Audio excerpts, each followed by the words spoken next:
Yeah, like I said, everything I've been seeing has been kind of dunking on it, and I've seen some screenshots of some of the creatures that I'm kind of like, why? I Here's my biggest thing. Why are there real life actors if you're gonna pretty much just do everything else? Like, I don't know if that's a plot point for like real people are just in Minecraft now or whatever, but either round everything out properly or just don't do it at all.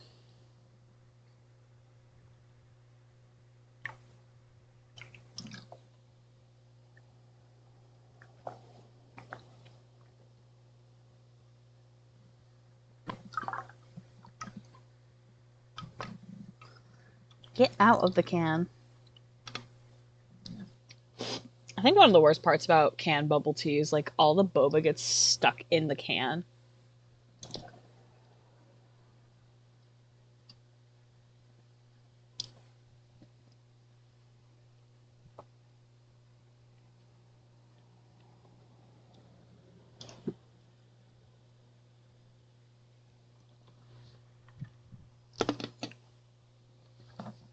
Tastes good, but damn, hard to get the bubbles out.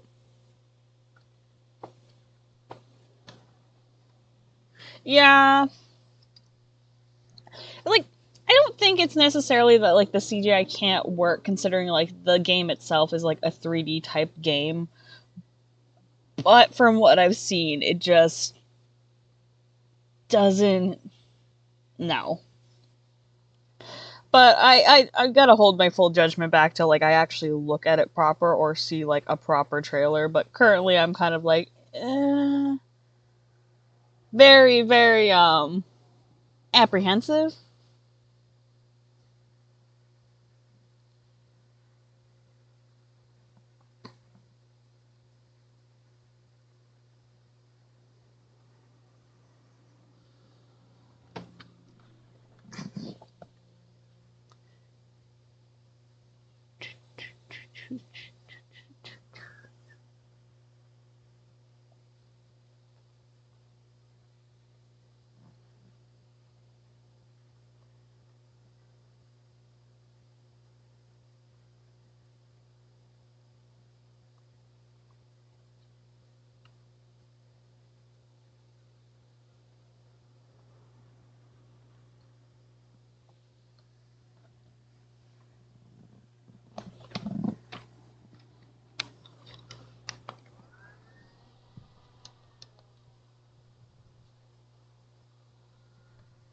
I had to turn my little fan on. It's hot. But I don't want my AC on. More so because I have my AC unplugged so I can plug my laptop in at the desk. 2, 3, 4, 5, and 6. 7, 8.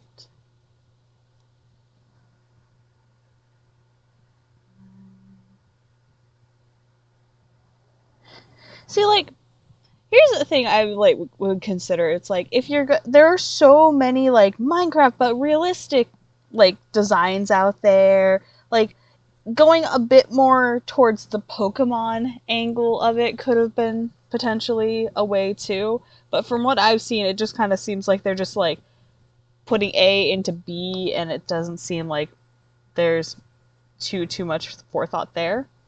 All right, so I think yeah, so that's 6. So that's half of this color's inner petals done. So now to do the other half. 1, 2, 3, 4, 5, 6, 7, 8, 10. I remember I was in the car doing petals on the way to my sister-in-law's bridal shower, and I miscounted so badly on one of the petals. I had to basically undo like all of it to redo it because I'd messed it up that badly.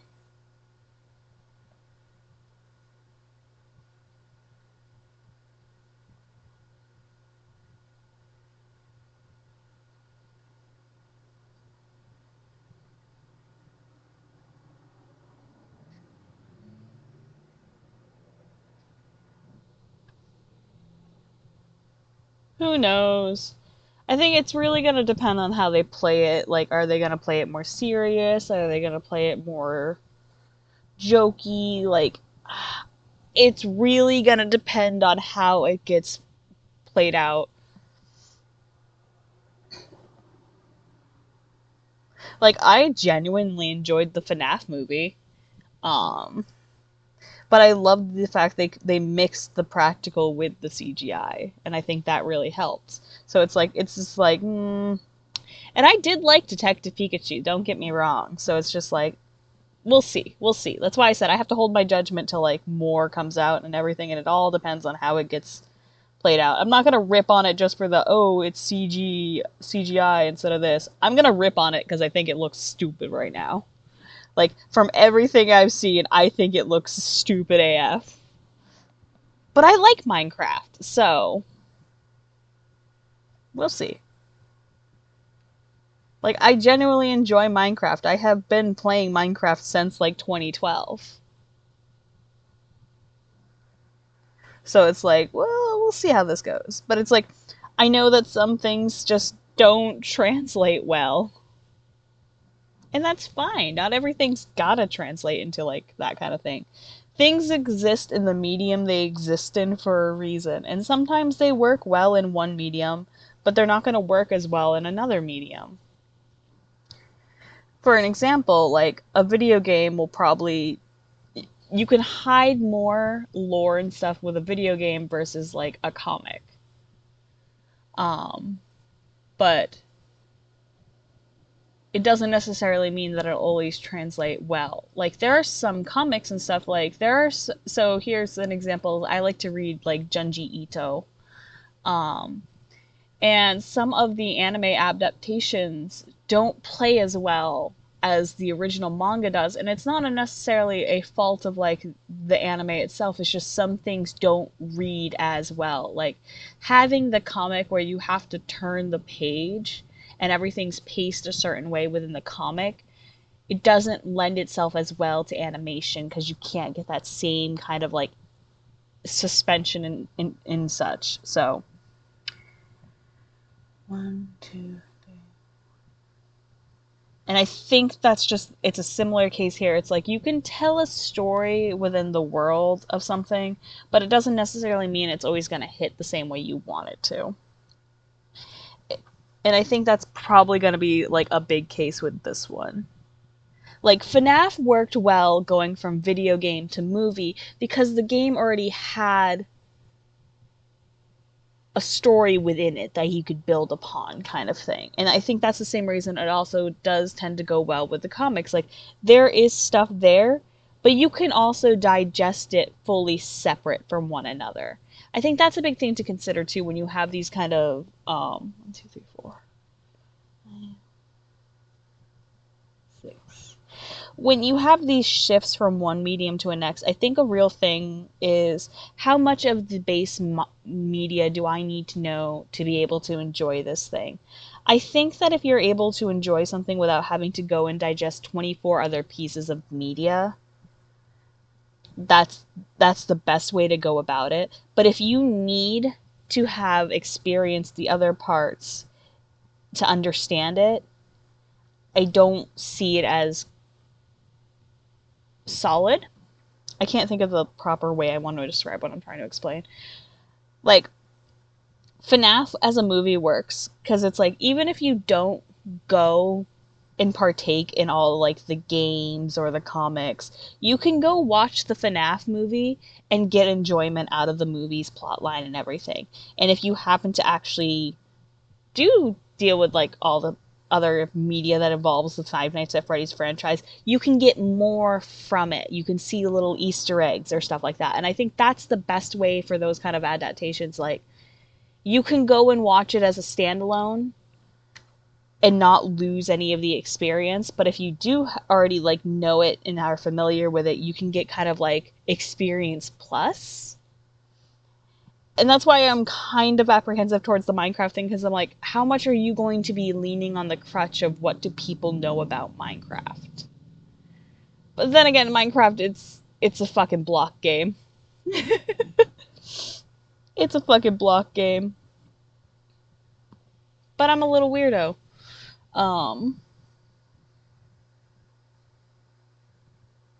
But it's the same thing with like Detective Pikachu. Like, if you don't know Pokemon, you could still just go watch it as a movie kind of thing. And it's kind of like certain like earlier MCU movies. You didn't necessarily have to watch the other MCU movies to enjoy that movie, but you could watch the others and you might see like an Easter egg or something before they started like super duper connecting everything. Because like I remember when I was younger and like I saw Iron Man and Thor in theaters and stuff, like we used to go see the new MCU movies when they came out in theaters before like COVID and everything like that. Like that was the thing I used to do a lot. But it's like once you start, I love connected stories, don't get me wrong. It's one of my favorite things. I just think at the same time you need to be able to be like, okay, can this still stand on its own or does it need to rely? It's different when it comes to like a sequel or something, because obviously a sequel is going to build upon the prior blocks. That's different. But I'm saying when you have like the like a adaptation is like, what do you need to know kind of thing. I don't think I'm making any fucking sense. It's because I'm counting at the same time I'm trying to talk. 1, 2, 3, 4, 5, 6, 7,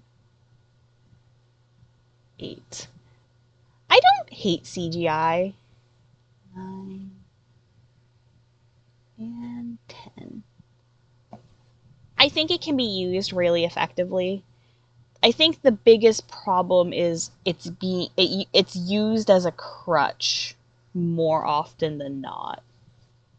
But I'm also a bitch who loves... I'm a slut for fucking practical effects. I used to do SFX makeup. Like, I love doing practical gore effects and everything like that. And I'm pretty fucking good at it.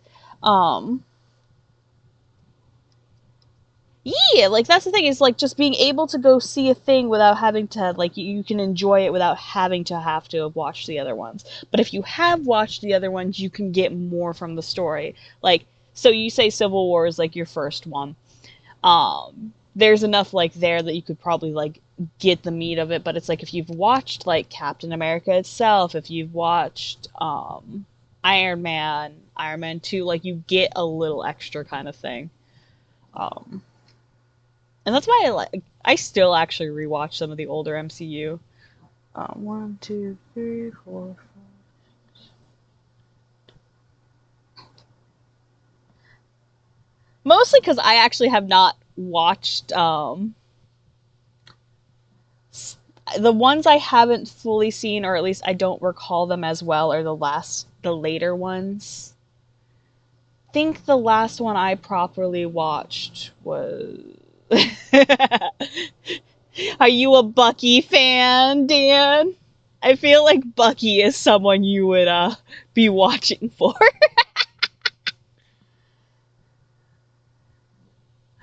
Iron Man used to be my favorite. Iron Man, the first Captain America, and Thor, I think, are the ones that I have rewatched the most. I'm sorry, Steve Rogers. Could I be Peggy Carter? I just want to touch. I just want to touch. Like, Mr. Rogers, can I call you Steve? Those look heavy. Can I carry them for you? Like, hello, officer.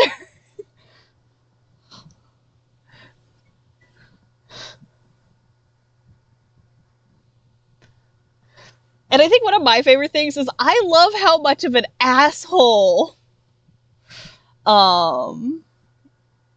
fucking oh, my brain, please function, please.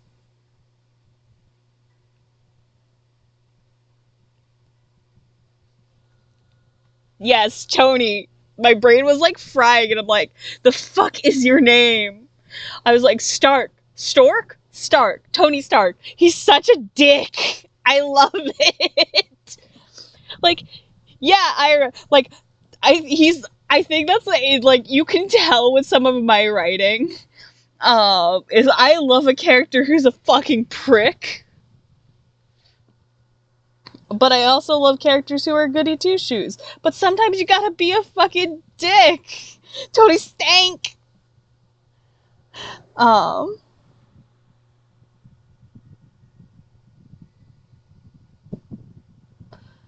it's just like I love how much of a prick even after everything. I asked her. He is so funny even when he's being a dick, and that's why I like him.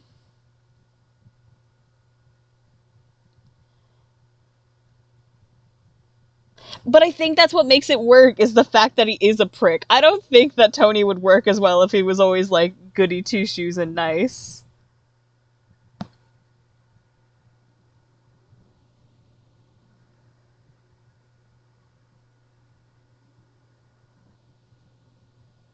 Oh no. You missed me talking about trying to grab I was joking about grabbing the Tony's chesticles. Not Tony, Steve's chesticles. Though I mean Tony's could be nice too, depending. But like, hello, Mr. Rogers. May I call you Steve? Hello, hello, hello. You could, if you look at how I design characters, you could definitely tell I had to have been an MCU fan at one point. But, alright, who wants a bit of Babbitt lore? So, fun fact. So clearly, like, I've been going to see MCU films in theaters since, like, the first Iron Man. One of my first ever how to draw books was actually a Marvel how to draw comics book. And I think it definitely still kind of shows of why I always draw such buff fucking characters. Because I fucking learned to draw using Marvel! And then I got into anime. And it's been a downhill spiral since. 1, 2, 3, 4, 5, 6.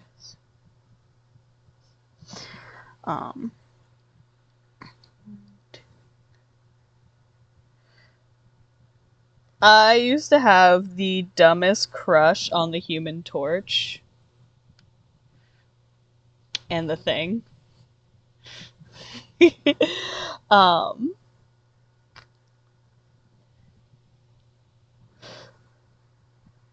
Like, hello, hello, hello, hello, sir.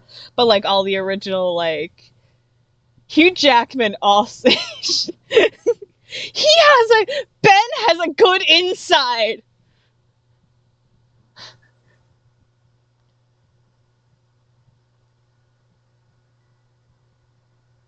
Cancel me if you want, but I like the original Spider-Man films, too. I think they're funny.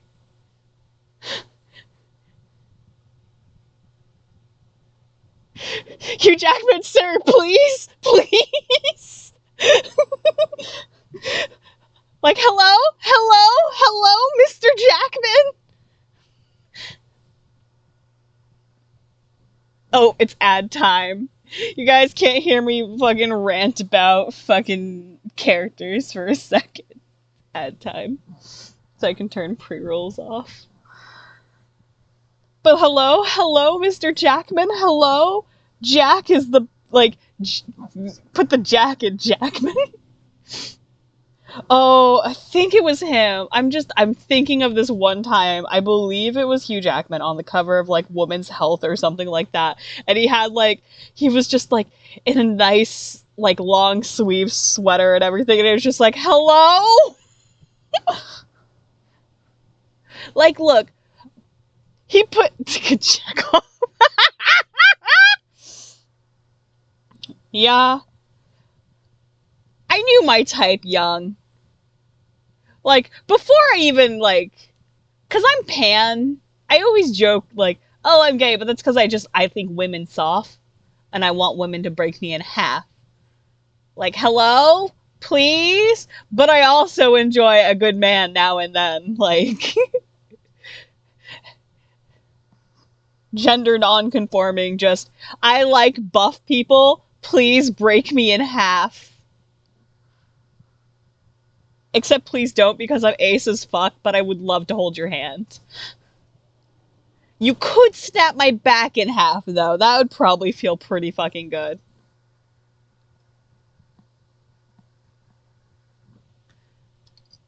Like, gently hold my hand and let me just cuddle. Just one touch.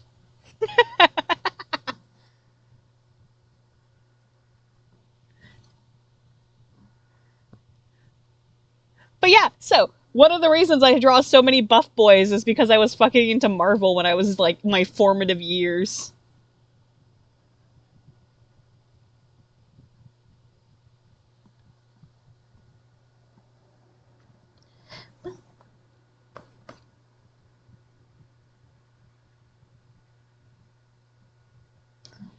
So I don't know if that explains any fucking thing about me as a person.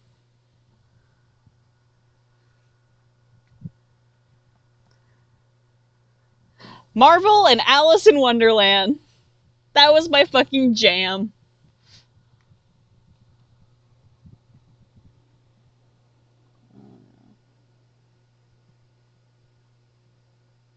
That's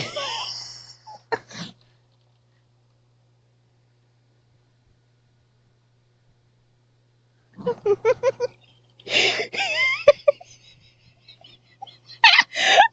terrible. I fucking love that. Oh my fucking god.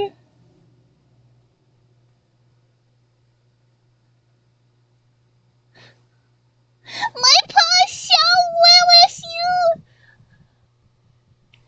and you here, and now.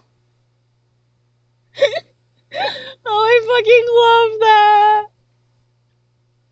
That's so fucking cute. I'd be the worst fucking little Gabriel. My paws shall with you, and you here, and now. Oh, what was this moment?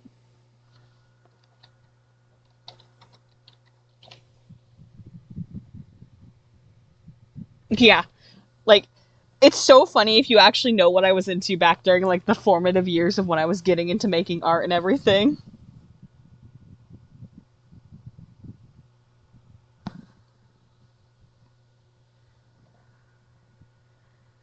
But yeah, I like drawing buff guys and gals. Who will crush Sparrow's egg like... Who will crush man's head like Sparrow's egg between thigh? My OCs. Crush a watermelon. I should try crushing a watermelon with my thighs just to see. That could be funny. I know you can crush an egg.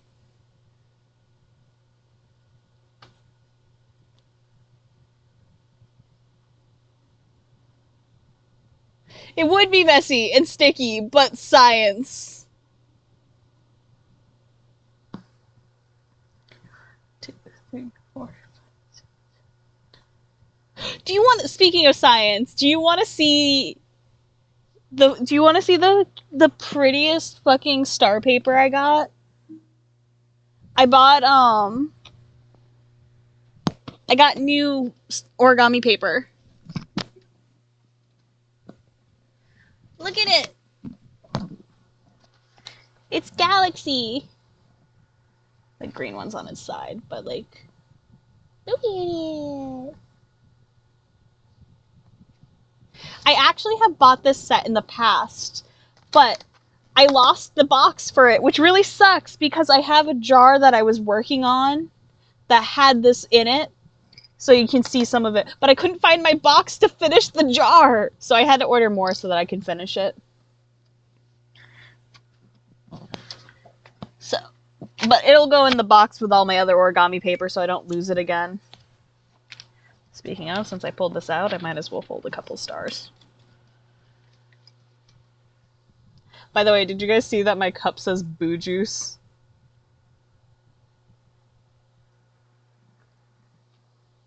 It's not juice, though. It's milk tea. Brown sugar milk tea.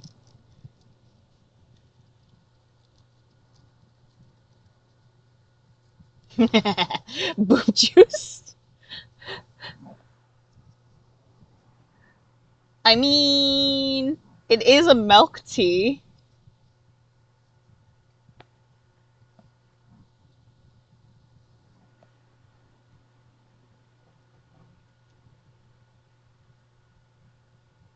You get that Lenny face out of here.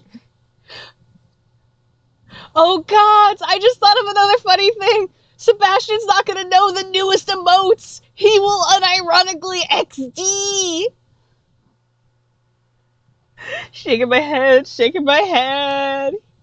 He's gonna be like, I don't see Lenny face everywhere. Because that shit used to be everywhere. Give you that Rue juice, you know what I'm saying. Currently, Rue is wearing a stupid hat. I think I have him in a bunny hat. Yeah, he's in a bunny hat. Oh, I unironically XD as well. I also use X3. I'm not giving up my emotes. I don't care what the TikTok kids say. I am cringe, but I am free.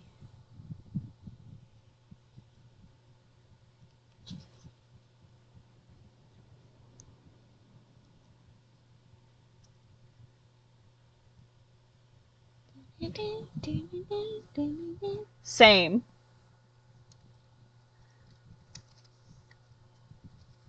I always remember the time I was in college. So I was diagnosed with anxiety disorder back in middle school or whatever, but it got really, really nasty when I was in college. Um, like my anxiety and panic disorder got really bad then. Um, so I had taken up doing origami as a way to like deal with my anxiety in public, especially with people. Um, Undiagnosed neurodivergence here moments.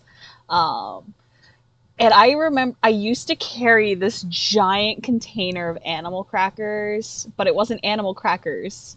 I would fold paper stars and they were in this giant animal cracker container. I actually still have the container, but I don't keep the stars in it anymore. I have the stars in a separate cup, set of containers. And I remember I used to just kick it under my chair while I was in class and I would just toss the stars into it. And so I have thousands of stars that I have folded over the years, as well as like paper cranes and stuff like that. Because I would put cranes in the jar too.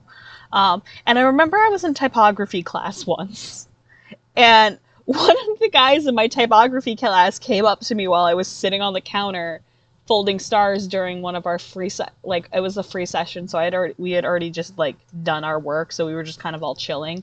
So I was just sitting on the counter by the window folding stars, and he was asking me about why I did it. So I explained, "Oh, I have anxiety. This just helps me deal with it." And then he just kind of like lowers his voice and he's just like, you ever try smoking pot?" I was like, "No, thank you." But it's like that moment lives rent free in my head of him I just remember that so distinctly of being asked if I smoked weed because I make stars. And then I got into crochet. And now crochet has taken over my fucking life. Anyway. I will relish in this moment of terror. Whoa, motherfucker! I am your doom. I am heaven's wrath.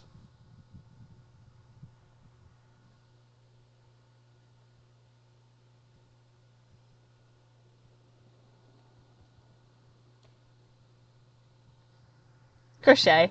Happy belated birthday, Mr. Top 10 List!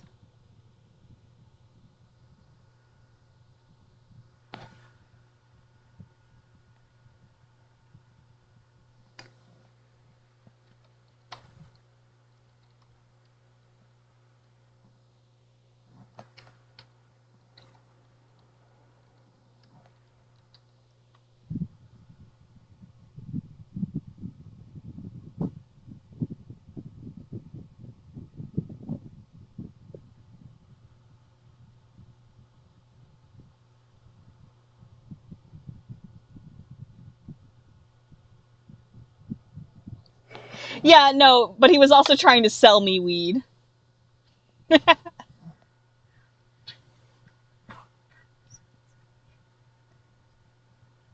That was the other. He was trying to like offer it. That was the thing, and I was just like, no, no, thank you. I'd rather not. I have enough medical problems.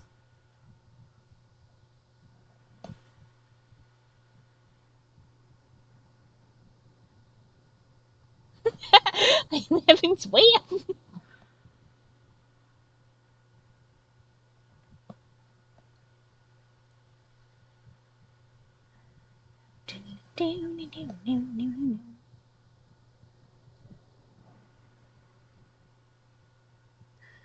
Finally cleared my desk off, and it was just like, yeah.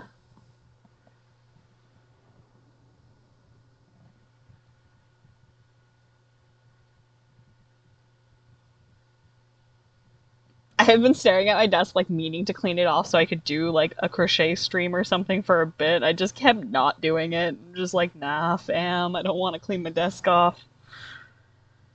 But I finally did.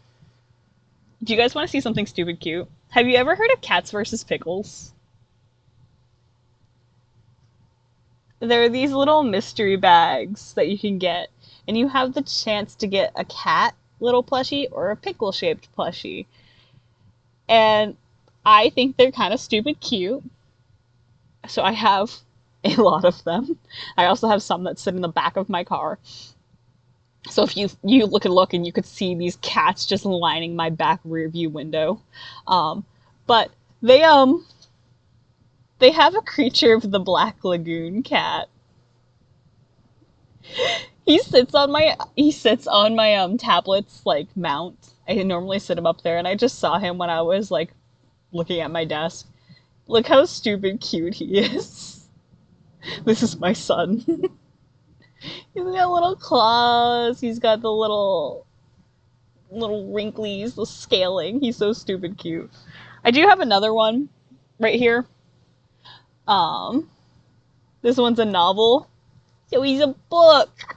Aren't they stupid adorable though? I have so many of these. I have one that is nachos. Do you guys want to see some more of my cat? These are all cats. I don't have pickles. So they come in plastic bags, and you can feel in the bag for their ears. So I'll feel in the bags to get their ears because I don't like the pickle designs, but I like the cats. I also have a little seal one. Hold on, you guys, I'm gonna show you guys my cats versus pickles. You're gonna see my cats versus pickles. They're cute. I'm going to subject you guys to my stupid collecting hobbies.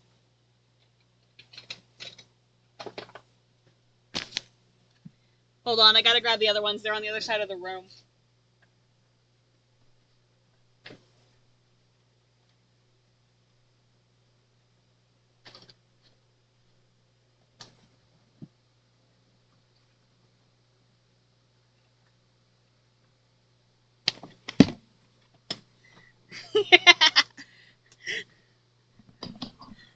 These are not all of them. I have more of them, but like I said, I keep them in my car.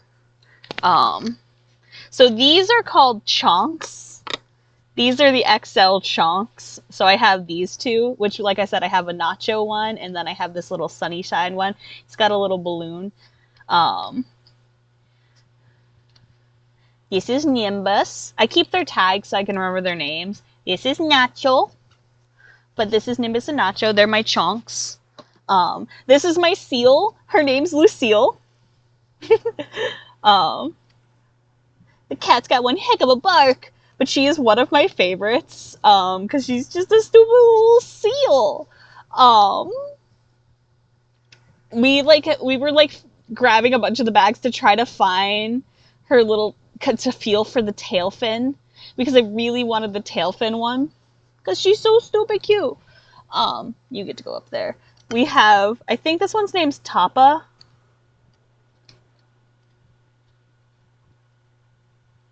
Come on, open. Oh. Topo Cat. Like a topographical map. We also have this one who's a jelly roll, which his name is just Jelly Roll. This one's a zipper. His name's Zips. This cat's got teeth. We have this was my first one. This was my first Cat versus Pickle. It was a cola can one. Their name's Soda Cat, quite the fizzy cat, but this was my first ever one. And then it's a puffer fish. So it's got a little fin on its back too, but like there's a little fish behind him. But the puffer cat one, my sister actually got this one, but she knew how much I really wanted it, so she let me have him instead. Because I really like the ones with the tail fins on them. And what's interesting is some of the older ones, so like these two were an older one, they have more standard stuffing in them. Whereas the new ones don't really have as much. They're a little flatter. You can kind of see, like, compare Lucille to the puffer. You can see she's more of a bean bag. They are stupid cute. They have multiple sets, so you guys get to go back in your paint can. I also have another set of little cat figures so these originally, oh god, am I really gonna reach up there for them? So the first time I ever saw Cat versus Pickles were actually for their little vinyl figures. So hold on. These are at the top of my figurine stand, so I have to reach up to get them. Oh god, can I reach these? Oh, why are you so tall? Ugh. Why did I put them up there? Ah! I can show you a pickle, though, because I do have a pickle of the figures. And you can kind of see why I don't particularly care for the pickles as much. Ariel, move!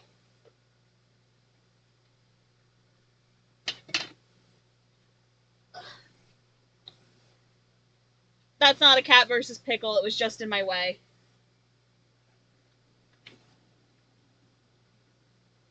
Also not a Cat versus Pickle, it's just in my way.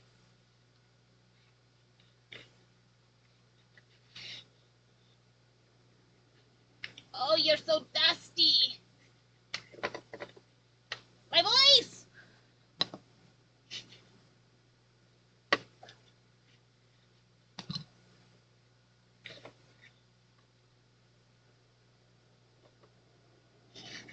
Oh, there's so much dust up there. I need to clean it.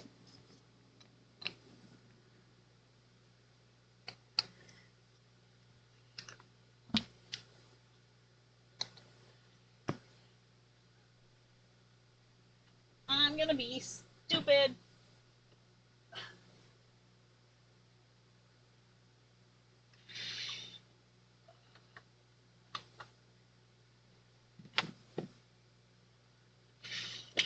No! Stop it! Alright. Gotcha, bitch. Where the fuck is my... Where is my fish? Where the fuck is my fish one?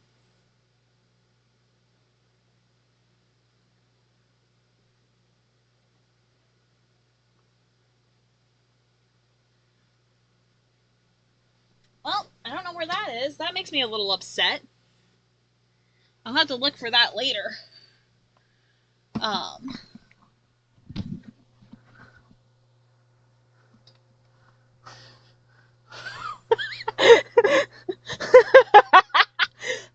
Well, it's because I had a bunch of stuff up on my upper shelf. So I have a little triangular shelf that used to sit on the desk that holds like all of my amiibos and stuff like that.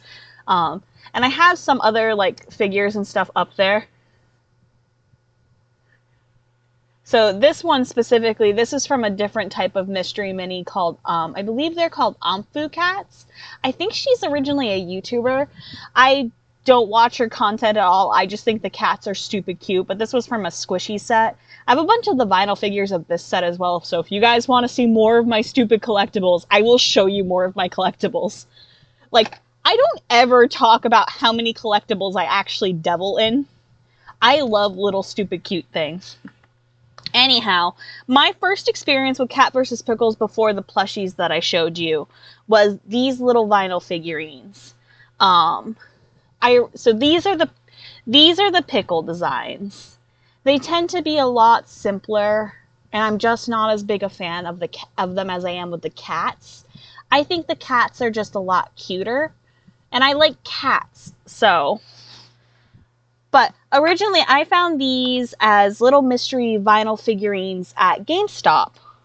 So these were like ones that I found there, and they like have their little stand. So like here's a little groovy one, and they have slightly different poses too, depending on like which one. So like you have the little dancey one, but then there's like this one which has like a full-on different dance move set. And they just kind of slot into their little, like, there's this little one. And then, like that, my watermelon one. And so they're just these cute little things. And they have other series as well. I just don't partake in their other series because I really only like the cats. I recently saw, I think it was Cows versus Donuts, and I thought the donuts were actually pretty cute. So I did consider potentially purchasing some of those ones. Or it's Cows versus Aliens or something like that. But they also have Dogs versus Squirrels, that kind of thing. Like they have several other sets. But I'm not putting these back up on the shelf.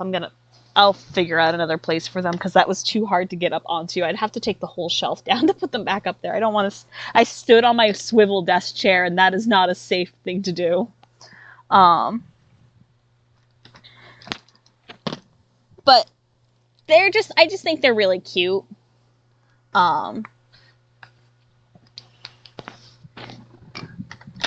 This is an example of one of the Amphu cats as well. This was my recent one. I think it's called Shane Cat. But they're these cute little vinyl figurines you can get. I just think they're tiny, they're cute. Oh, if you want to know what the stuff that I had pulled off that I said wasn't a Cat versus Pickle, they're more of my collectibles. So this used to have candy in it. But it was I thought it reminded me of my Babbit. So I had gotten this. I don't remember what series this is. I haven't seen them in a long time, so I can't recall. The other things I had pulled down was there are these little Lilo and Stitch mystery minis of Stitch doing different things. So these were just 2 Stitches that I had. There was also this tiny Funko Pop Tiana that I have. You might have heard me yell at Ariel at one point, and that's because I have this little Ariel that came from a mystery set. But I also have a tiny little Aereo Funko Pop as well. And I do have Eric somewhere too. I just don't know where her himbo husband is. He might be in the box where my figures that I don't keep on display are. I'm setting them beside me, so. I do have more of these ones that are ocean themed, actually. So if I reach over onto my dresser, and you'll see I can actually still talk right now because I'm not standing on top of a chair. I have some really cute little sea creature ones. I think there's more over by my door, though. I don't know if my lobster's by the door or not, so. Oh, my skulls are in the way. So these are more of the Amphu cats. I think my lobster is by the door. Yeah, ocean themed? Me? No way ever. Why would Bun ever? Oh, I should show you my desk companion. This thing has been sitting on my desk for so long because it's Babbit coded. Like I said, I just like little collectibles. Oh. Fucking A, I hate my legs!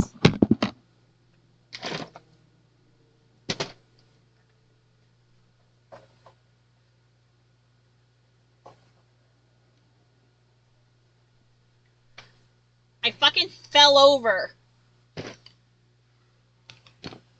I'm also subjecting you to my new children.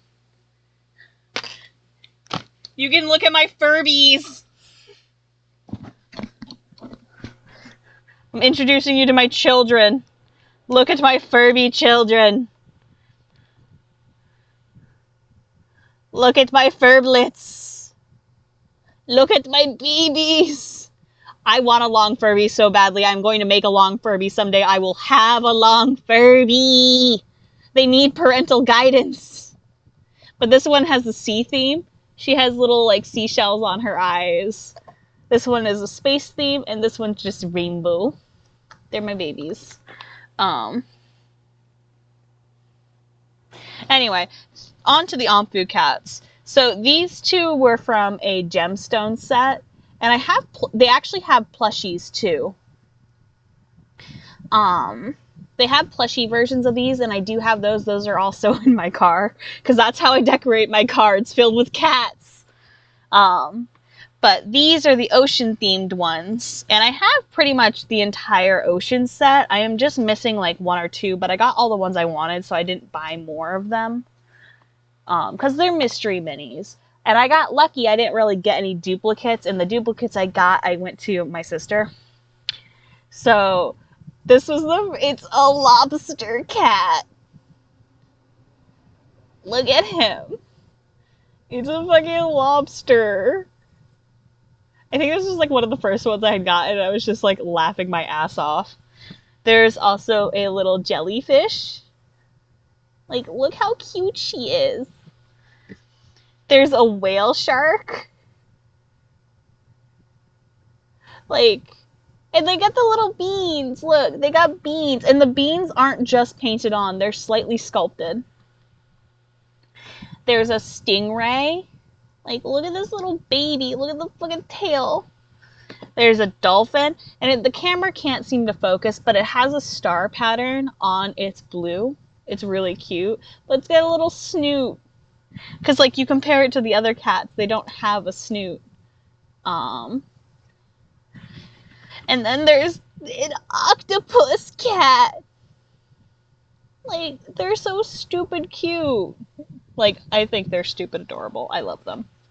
While I was up getting my figures when I was grabbing the cat versus pickle figures, I had found something while I was up there that I wanted to show you specifically, Aster.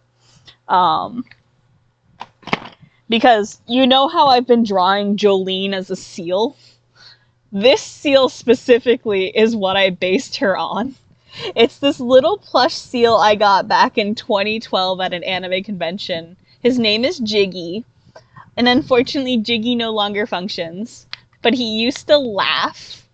And it used to sound like the Jigsaw laugh. And that's why his name is Jiggy. But I bought him at a con, like, over 12 years ago. So I've had him for a long time. But he specifically is what I based Jolene's little, seal form off of. Like, you could just see he's just a round thing. But yeah, that's Jiggy, and that's what I based Jolene on, and I wanted to show you it because I saw him when I was up there, because he's on my figure shelf. So I'm not going to turn the camera because my figure shelf is an absolute nightmare right now. I need to clean it. But I have a bunch of these little crates and stuff like that I keep all of like my collectibles and stuff in. And his unit was up by the figures I was grabbing. So I figured I'd bring him down to show. But I also have, like, my vintage dolls. I have my deer skulls, my bear skulls. My Pokemon, my Funkos. They're all up there. My figure shelf is an absolute nightmare. I need to make a proper figure shelf at some point, but not my priority right now. But yeah, so this is what I based Jolene on. At least her seal form. Alright. Back to crocheting now that I got distracted by cats versus pickles and trinkets. I hope did you guys have a fun collectible break? Did you like seeing why I'm insane with my fucking collectibles? If you think that's nuts, you guys I should someday show y'all my fucking Pokemon collection. Oh gods, if I showed you guys my fucking Pokemon card collection, that would be the real insanity. My Pokemon collection is so large that it takes up multiple tote bins. But we're not gonna do that. We're gonna do the influencer thing where you guys get to see the small peek of my world, and that's all I'm fucking showing you because my room is a disaster.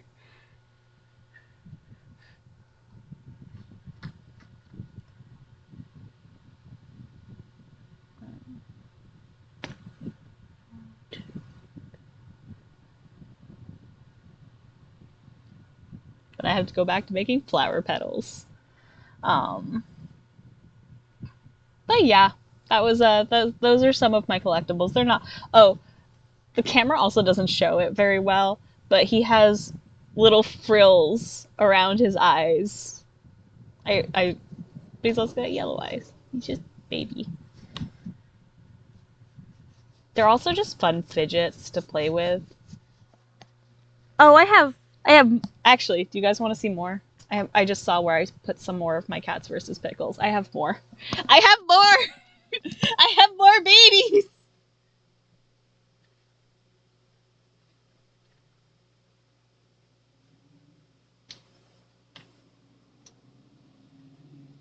Do you guys want to see my cock?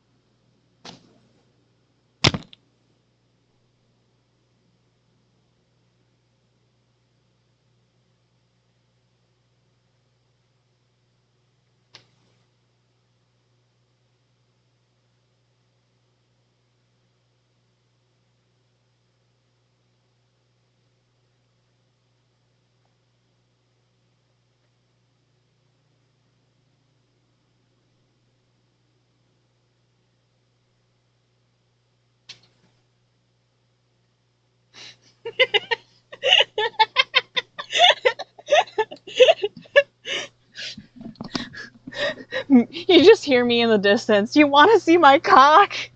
Anyway, this is him. He was in the same toy net with the other cats.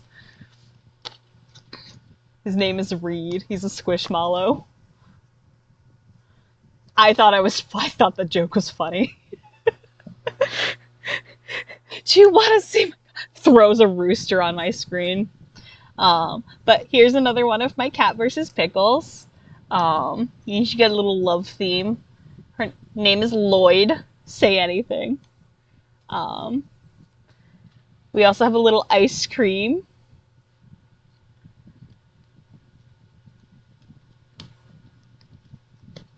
Strawberry swirl, very sweet.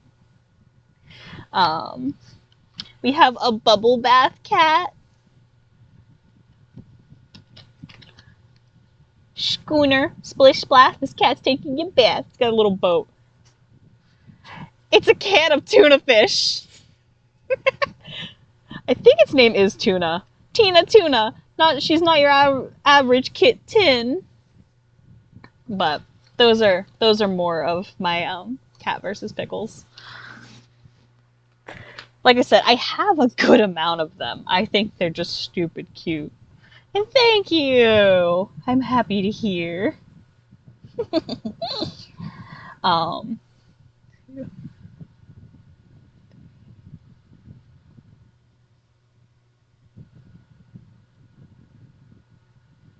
there's a Dumbo octopus on my desk. I didn't even see that was there.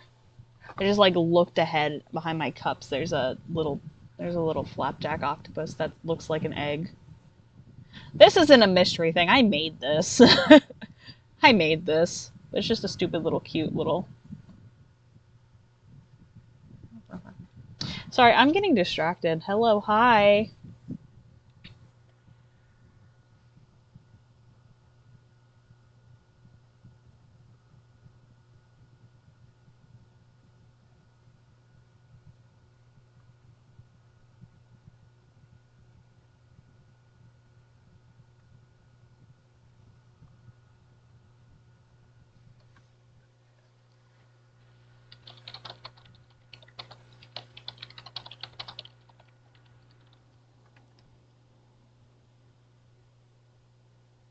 the fuck? I just washed those, yes.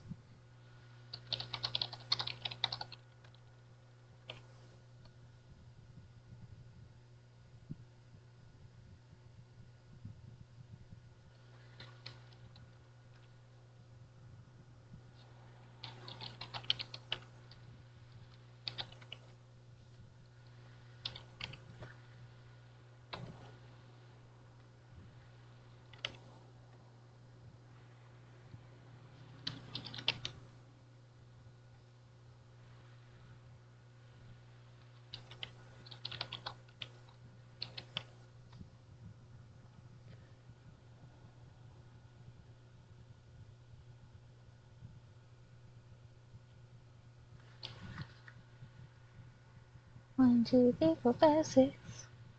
But yeah, those are all my little cats versus pickles that are in my room. The rest are in my car.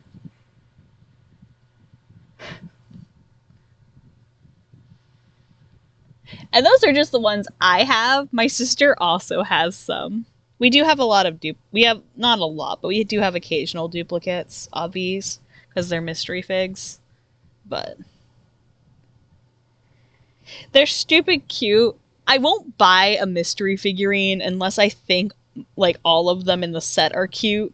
I might have some that I'm like, oh, I really want this one over this one, but they're all cute, so I'm gonna be happy no matter what. I don't buy mystery figs where I'm gonna be like, I hate this actually. Because that's just stupid. Like, I get it, it's gambling, that's the gimmick, but I'm not gonna spend money on something I'm gonna hate. That's why I specifically...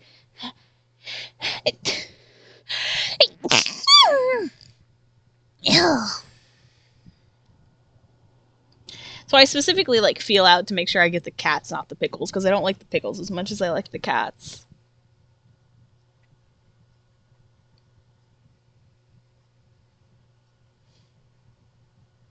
Ugh. I hate when you sneeze and then it like has a reverberating hurt after the fact.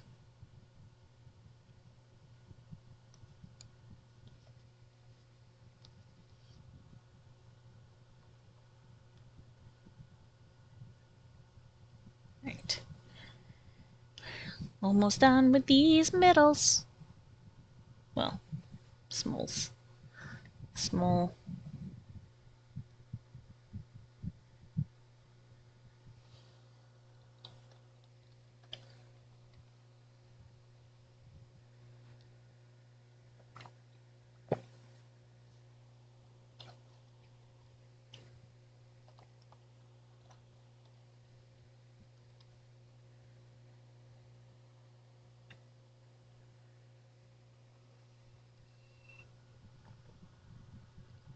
You're a tuna. Turned you into a tuna. Actually, that gives me a stupid idea. Where's my iPad? Oh, right. It's right there. Where's my iPad, I say, looking directly at my iPad?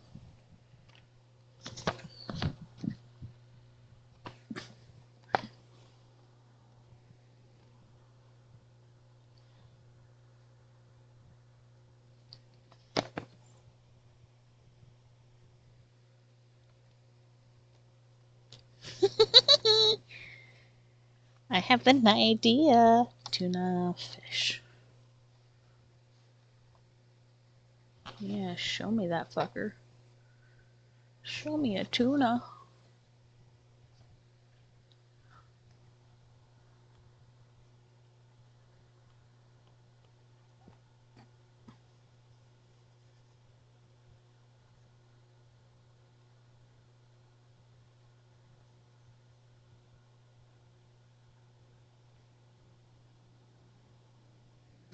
Gotta make sure you're poggy.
Tuna's your aster.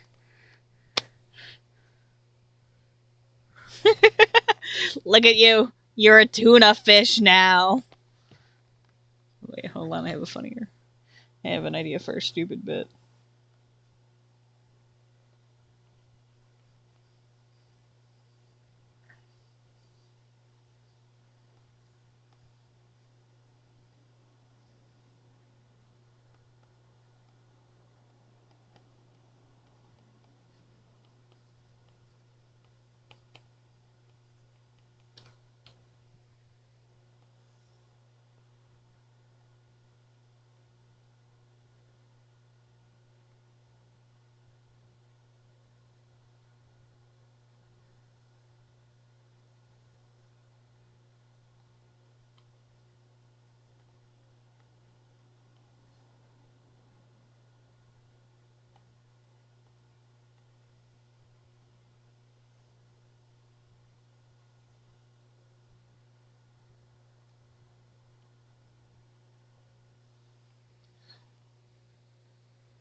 Now you're a tuna fish sandwich. You're a tuna fish sandwich.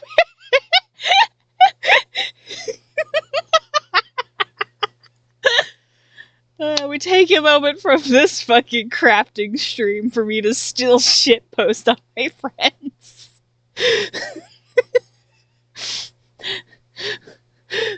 The joy of the fact that I'm not using my iPad to stream my camera from, I could just shitpost and turn you into a tuna fish sandwich.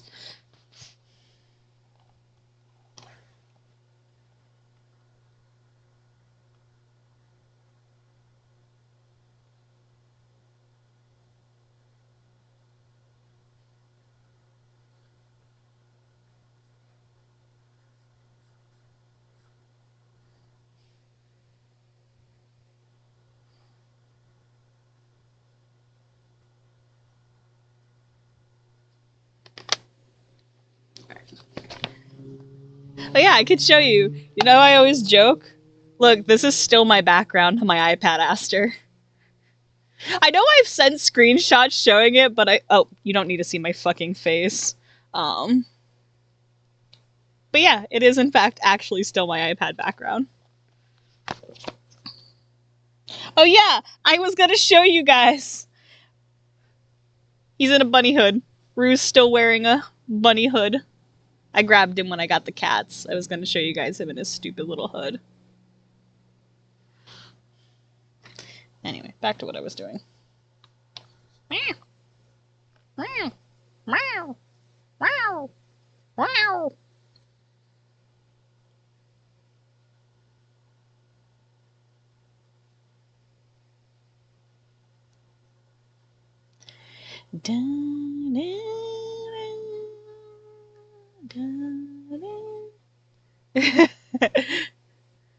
Go feed the boys.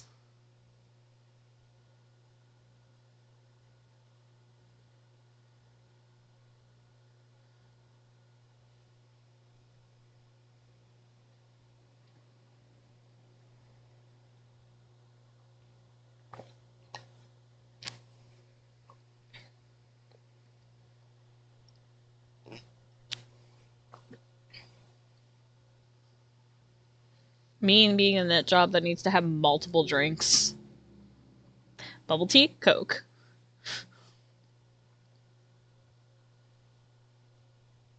It's because I was drinking this, but I wanted something else, so it's just like I grab another drink.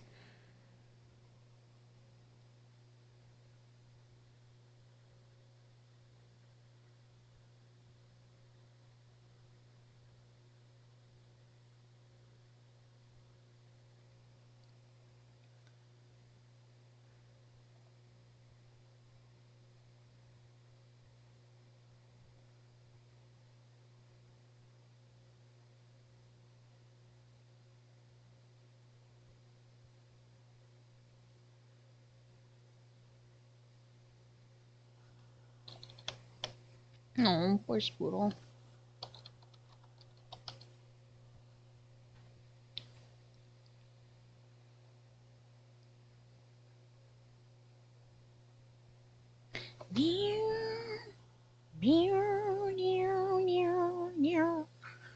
Meow. 1, 2, 3, 4, 5, 6.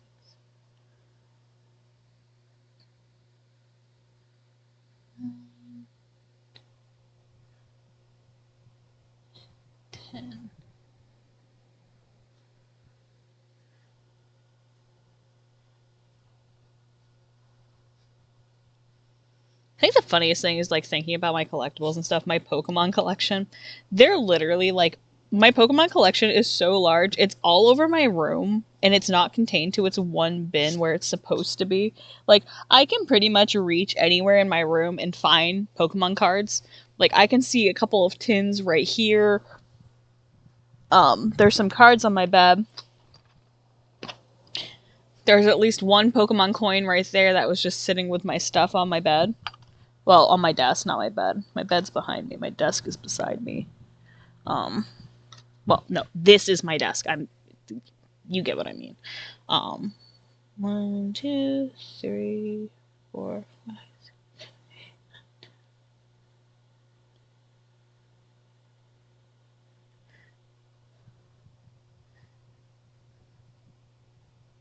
Someday I want to have a really nice figurine set up. I mean, let me just reach behind me.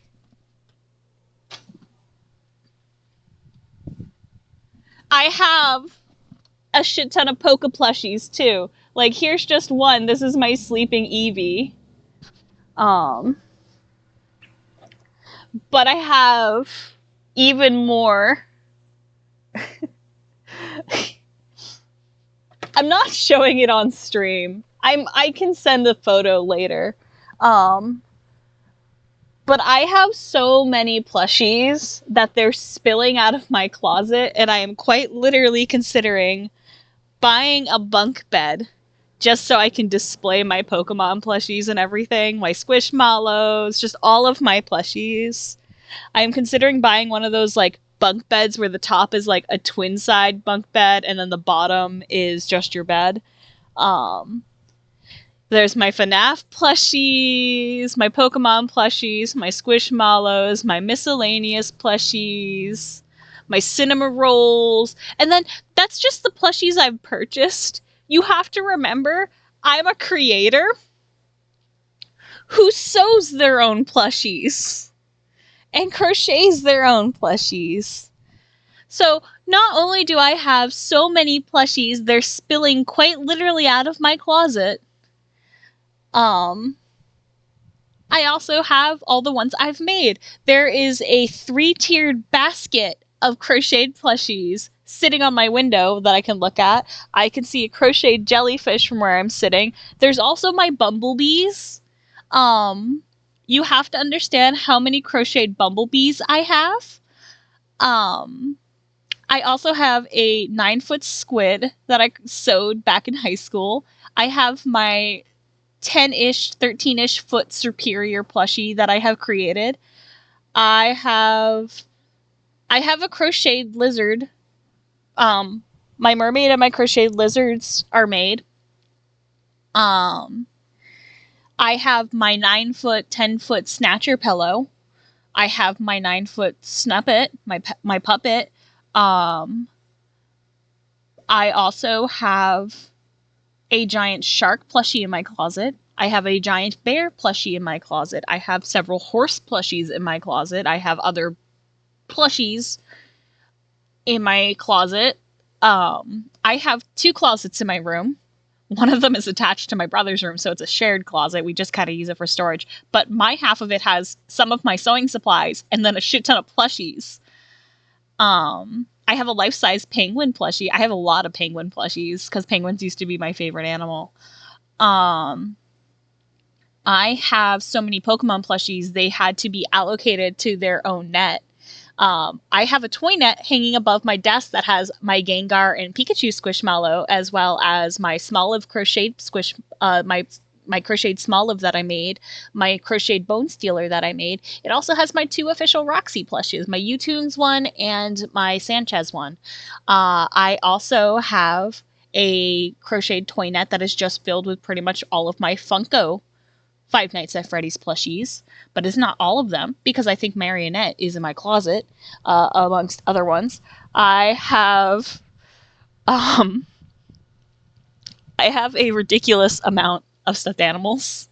They actually do take up probably about half of my room, and I have to keep some of the larger ones either in the closet or in my brother's old bedroom. I'm not trying to flex, I'm just saying I have a problem. um, I like plushies, and I always have.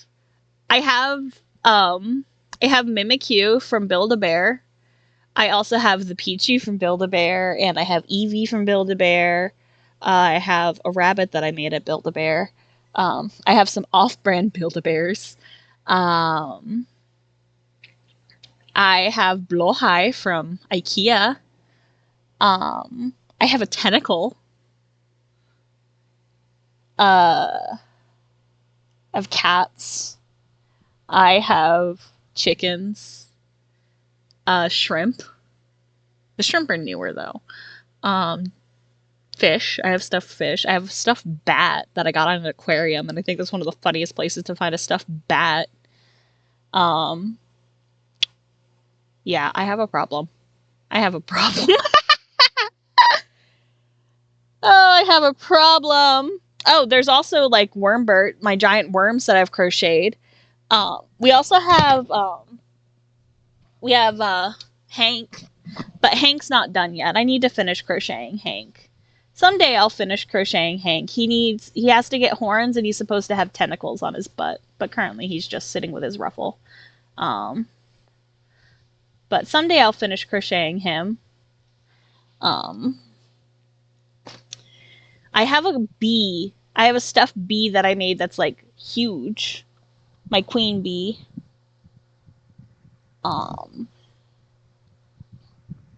Yeah, there's all my stuffed snakes. I have problems. I have a lot of problems. Primarily, I'm just addicted to plushies. And I still buy more. And I have seen more that I want to purchase. There is, but I have to. I can't justify spending 60 some odd on a plushie right now. As much as I really, really want them, but I don't have space at the same time.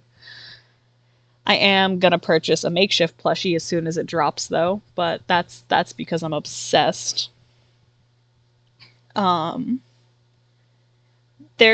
a squishable horseshoe crab. Have a good lurkey. There's a squishable horseshoe crab that's super stupid cute, and I like it. And there's also a seraphim that I really want someday. Yeah, I have a stupid problem when it comes to. I have a shit ton of plushies, and I have no intentions of stopping. And even if I stop buying them, I still make them. So there's no ending. There's no end for me. I'm gonna be consumed by the plush horde. And you know what? Let it happen. Bury me in plushies. Bury me in plushies! Anyway. I like plushies. They're fun. Ooh, ow, ow, ow, ah. Wrist, don't. We took a break.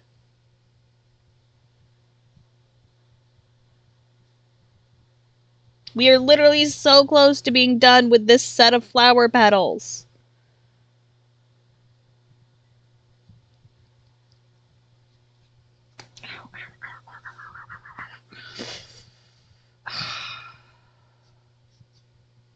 Don't make me put the brace on. Please don't make me put the brace on. I hate crocheting with the brace. That hurts. Ow, ow, ow, ow, ow, ow. Actually, ow.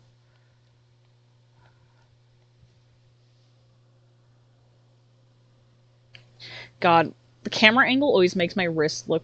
Well, my wrists are stupid thin, but... always makes it look worse.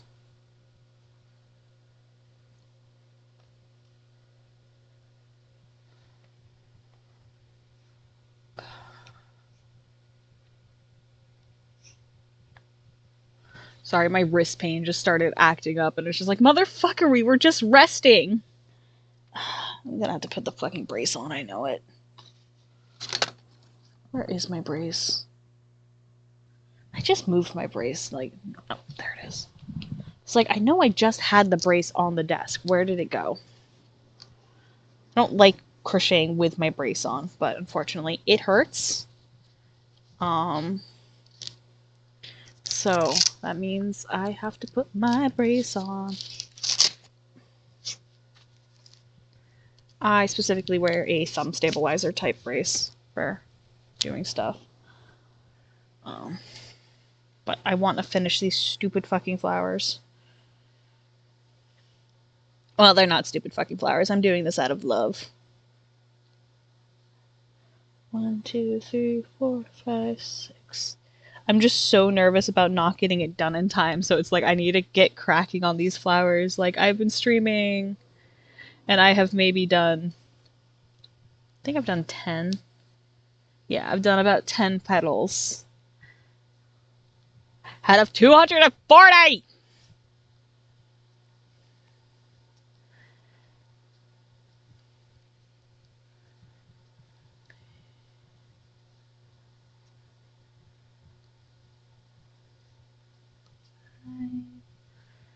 And 6. Did I knock my camera, or did I just shifted my chair? I think my chair got moved.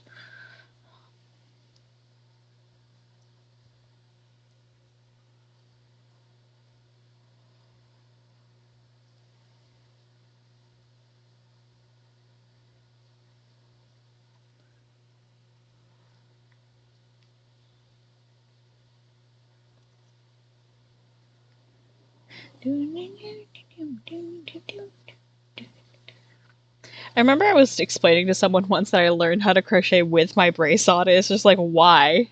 It's like, because I'm insane. Because I still want to crochet even if I have to put my brace on. Much to a doctor's dismay. I can't crochet with my other brace, though. I do have a brace that's specifically for my wrist, because I have injured my wrist on numerous occasions. I have a full-on, like, my wrist brace, so this is my other brace. This one has a hard metal plate in here, and so it makes it really difficult for me to... I can't do fine motor functions with that one on. This one just makes my thumb stay stiff. It has a metal bar in it too, but it's specifically here instead of here, so I can still get some rotation off of my wrist. Because it's specifically, for me, my pain tends to come from my thumb. Holy plushies! Yeah, mine probably compares to that image.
2 more of these petals.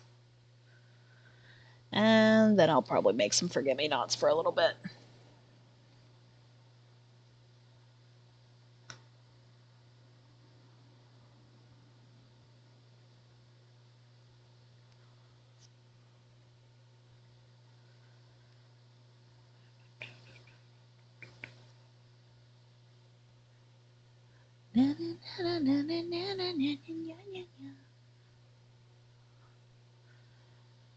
I gotta finish my blanket project too.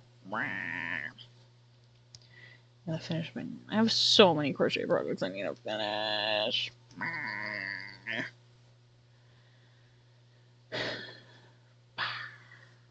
think the worst part is I have a lot of crochet projects I need to finish for the end of the year, and it's not like I haven't been working on them. I have.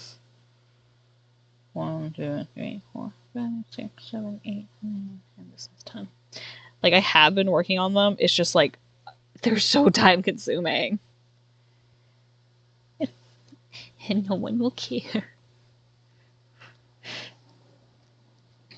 Like, my niece's mini fridge project from last year, I had to completely undo, and I have to remake it from scratch, essentially. Literal weeks of work down the drain.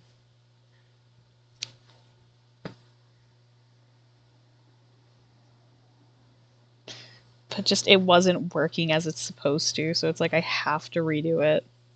Alright, last 2 of these petals.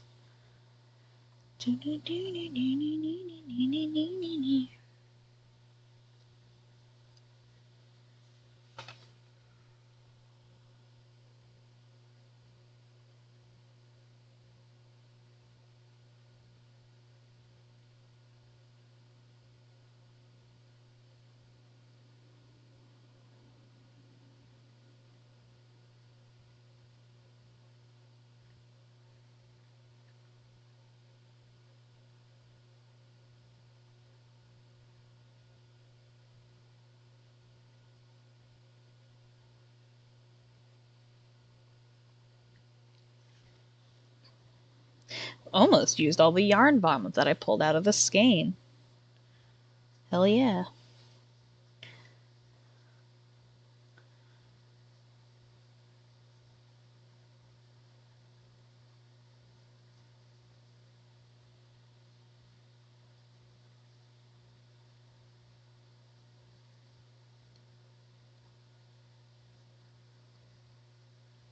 Sometimes I wonder how powerful I'd be if I didn't have fucking ADHD. How much would I actually get done?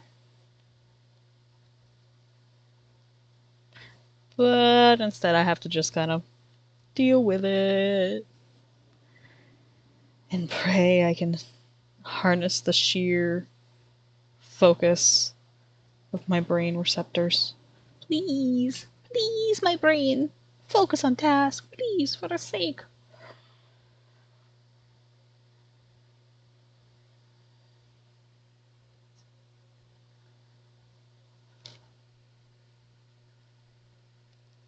Why do you hurt so bad? I haven't even crocheted that much recently.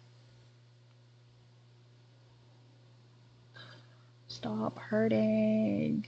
Please. I don't even game that much. My head's just mad at me because I haven't crocheted for a while, so now it's like, oh, why? That and the fact, tiny hooks make it harder to work, so.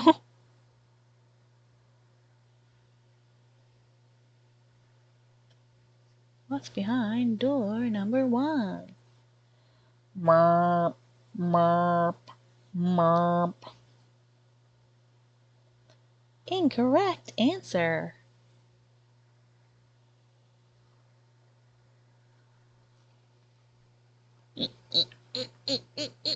Pick it up. 1, 2, 3, 4, 5, 6. 6 stitches. God, I'm obnoxious.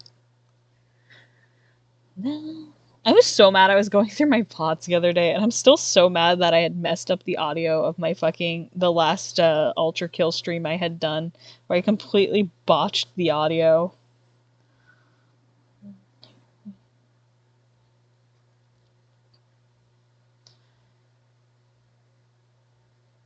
Live and learn. Live and learn.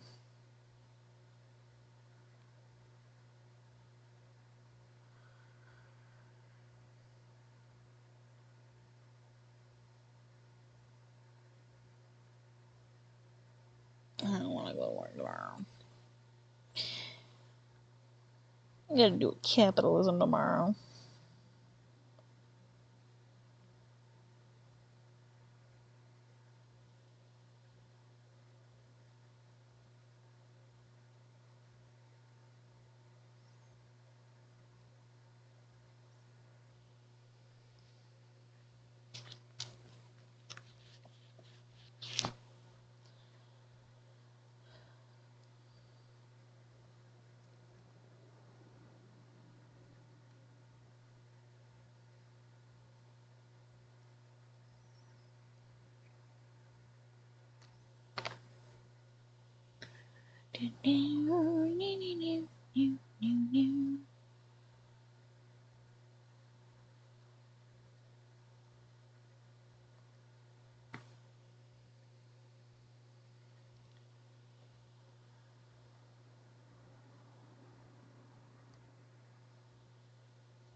Actually, I know why my wrist is probably fucked up. It's because I've been working more. Picked up a 9-hour shift on the weeks now, so it's right in the middle of my typically when I would rest.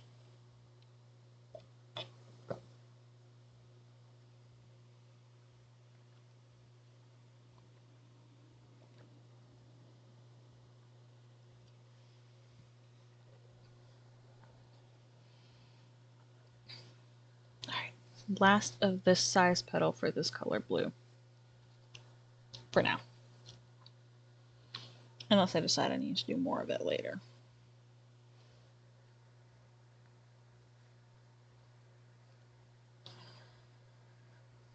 But I'll be finished with this color for the time being, so I can move on to doing other stuff.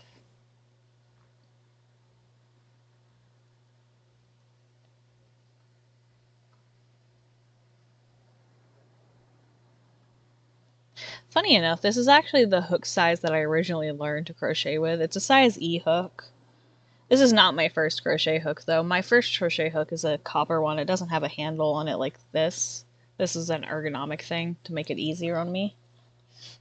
I really should buy better ergonomic handles than just my bamboo ones. I just like the bamboo feel. 8 and 9, 10.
Focus mode. Maybe one day I'll just crochet a full worm scarf on stream. That'd be fun.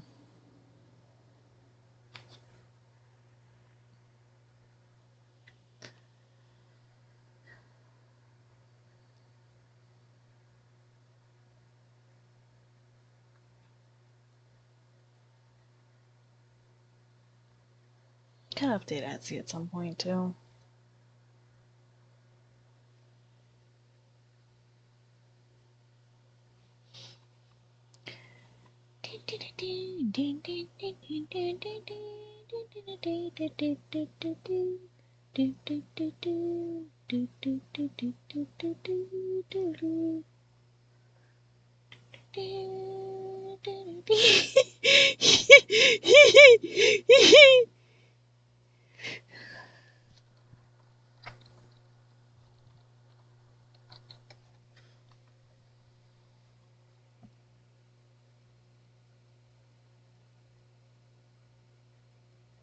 He's so round.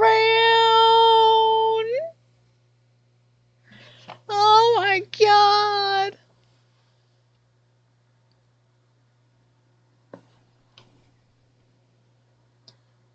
One, two, three, four.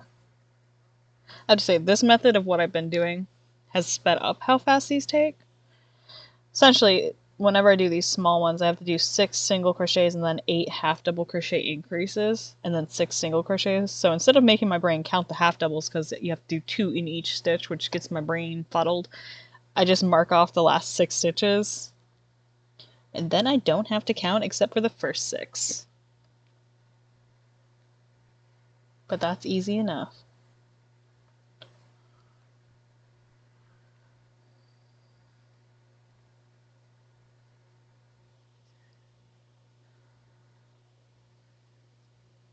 Oh, I've had a stupid cute idea I may have to draw later. For crochet streams, I should just cover the shorb on the rock in string.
Alright, there's the last of that for now. 2 hours, and I have only gotten 12 petals done. Stop. Stop. Stop.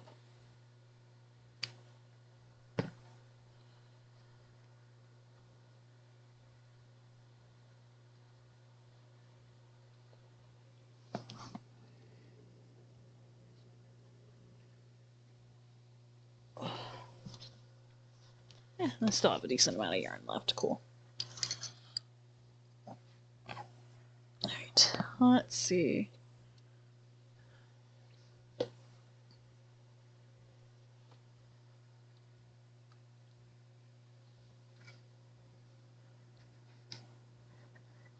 need to remind myself how to make lavender.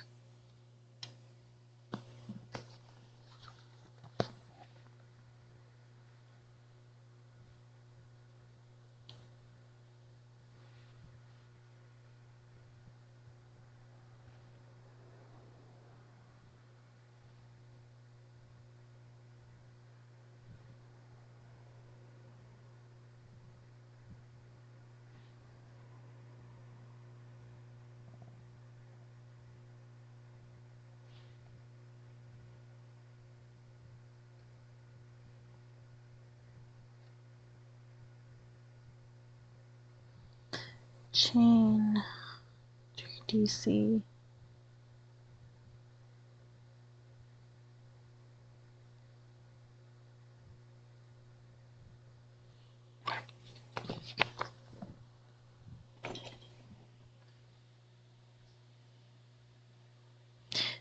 I don't remember. if I used the same smaller hook for lavender or if I used my normal hook for lavender. I feel like I can use my normal hook for lavender. Because lavender doesn't have to be as taut. Oogie, move.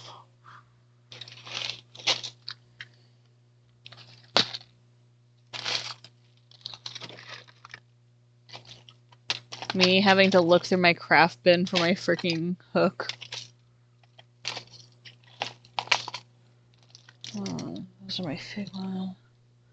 I swear half the stream is just me trying to move other stuff to try to find the one thing I'm looking for. Alright. I know my hook is here because I moved it here just the other day. Well, that was moved because the cat.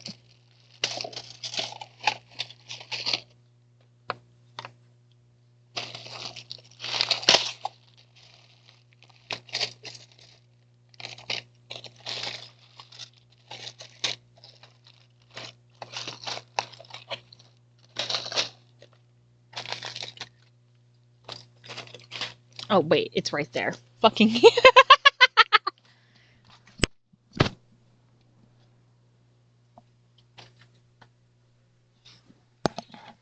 Me digging through my craft bin, it's not even in my craft bin.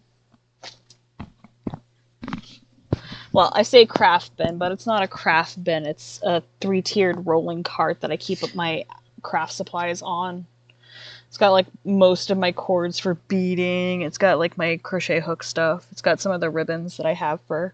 I found so the ribbon I got to tie this for my sister-in-law is I found this checkerboard ribbon I thought will look really cute, and it semi-matches the ribbon I used on it before. I also got this ribbon. This isn't. I'm not gonna use this one for hers. I just think the sunflower ribbon's cute.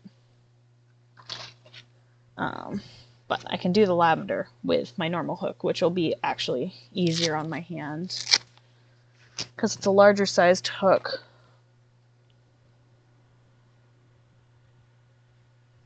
All right.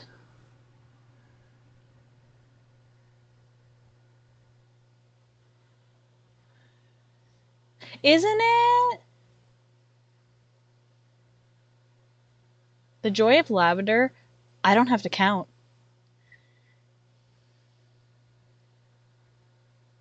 Yeah, because the original ribbon I used was a gingham that was more of like a brownie tone, but I think this will work well with the colors that I have going on for this bouquet. At least that's what my intention and hope is.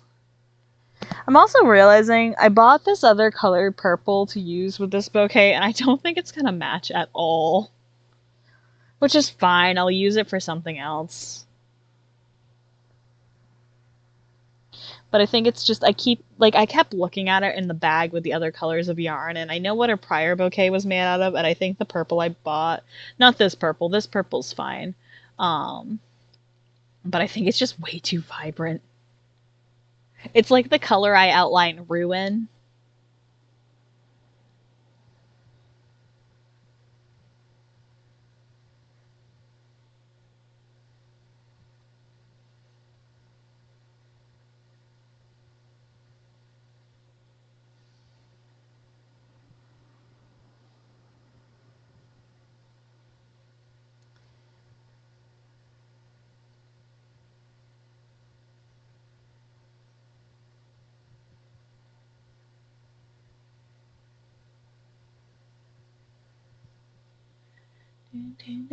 Yeah. Actually, hold on. I can show you. I can show the color.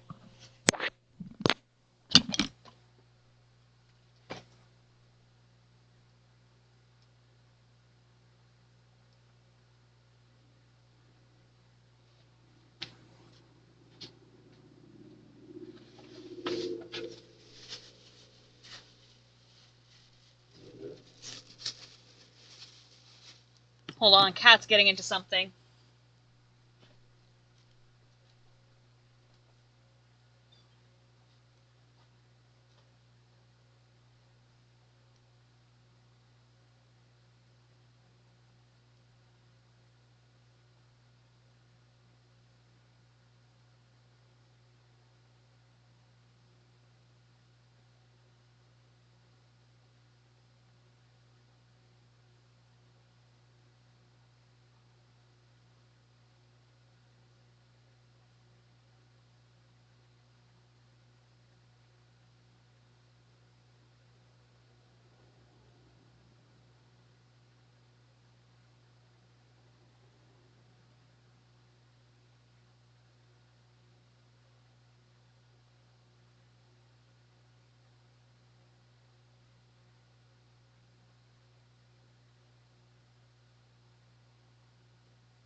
just wants attention.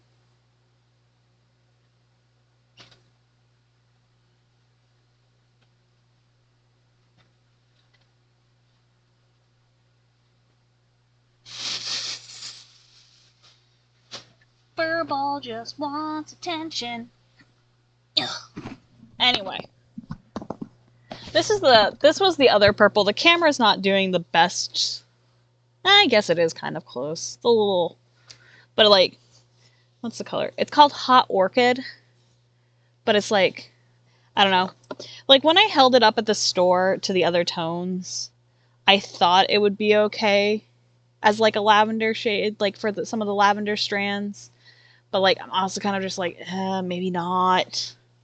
I don't know. Maybe I'll do some with like this color and then I'll do some with the darker purple I'm using. Because this is more like a dark blue purple. I think this color is called Grape. But this was the color I had bought for the lavenders. I might use it some with the Forget-Me-Nots. Like, might use these together in the Forget-Me-Nots. But I'm not fully committed to this color. But I bought it anyway just in case because it's like, I'll still find a use for it because I'm me and I like purple. I use purple all the time anyway.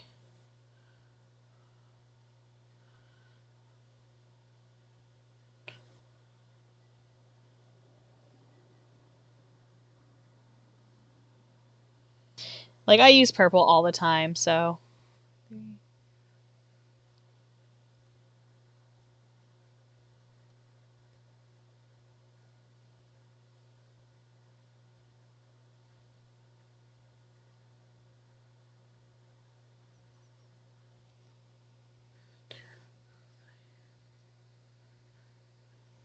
it might bring more variety into the bouquet to make it more cohesive. I think too,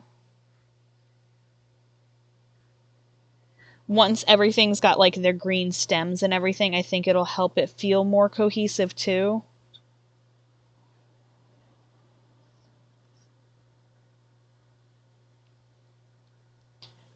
I think right now where everything's still just bits and parts, it's not like a fully full together thing.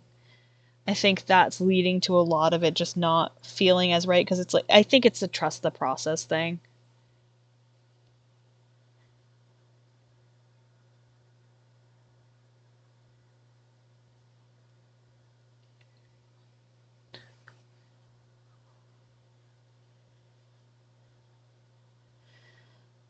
Lavender's so much easier to work up than those rose petals.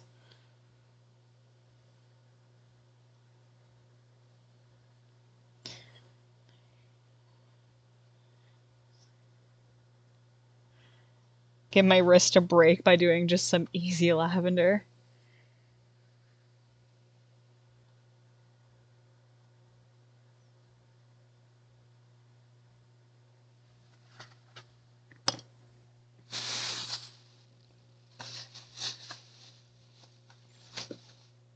See, I like the other color I got for the darker reds or this one. It's called Red Tweed, but it has this nice little like speckling in it.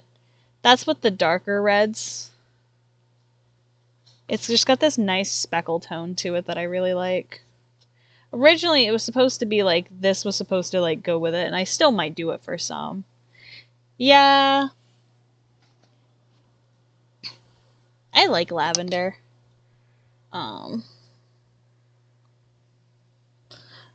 I actually have a candle that's a lavender gelato. Oh yeah, that's the good stuff. I have a lavender gelato candle. So good. I also have an autumn candle that smells really fucking good. I am so mad I can't...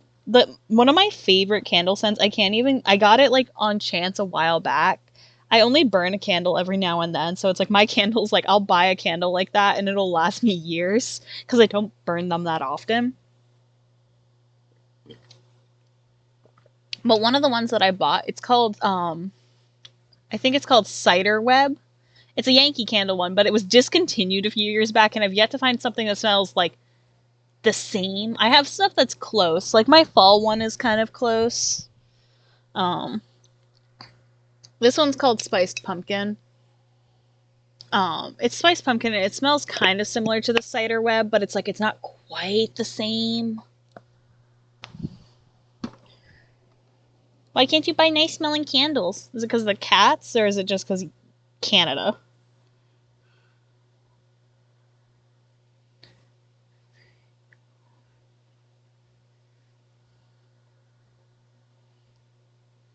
See, the only reason I really have Yankee candles and stuff like that is my mom is obsessed with them, and she has been since I was a kid. Like, it used to be. Lame. Yankee doesn't ship up to you guys? That's so funny considering how close to the border and shit.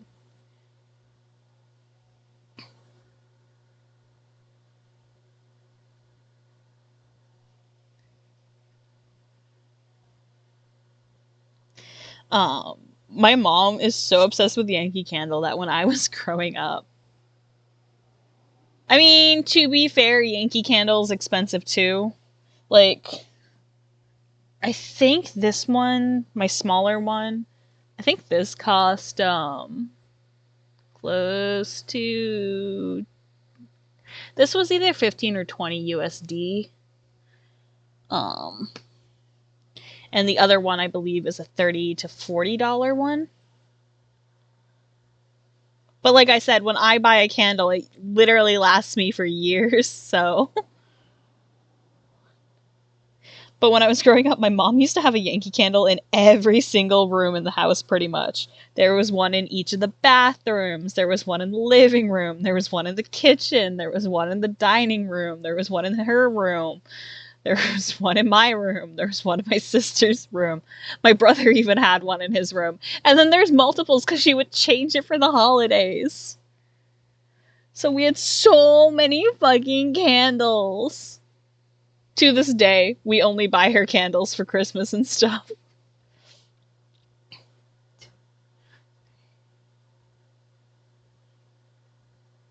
Yeah.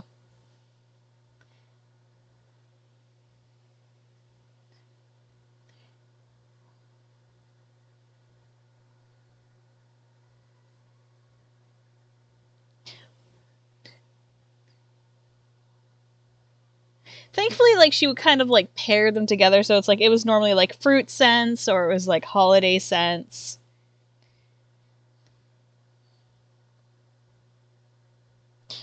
But it was still a lot. There are certain candles we can't have because they set off migraines, so, like, we very rarely ever had any florally scenting ones. So my lavender gelato one has to stay in my room, as well as my sweet pea ones. Like, that was my scent growing up, was I always had sweet pea candles. Like, that was my go-to scent for things, was sweet pea.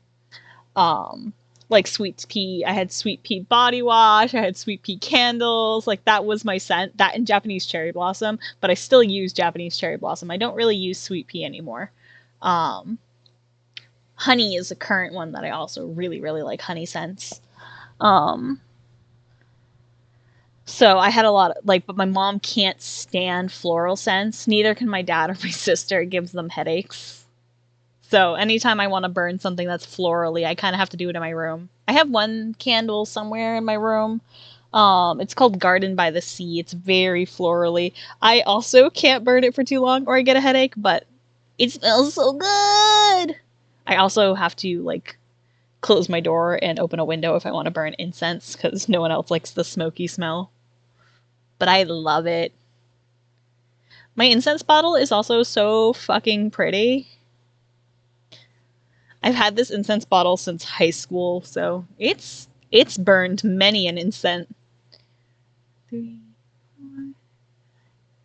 But it's this frosted glass. It's this frosted glass blue bottle.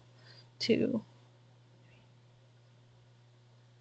So the bottle itself is primarily just this frosted tone. It's this lovely deep blue, but there's a section on it in the design of a wolf howling at the moon that is not frosted. And it's so fucking pretty. My parents actually have one too. It's a dark green and it has an eagle design in the non-frosted section. But they don't burn incense. They gave me the incense. They just liked the bottle. but it's got a little like breathy hole on the bottom, and basically you take a split key ring and you just grip the incense, the top of the incense, because it's stick incense. Then you light the incense and you sit it down in the bottle, and so the hole that's in the bottom of the bottle helps feed the air up, and then all the smoke comes out the top of the bottle, and that's how it does it. The ash goes to the bottom, and then you can just dump the ash out of it when you're done. But it's a super pretty bottle, and you can just use any kind of split ring or something just to hold the incense at the top of the bottle. I've lost the original split ring that I had. I just grab a split ring randomly whenever I want to burn something. Currently, all of my incense sticks are sitting in a vase on my desk. I keep saying desk. It's not my desk. It's my dresser.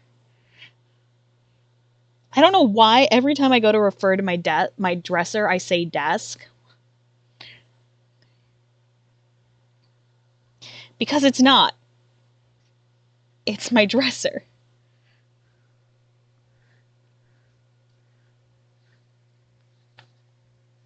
But I really like my incense bottle, and I have for a long time. Obviously, I like it because I still have it and use it. I've never been able to like use those like.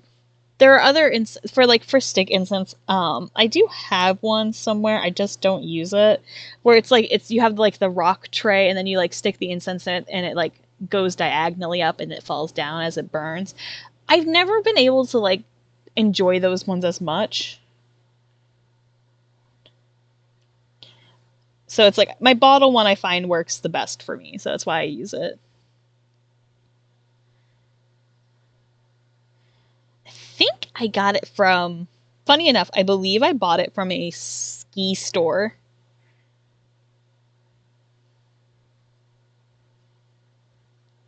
I should go buy more incense though. I need more dragon's blood and black magics. I like them. But they can definitely be something that like not everyone vibes with because they are smoky. So typically when I use them, I actually typically will burn it near an open window so that like the smoke primarily goes out the window. But I find that leaves such a nice like smoky scent, and like different ones will have a slightly different smell. But really they all kind of smell the same once they're burning, in my opinion. It doesn't stop me from buying different scents, though, because I like them. Because some of them do have a more pungent smell. So specifically the ones that I was saying, so Black Magic tends to have a kind of vanilla-y smell. It's a warmer scent. And I like Dragon's Blood scent because it's just got a nice earthy tone to it that I like. Those are my personal favorites that I like to burn. I also have lavender scented ones, obviously, because I like lavender. It's one of my favorites. Yeah, like campfire smoky. Like, it's just got that nice, warm smoke smell. Like, that's kind of the shtick with them, is they have that nice smell. But I always, like I said, I always burn them near an open window, so I don't particularly burn them much when it's winter. But I burn them in, like, spring, fall, summer. I haven't done it in a while, though. 6. But it's just quite literally... Yeah. I just haven't done it in a while because I don't, obviously, you don't want to leave something that's burning, even if it's smoldering. You don't want to leave it alone while you're off gallivanting. So it's like I can only do them when I'm paying full attention to it, kind of thing. And I just haven't because I've been doing other stuff, like working. Though I do burn my candles occasionally. But it's like I have to be careful because I am prone to migraines.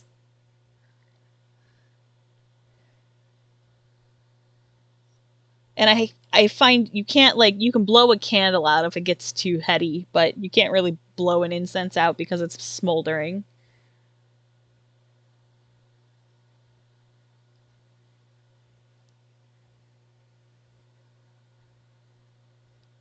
There's a couple stores in the mall that I like to go to that you can tell they've been burning incense, and it smells so fucking good.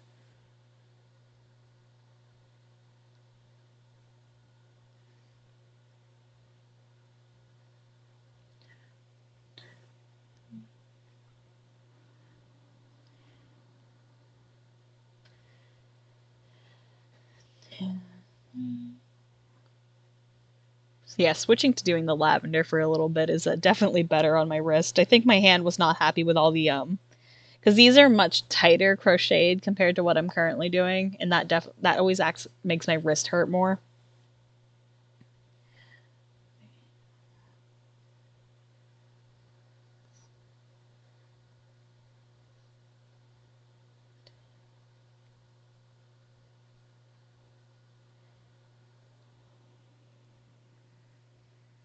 One, 2, 5, 6. 1, 2, 5, 6. I'm a little sad, I realized, because of how big shrimp is compared to like my Babbit that I used to use for crocheting. You guys can't appreciate the worm unless I fully move my model and it covers chat. Yeah. I think it was quite literally, I was just crocheting so tightly for the rose petals that it was just like, hey, we don't like this. But that's kind of the issue with crocheting smaller things like that, is I do find that smaller hooks tend to be more fiddly on the wrist, which is why I don't particularly use them often. This hook that I'm currently using, my sister calls it... Yeah! Hold on! Here, let me... Where is me? Look at him! It's a worm! But you can't appreciate the fact it's a worm because I have to sit lower so that you can actually see chat. I mean, I could always move myself like this since I'm crocheting over here. Just have me floating there. Yeah, it's a worm! Because my old one was also a worm. Like the Babbit crochet tuber she was crocheting a worm on string scarf. So I made shrimp do the same thing. I had to change the color of it though because the worm on string that Babbit was crocheting for that model is the same color as shrimp's skin. Like it was the same as shrimp's scale color. Sadly, this one I didn't animate to do the thing that the Babbit's does, where the Babbit's worm will change where its eyes are if I'm talking or not. I should make it do that. I might do that after stream, is actually edit that. But yeah, it's a worm. It's a worm on string scarf. I thought it was so stupid cute. I had to, like, because that's what my old one was. Like, Babbit was also crocheting a worm on string. So I wanted to keep it because it's so silly and I love it.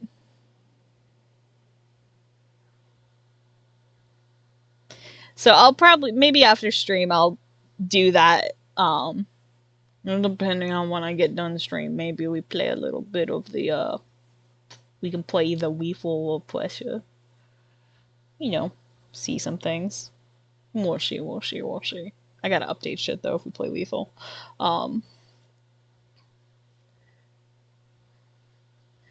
But it depends on when I get off of the stream, because I do work tomorrow. 4, 5, 6, 7. Let me if we go around here. 1, 2, 3, 4, 5, 6. But yeah, no, it's a worm. I realized it when I was setting up stream earlier. I was like, oh no, no one's gonna get to appreciate the worm. Because the way that I normally sit on my screen is so low.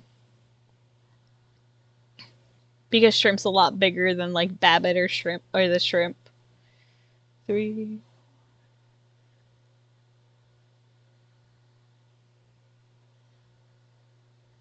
Because she's a full body model. And Babbit's tiny. 3.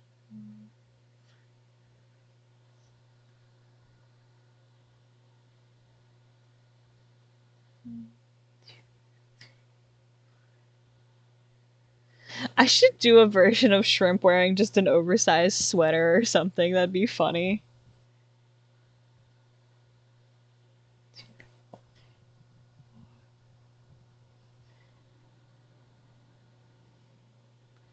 Can you imagine crocheting a sweater for a sea monster?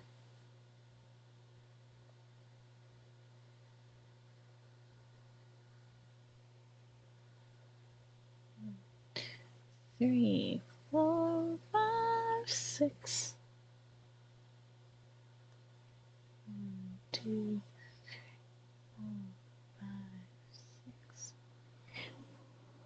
have to go to the store tomorrow so that I can buy something because I gotta do a thing. I know, right? Think of all those peeled sheeps. So Spud's birthday is Saturday, but we have work on Saturday. But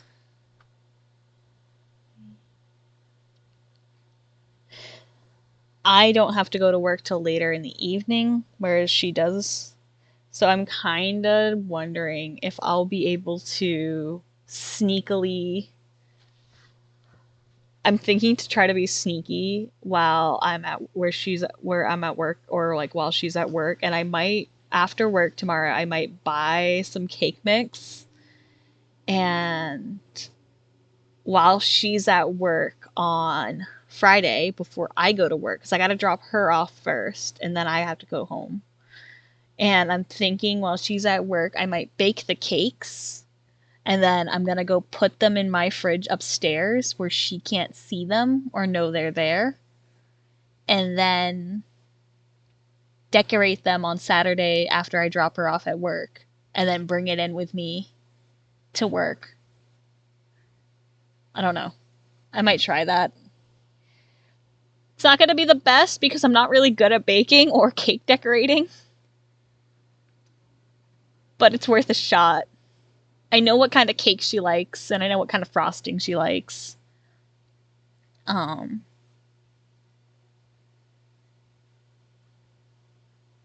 But I know she's not happy that she's not in a good mood that she has to work on her birthday.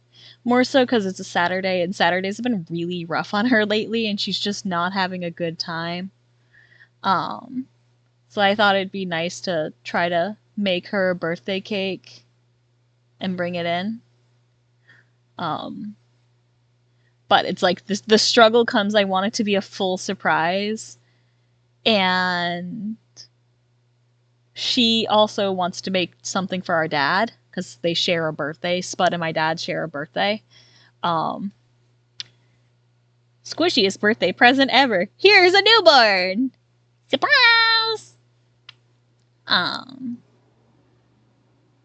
So yeah, we're trying to like. I'm just like thinking because it's like I do have a mini fridge in my room, so it's like I could take my drinks out of the fridge because if I pull my drinks out of the fridge, it's not going to hurt my drinks. And I could put the cake slices and stuff like in there because it's like because I got to bake the cake first and then I got to crumb coat it.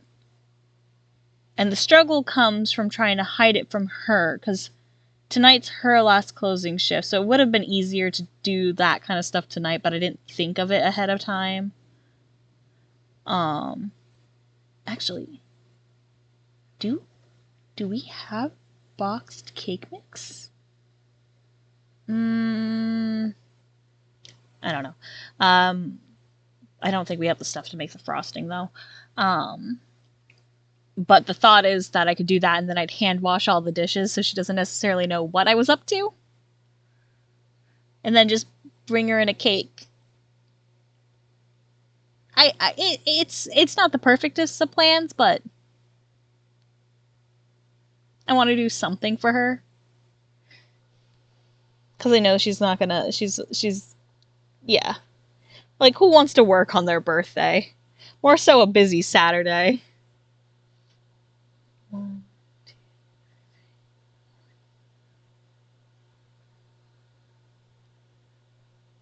1, 2, 3, 4, 6. I'm almost done with this lavender. 1, 2, 3, 4, 5, 6. See, the fun thing with lavender though, it's like it's a long process, but you only have to do the one thing, so.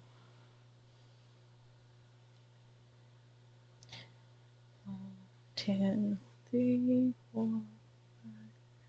More so working a shift that you really don't want to work.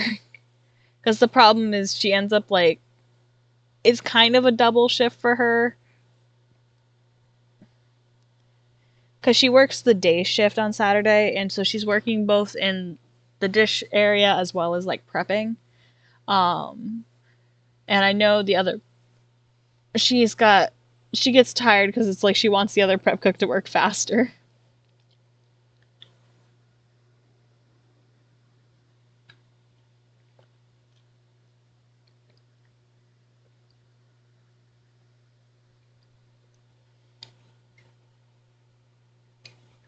Look, you can see the boba.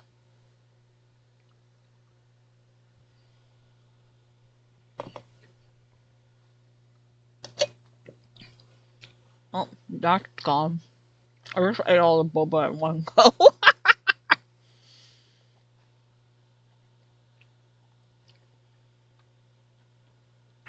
I'm not the best at baking and cake decorating, but I'm gonna try.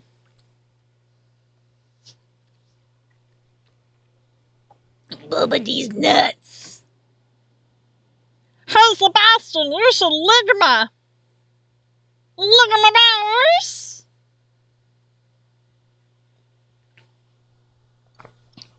Bubba, these nuts. 1, 2, 3, 4, 5, 6.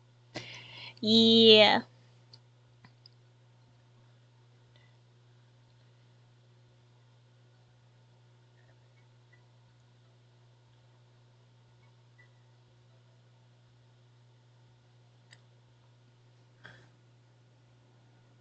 I already gave her birthday present from me, so she got that early. I bought her the Sashomaru Funko Pop because it's like she's been looking for it and we could never find them.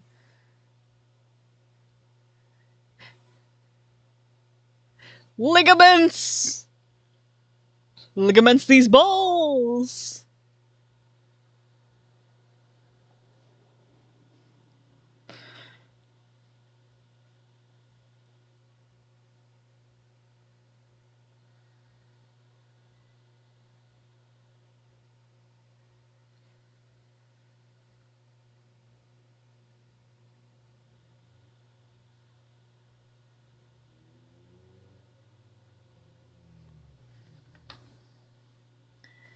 One, 2, 3, 4.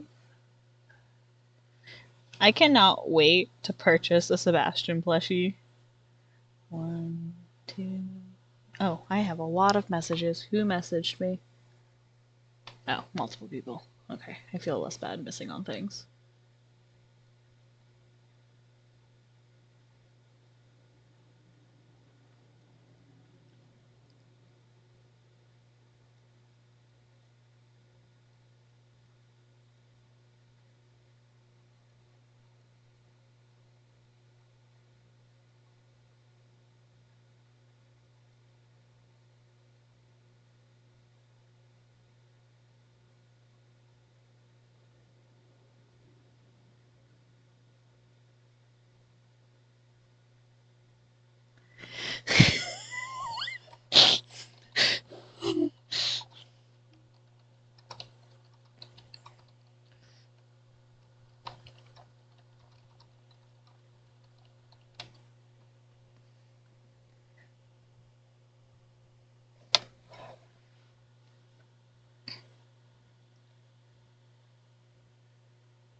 Like, I just can't wait. He's gonna be friends with my Rue plushie. I'm gonna stick them together. My fish get to be friends. I honestly love my Rue plushie. Like, Phonics did such a good job on it. Like, I love this thing so much. Like, even though this isn't his canon design anymore, like, I love this so very much. Like, he's so dumb. Like, he goes stupid little back frill and everything. He's so stubby and I love him. His also fucking giant ponytail is so good. You're too good, my baby. I love him. Like, this was worth the money spent. I think I spent like, I think he was like 80 or something like that is what I spent for him. But honestly, I'm so glad they were like, yeah, I'll make you one. I was like, yay!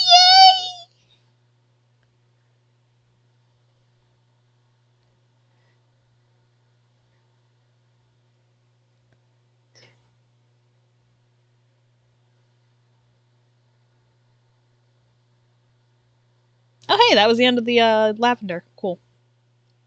All right, one strand of lavender done. It's much easier to do a lavender than other flowers. Because then what you essentially do is you just wrap it around the stick and just adjust all of the petals that you do on the line. But, like, that's a lavender. No, he was, he was under 100. I do remember that. I would have to go check, like, my payment history. It's been a few years since I got him. I think it was because they used a free pattern from someone, and then they just modified it. I think it was 80 for the base, and I might have spent 20 on shipping. I'm not 100% sure, but I believe he was like 80 was like the agreed upon price. Don't quote me on that. Like, I would have spent more. Like, quite honestly, I would have. I told them, just name a fucking price and I will pay you to give me my boy. I think I actually paid. I do think I paid more, though, thinking back on it. I think I did, but I could be wrong. Yeah, if you bought it right now. To be fair, though, this was also a few years back, so money was a little different. Yeah, he's so stupid cute. I love him so much. Like, he's so fucking cute. I love him. He's got his embroidered, like, his gills are embroidered all the way to his back, and then he's got his embroidered face. I love the blep. I'm so glad they gave him a blep. It's so cute. I love it. Like, honestly, it is one of my favorite purchases. Gonna make another lavender. Someday. Someday I will also get a plushie of Shrimp, and she will be long. Long me.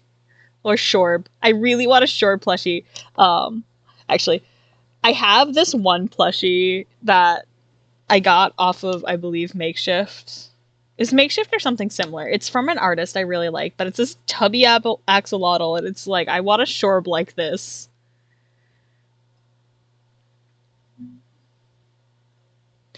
Like, give me a Shorb. Someday I will make a makeshift Shorb. Can you imagine?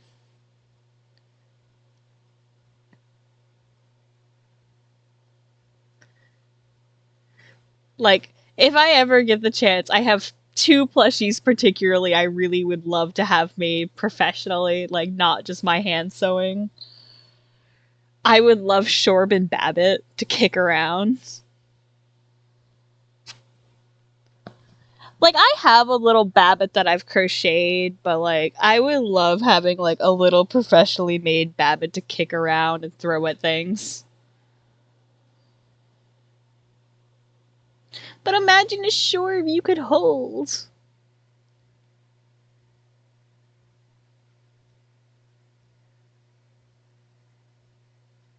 I don't think it'll ever happen, but I can dream.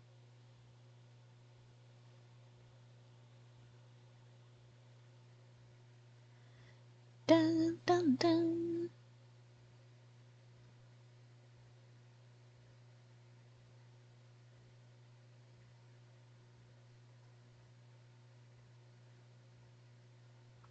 Dun, dun. Nya, nya. Nya, nya. Nya, nya, nya. Nya, nya. Nya, nya. What? What do I also need? I 12-foot Sebastian. I will. I am fully thinking of how to plot out how to make him. I already have an idea for everything.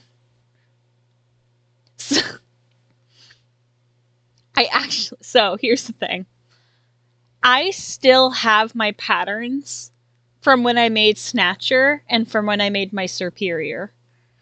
I could take the pattern for how I did Snatcher's body for Sebastian's tail, so it does the curling thing that my Snatcher does. So he's kind of sitting more. And I have sewn mermaid stuff before. Like, that's not going to be hard. And then I know how to... I know I shouldn't. I really shouldn't make a 12-foot Sebastian. But at the same time...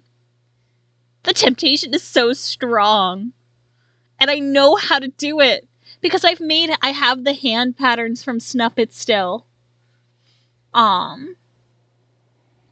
specifically, some of my original Snuppets, my Snuppet has 3 fingers.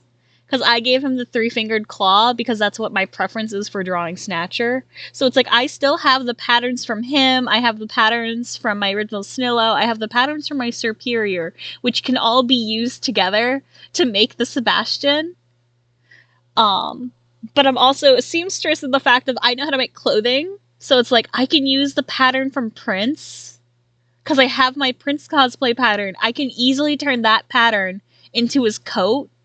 Obviously, I know how to make a scarf. That's not that hard. I know how to make bags. I've made plenty of bags, both sewn and crocheted.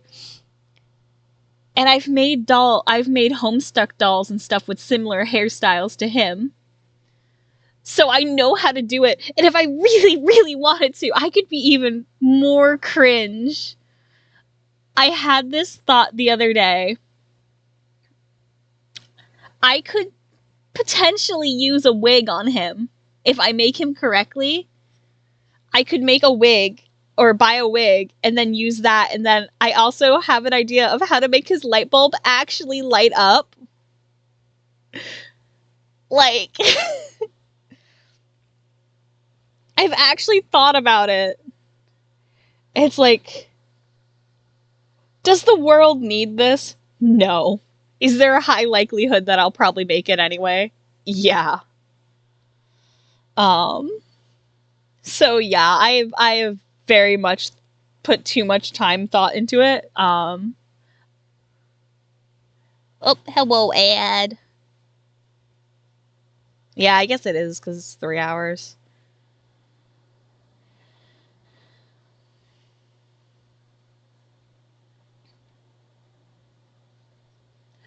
One, 2, 3, 4. What the fuck?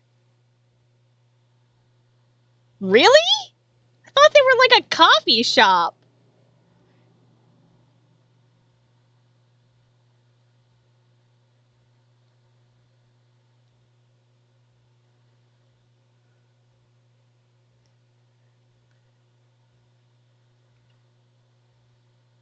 What the ever-loving fuck? Weird.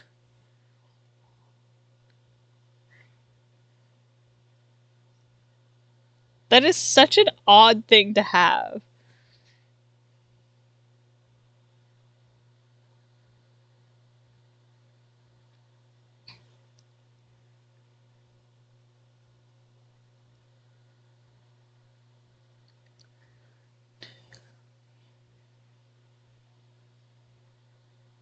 Just a little bit. 1, 2, 3, 4.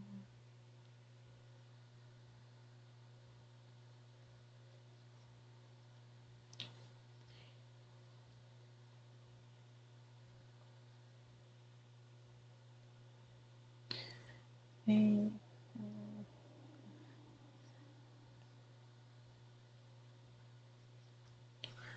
2, 3, 4, 5, 6.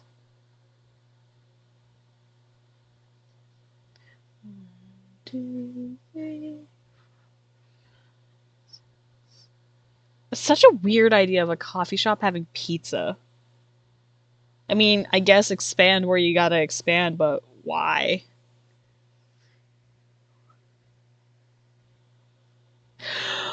Oh my god! Hold on, I have to fact check something really fast. I just had a very funny thought.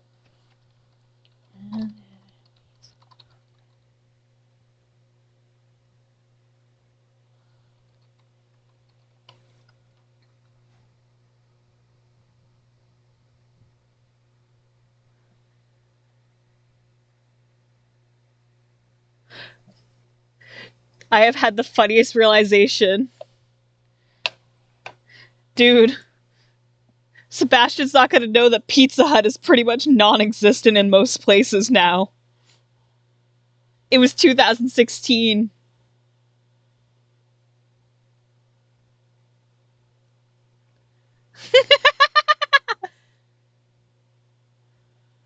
Like, I was, like, thinking about it because, like, you know, the whole, like, the joke about, like, Five Nights at Freddy's and stuff. Like, I was like, oh, yeah, Pizza Hut started shutting down in, like, in this time frame of when he would have been...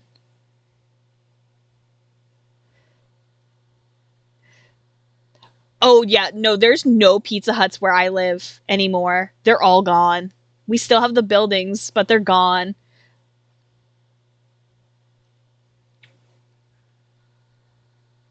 I know some still exist.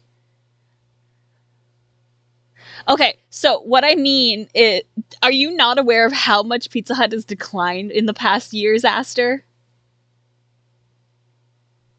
Oh my god, so this is an actual thing. Like, Pizza Hut is still around. I know that. But they've had a sharp decline from where they used to be.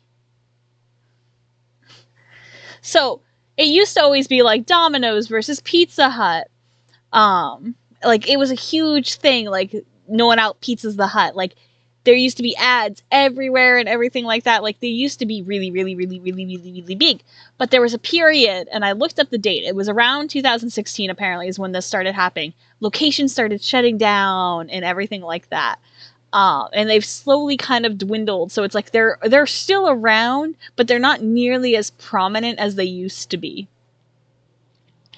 So I was just thinking, like, oh, you also wouldn't know about how Chuck E. Cheese redid the mascot to the CGI rat. Like, I'm thinking of things that he wouldn't know because he's been under the fucking ocean.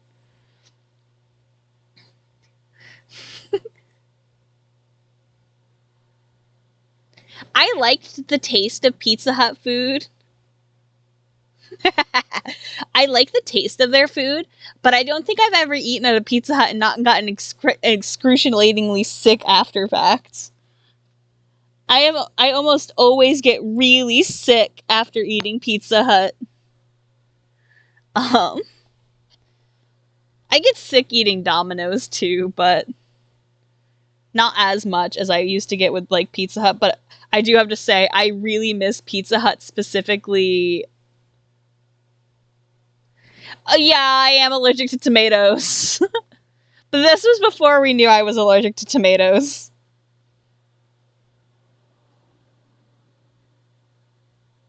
I had to explain to someone yesterday that I can't eat the seasoning at work because I have a garlic allergy.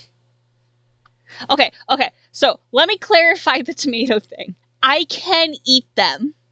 It just makes me throw up stomach acid. Tomatoes cause my stomach to overproduce acid. So I can eat them now and then, but I have to be really careful with the amount of it that I eat. Because it'll cause my stomach to start overproducing acid, to which the point is if I've had too much, I'll throw up stomach acid, and it's really uncomfortable. It's dealable, but I avoid it when I can. And it's just easier. It's just easier to avoid it.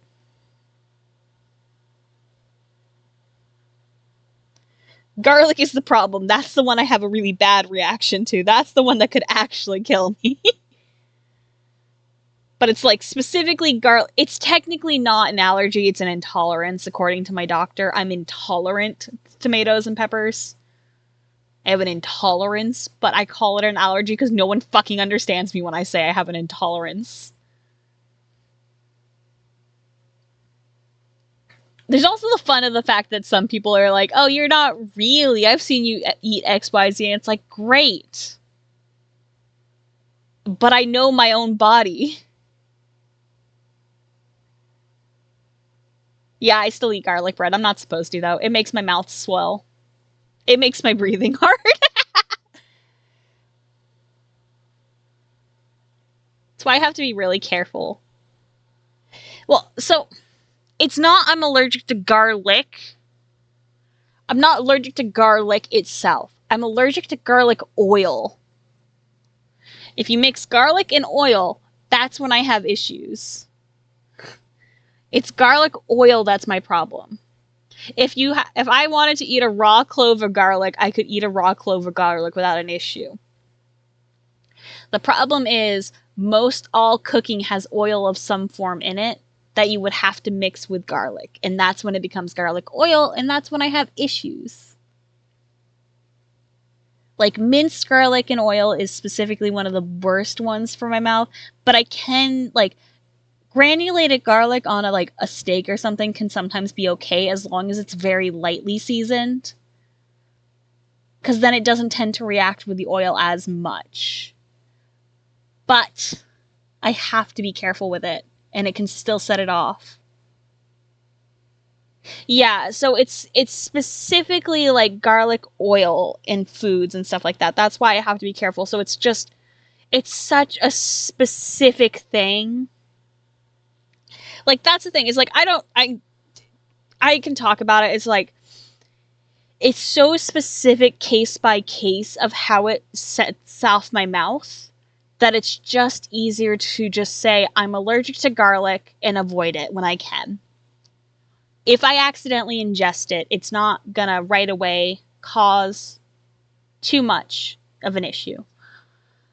But depending on the quantity of it, it can set off a worse reaction. I'm not one of those allergies where it's like the smallest amount will set off the worst reaction for me. I need to have a certain amount. There's a threshold that has to be ingested before it starts causing real problems for me. And I say it's garlic oil and stuff like that, but we're not actually sure what causes the problem. We just think that's potentially what it is because that is the thing that is most often causing the reaction I have. But we actually don't know for sure what it is I'm allergic to that causes my tongue to swell up like that. It could be specific types of oil. It could be specific types of garlic. It could be the garlic oil proteins or what enzymes get released, whatever. We don't actually know what I'm actually allergic to. It's just easier to avoid garlic oil. And that's what I just say is I'm allergic to garlic. Because it's hard to describe what I'm actually allergic to, if that makes sense. Because I haven't been to the doctor to be poked and prodded and be like, yep, that's what this is. I need to go to an allergist and have it properly diagnosed of what I'm allergic to. But I just haven't been able to. And it's hard to, I don't like having to explain that XYZ, but we're not quite sure. So it's just easier to say, hey, garlic oil, can't have it, can't eat onions, can't eat garlic, leave me alone. Because there's this weird thing with some people that if you say you're allergic to something, or if you just say you can't eat it, but you don't. So there's this thing, it's like if you don't have the allergy per se, and you say I can't eat XYZ, people get weird about it. And I've never had someone actively tamper with my food, but I know I've read stories of people who don't believe in food allergies and they've tampered with people's food. And so I'm really lucky that my specific issues with food allergies are not that severe. I am very grateful all the time that my allergies are not so severe, but the problem is we know mine could turn severe if I'm not careful. Because I've had an increasing reaction to the issue, which is how we realized it in the first place. So I don't know if I've talked about it before or not, but my issue with tomatoes is not a new thing. I've had issues with tomatoes since I was in high school, middle school era, to the point that I've that one is fully on my records and everything. I used to be on a medication for it. And that one we knew, but the one with the garlic is something I developed when I was in college. And it could potentially be related to the fact that I'm allergic to tomatoes. So because I can't eat tomatoes without having complications, I typically don't order foods with tomato sauce on them. And I typically would get white sauces. I don't know if you know this, but most white sauces for pizzas and stuff like that tend to be just garlic oil. A lot of pizza places will just use garlic oil as their white sauce for their pizzas if you can't eat tomatoes. So we noticed that whenever we would order pizza for me, I was starting to have issues where my mouth just felt wrong. And it took us a while to realize the correlation of why did my mouth feel wrong? Because I have food sensitivities just anyway. I don't like certain textures and everything. So it was like, is this a textural thing or is my mouth actually having a reaction? But then it started getting to the point that it's like my tongue would get swollen and I would like have to stick my tongue out of my mouth because it just wasn't comfortable to keep it in my mouth because it was swollen. Ooh, cheese-based. I do get like Alfredo based pizzas now and then. But yeah, it was just like we started noticing that I was having issues with certain things, and we also think I might potentially have an issue with certain types of oil specifically. And it's not the garlic itself. The garlic just acts as like a catalyst of sorts. We do know for sure there's something with garlic, because it is almost always garlic is related in the process of when I've had issues with my mouth. Like, we have garlic mashed potatoes at work, and I can't eat them because they will cause my mouth to get swollen. And I say my mouth will get... Oops, I knocked my camera. I say my mouth will get swollen, but it's like my tongue swells up, and I get this itchy feeling and burning feeling on the sides of my face. It's not pleasant. So, and it just really sucks because I actually really love garlic. Garlic bread is one of my favorite fucking foods, but it's like I can't really eat it anymore because a main component of garlic bread obviously is garlic oil. So it's just really sad.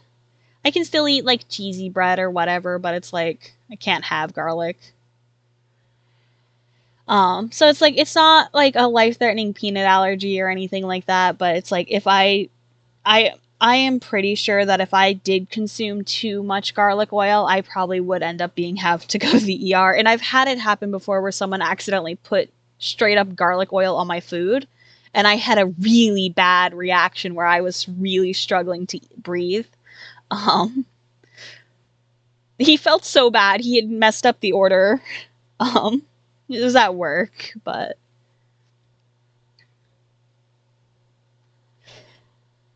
But yeah, that's, so it's like, unfortunately, no! There's not any real replacement for garlic. Isn't that depressing? There's no replacement for garlic. I just have to live without it. The closest you could get is like onion powder can sometimes be similar, but it's really not the same. There's nothing that really mimics the pungentness of garlic. But it's like, how many people are fucking allergic to garlic? Like, it's not the same. It's like, I think the worst part about it is you don't realize how many things have garlic oil in them until you can't eat it anymore. Like, oh, what was it I was eating the other week? Oh, jerky. I bought jerky. So normally I buy teriyaki jerky, but I accidentally bought a different flavor of it. It was original. I bought these beef sticks. I had bought beef sticks and I was like, oh, it's original, whatever. I eat teriyaki beef jerky. I should be fine. But I was eating it and I had to stop like halfway through because I was like, why is my mouth acting up? So I had to flip it over to read the ingredients, and there's fucking garlic oil in it. So it's like, I'm also allergic to pineapple, for the record. I can't eat pineapple or kiwis. Like highly acidic foods I'm very bad with. But again, I have an acid problem, so. But it's just like one of those things where it was just like, something I've eaten similar before I'm fine with, but it's like this specific one had garlic in it and I had to stop eating it. And it's like, I remember there was a time a manager had offered me some potato chips. Well, they were tortilla chips. And I had to be like, he was like, oh, these are really, really good. You should try them. I'm like, can I see the bag first? Because that's another kind of food that you wouldn't think that would have it in it. But so often the seasoning on those kind of chips has it in it. Like, I have to be careful with fucking Doritos because they can cause my mouth to have irritation problems. I have to be careful with my favorite flavor of chip because it can cause issues. two of my two favorite flavors of chips, I have to be super fucking careful with when I'm eating them. Thankfully, Pringles don't cause too much of an issue, so I can normally eat a full can of sour cream and onion Pringles without an issue. But I have to be careful with like Humpty Dumpty brand of sour cream and onion. I think Lay's causes an issue in my mouth as well. I have to be really careful with all dressed up chips, even though I fucking love them. Speaking of. Oh, they're not in here. I can't be obnoxious. I was gonna be obnoxious and show Aster that I also have the chips, but they're not in my snack bag. I might have eaten them already. I can't remember. Well, maybe the Doritos need to stop being gamer sexual.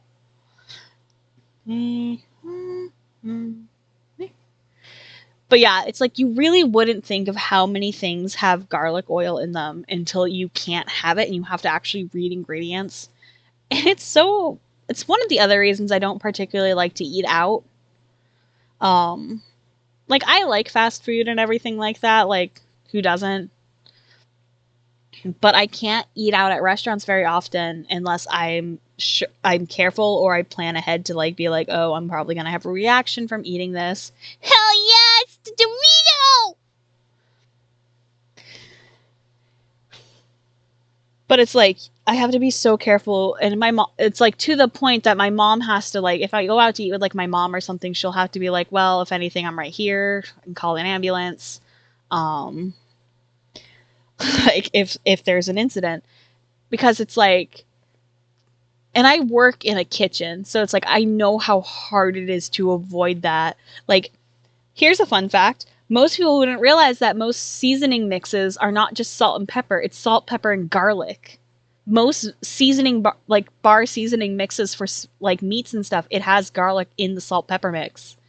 You wouldn't necessarily know that, and most people aren't going to know that. I only know it because I work at a restaurant that does that. So it's like I have to be like, oh, can you not season my food? Because if you're going to season my food, I need you to season it with just salt. Because I can't have our seasoning mix. Because Bar and Grill will fucking make my throat freak out. But it's like so many restaurants and stuff, you probably wouldn't even think that just the seasoning could set something off. But for me, it does. It's different because it's like, oh, a fish allergy. That's pretty obvious. Avoid the fish, clean the griddle, use a different pan. But it's like, you might not even know that like the vegetables have the fucking bar mix on them. And you'll get them, and then you'll have a reaction because you didn't know that it had that seasoning mix on it until you get it, because they're not gonna, it's not, like, obviously, if you, like, look at all the allergen books and stuff, but it's like, here's the thing is most allergens are, like, most places, their allergens, they'll only really have, like, the big allergies, and when it comes to more minute allergens like this, it's not gonna necessarily be known. And I know this is both a customer and as a restaurant worker, that most people aren't going to know, like, what has garlic in it. It's not the weirdest. I have, like, we've had incidents where other people have, we've had customers have garlic allergies before, and the cooks will sometimes, I've had them ask, hey, what can't you have? What has garlic in it so we can tell this customer? And I was just like, most of the fucking menu. A lot of people can't actually have red. There's an allergy to the dye that makes things red like that a lot of people are actually allergic to. 1, 2, 3, 4, 5. But that's why I get vampire jokes made about me, because look how fucking pale I am. Like, this is one of the reasons people call me a fucking vampire. 3, 4, 5.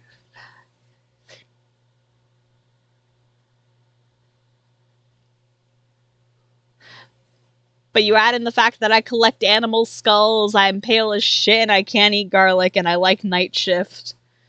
And people think I'm a fucking vampire. If I'm a vampire, I'm the shittiest fucking vampire. Gotcha. I thought you were just having fun.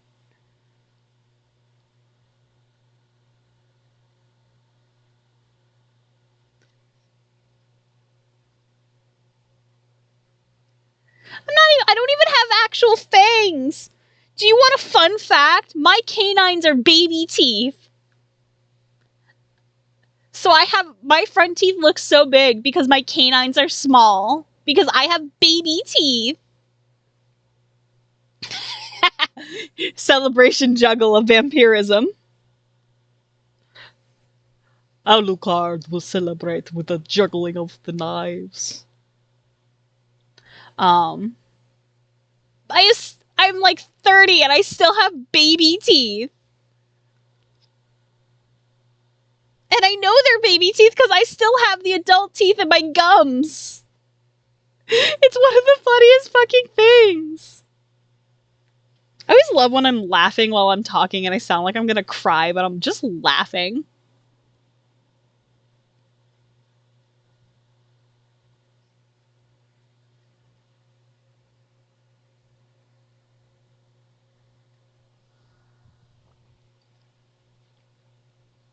I gotta fix my nail. My nail keeps catching on my yarn. And yes, my emery board has lobsters on it.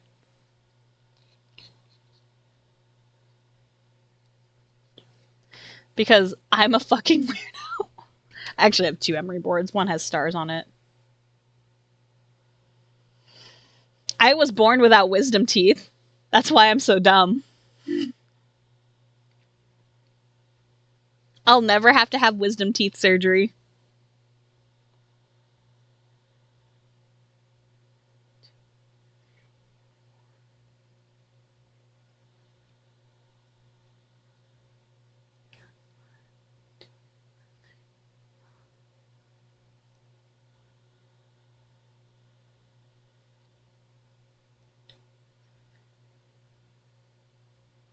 I don't know if it's just my canines that are still baby teeth or if some of my other teeth are still baby as well.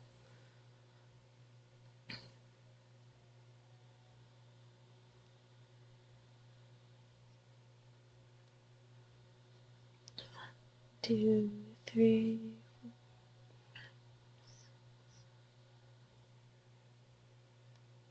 I mean, I would just do that anyway because I'm fucking neurodivergent and I like mashed potatoes. You say that like it's a bad thing, but that's what I used to do in college sometimes. I would eat mashed potatoes for a week straight. Microwave mashed potatoes were my go-to in college.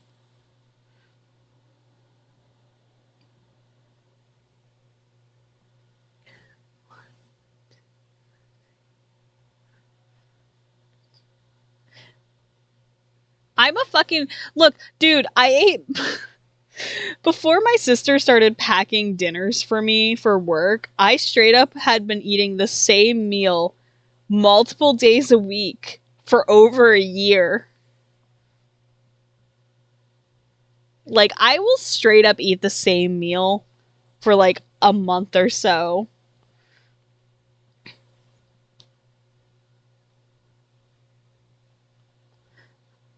Like, I just like, if I like a food, I will eat it till I'm sick of it.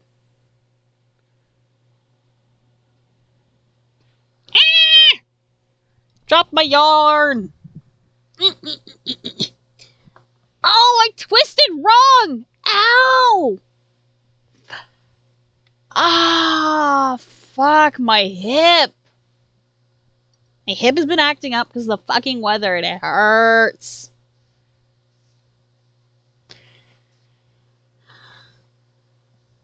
Never get old. I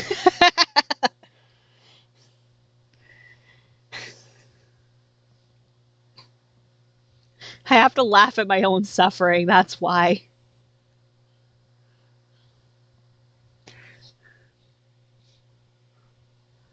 I'm laughing because I'm fucking dumb that I hurt myself bending over. It's because the ball of yarn fell under the chair, so when I bent over the arm of my chair, I hit my leg the wrong way. Like, my hip joint is right there. So I put pressure on it in a really weird way. 1, 2, 3, 4, 5, 6. 1, 2, 2, 6. 1, 2. Currently, I'm wondering what the fuck past me was doing with this ball of yarn. So, like, for whatever reason, it has 2 strands stuck together, and I wrapped it all around like that instead of doing what I normally do, which is take one end of the ball of yarn and roll it into a ball so you have one end that you're working with and then one end that's the ball. But for some reason, I didn't do that, and I made this a pain in the butt to unravel.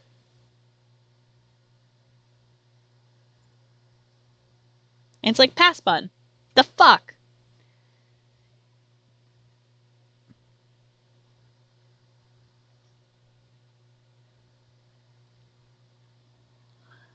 Two, three.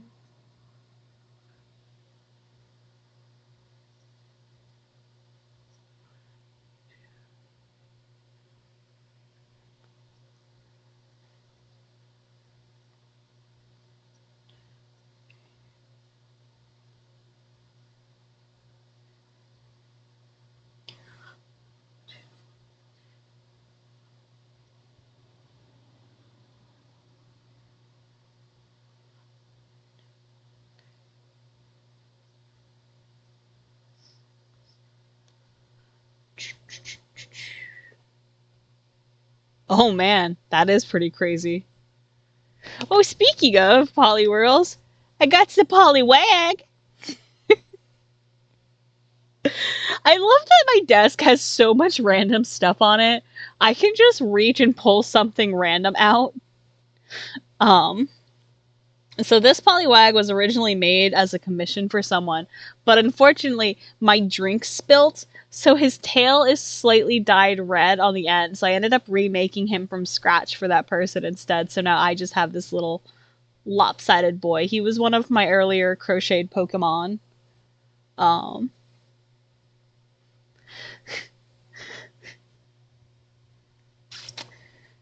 So you say that, but one of my storage cups, kind of is. It's not a vial, but this is pretty holding of the souls of the damned. Funny enough, this ain't even like the only skull cup I have in reachable distance. I have a glass one as well, and then I have multiple actual I have multiple actual real skulls.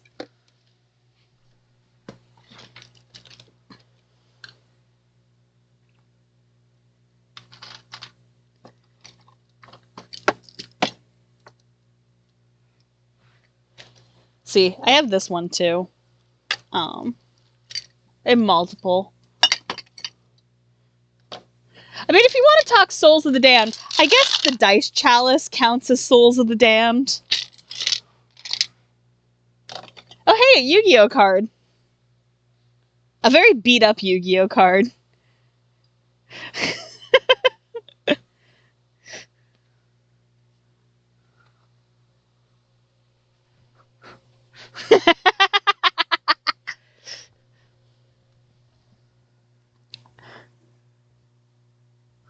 Yeah, unfortunately, I don't have y'all on my desk.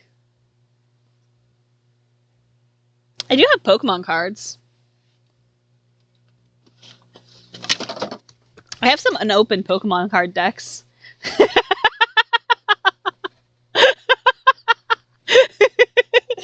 Considering I don't collect Yu-Gi-Oh cards.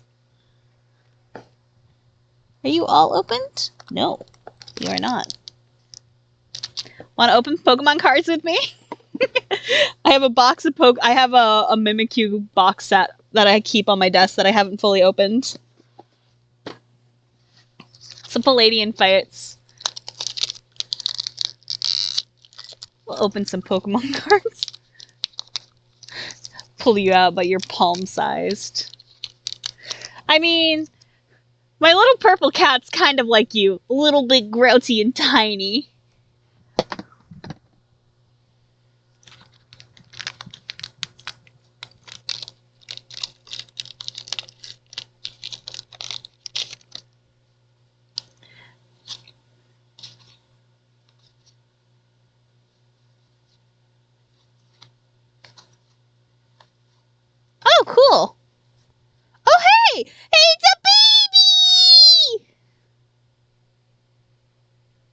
pretty sweet.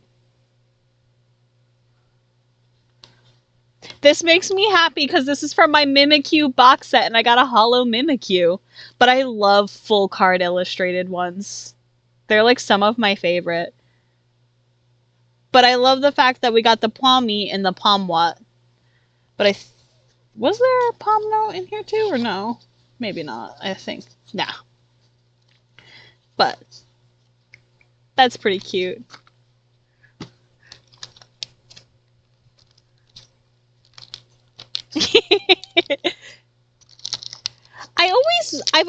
I love opening Pokemon cards, and I've considered doing streams of opening them. I actually have, I have to find where I set it. I have a Dynamax Pikachu box that I've yet to open. Actually, are you under the desk?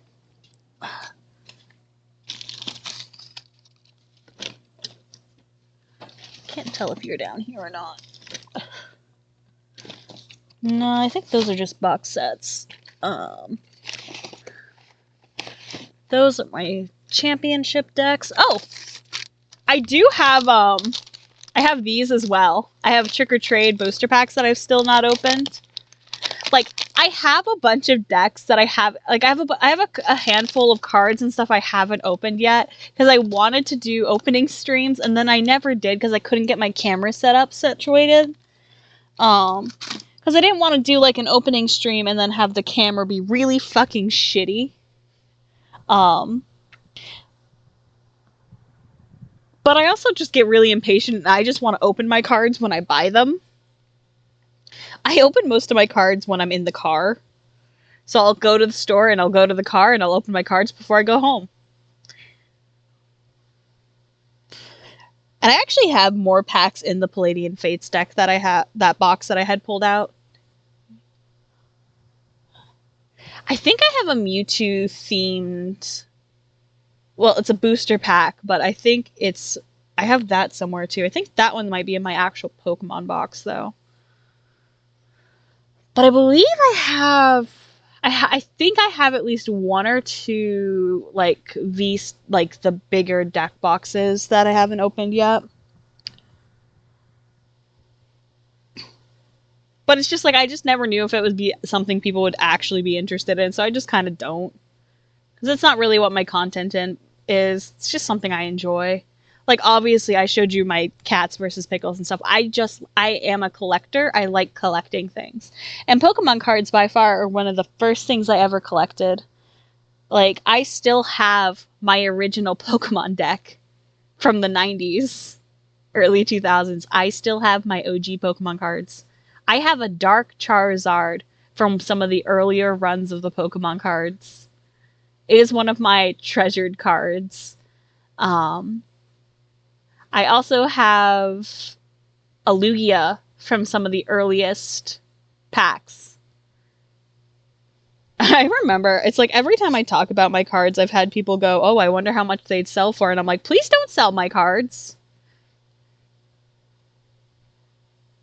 Like, that's one of the reasons I got so pissy with COVID scalpers. Like, I'm sure you know it because you do Yu-Gi-Oh cards and stuff, so you've probably seen it too.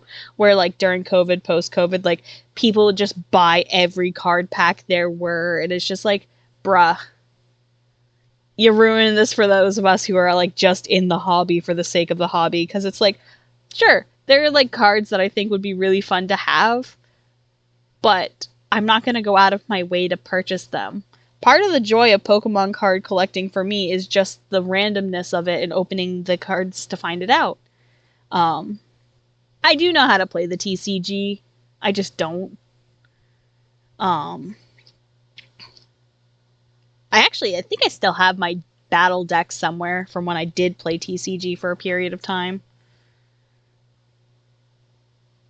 I like collecting the pins. Some of the things I found under my desk were, I think it's the past 2 years of the Nationals pin packs. I love the little Pika pins. I wish they would re-release some of the legendary pins that they used to have. I really want Darkrai. I got so lucky that I managed to get myself a Jirachi And I have Mew, but I really want the dark gray one, but unfortunately I never got him or Manaphy before the packs got fucking jacked up to price because they're discontinued and they don't make them anymore. Hell yeah! Keep your classic cards. I think it's always one of those things where it's just like, I don't know. I like collecting them. It just makes me happy. Makes my brain juice go burr.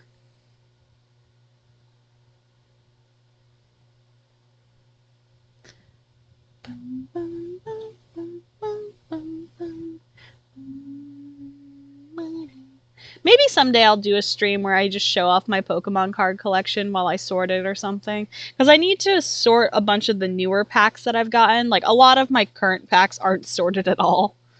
Like, oh, if I reach over here on the bookshelf.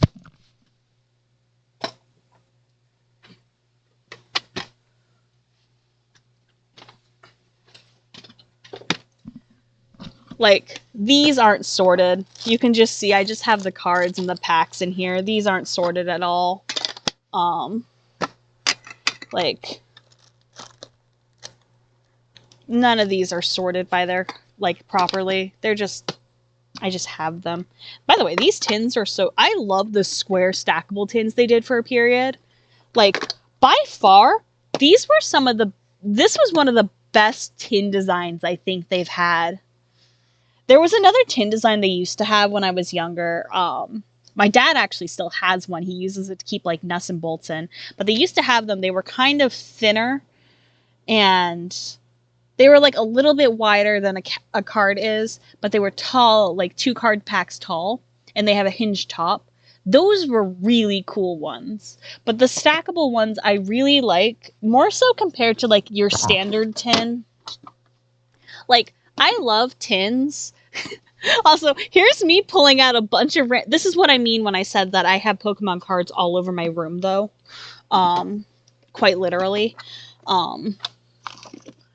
Like, I have cards all over the room. It's not... But it's like, I love the normal... Like, I like tins. I like the box sets and everything like that. But I definitely think the stackable ones are really nice, just like display-wise as well as just like holding things-wise. I have a lot of these tins, as well as I like the the lunch boxes. I have quite a few of the tin lunch boxes. I think I have 3, 4, 5 of them. I could reach under the bed and I could pull them out. At least one of them. I believe my Mewtwo one is underneath. It's just another bun skill of me just having my own fucking hammer space where I just have a stupid amount of shit. But it's like, that's the funniest thing about my room, is it's so disorganized, but at the same time, I normally know where most things are, that I can just kind of pull random shit out.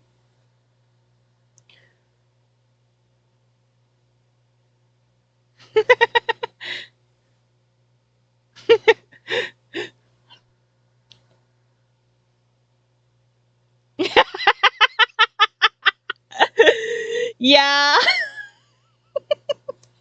It really is. But that's normally what happens when I'm streaming. Like, when I'm not game streaming, it's definitely something that happens quite often. If I don't have a clear set thing that I'm working on with, like... Because this happens when I draw, too. I'll be drawing, and then I'll be like, oh, do you want to see something that I have saved on my iPad or computer? And then I end up in a rabbit hole of showing things that I have. IRL crafting streams are even worse. Because I have access to all my stupid shit in my room. Like Pikachu. Him. Or the foam cross that I carved out of fucking floor mats so that I can draw my OC's fucking choker correctly. This is Kaya's cross. This is how I draw it at different angles correctly. Is I carved it with beveled edges out of foam so that I can draw it correctly because the stupid arms are so fucking weird.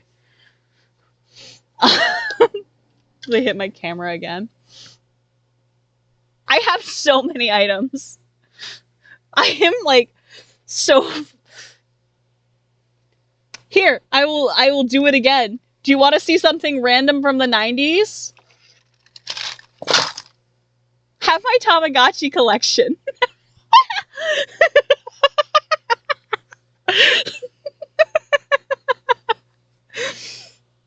Have part of my Tamagotchi collection on.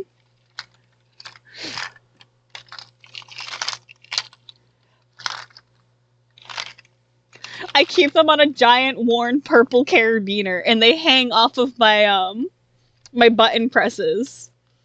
That's what's up here. Is my 2 button presses are right here, and I keep them. What stupid yeah, pretty much. Like, I literally could reach and pull out so many random things. There is Mario mushroom.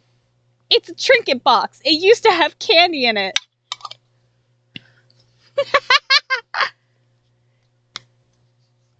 Yeah, there could be a little lag. Oh,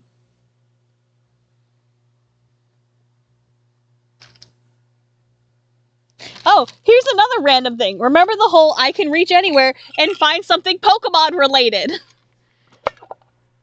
And look, it's got plastic hands and feet inside of it.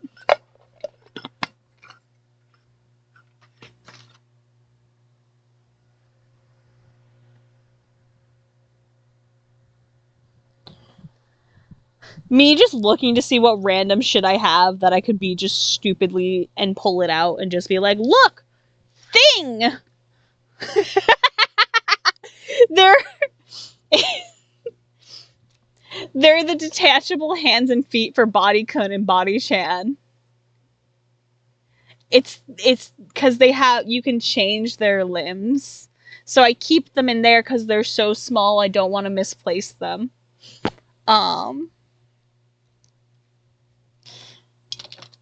Oh, it's not Vials of the Dam, but I do have vials. I also have stickers. I got stickers.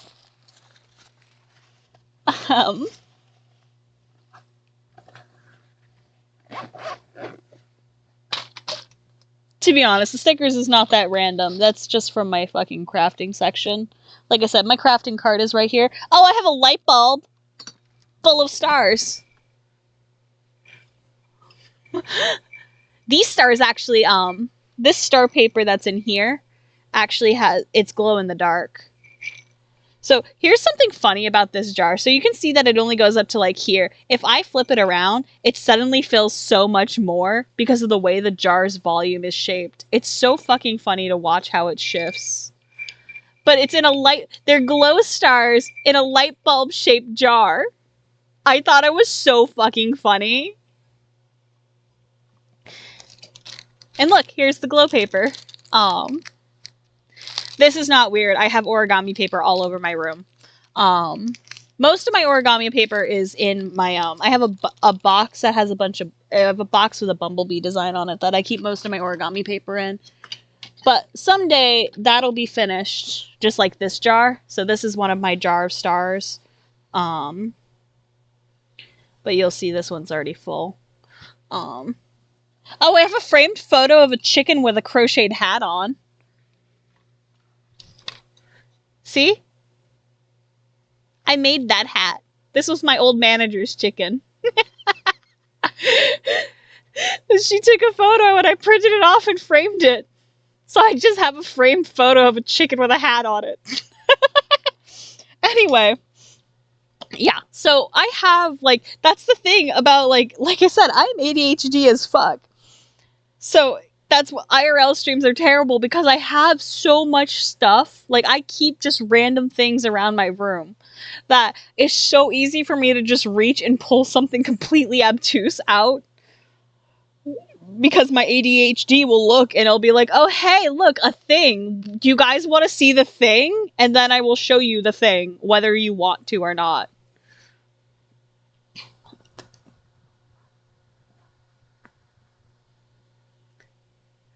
Anyway.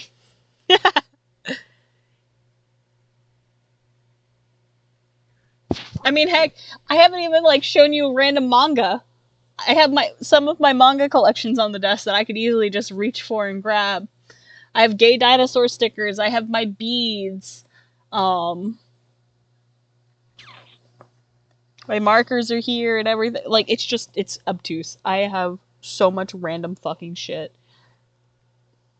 And you know what? It's not gonna change.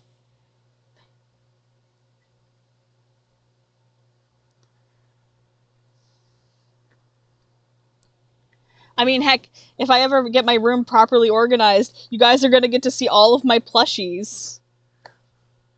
Do a fucking plushie sorting stream. You guys can watch me with all of my fucking children.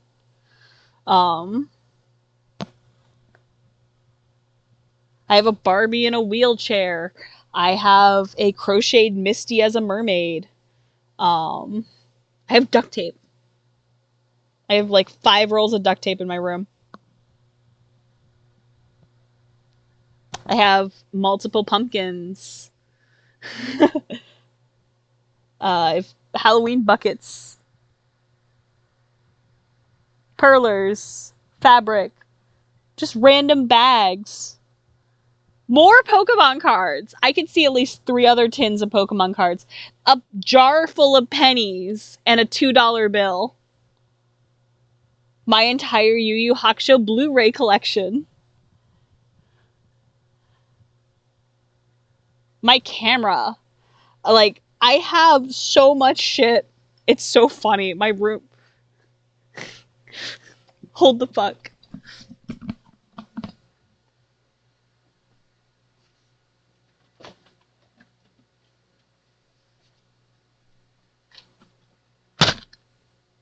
Pennies!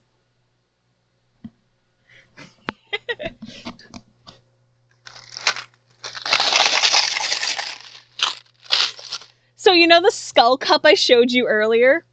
There was actually a roll, so I had my hand covering it so you couldn't see what was inside the top of it. But there's a roll of pennies in here too.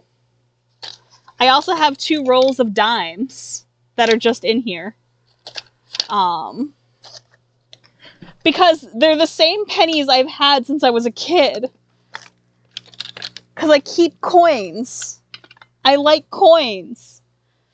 I have a fat fucking piggy bank on my desk that looks like my cat. He's kind of trapped where he is. I can't pull him out of the ether to show you. Or can I? Come here. Come here. Come here, cat bank.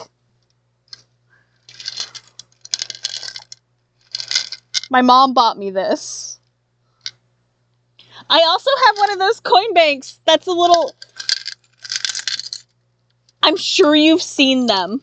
Those Japanese coin banks that are a cat in a cardboard box that reaches out and takes the coin. I have one of those. Come here. Hey. I also have like a jar of latex.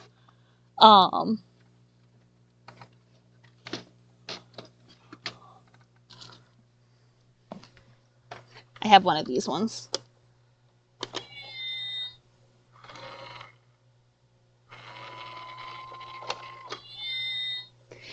Funny enough, actually, I think one of my first ever YouTube videos is actually me unboxing that. I'd have to check. It's either on my current channel or it's on my old channel. But I believe one of my first ever YouTube videos was actually me unboxing that. Hold on. Studio. Let me see if it's my current channel or if it was my old channel. Let's see. Cat kitty. Yeah, okay, so it wasn't my first video, but it was in my first, 20 videos. My first video was a speed paint, but there is an unboxing of that from all the way back in 2015. There's also a video of my cat. God, it's so funny looking at my old videos.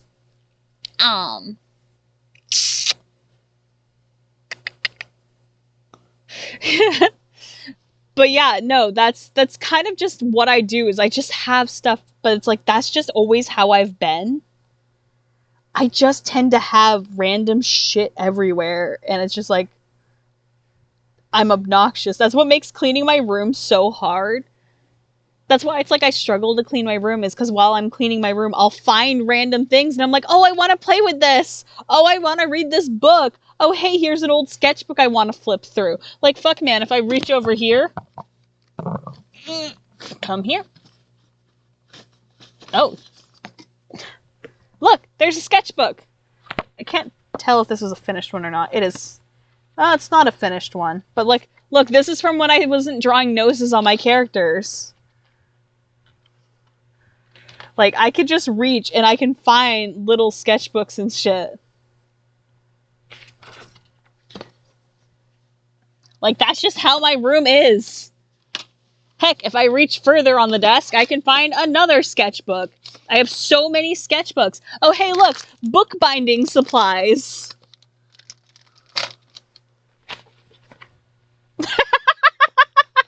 I'm sorry, I just opened up this sketchbook to this picture I drew of my sister.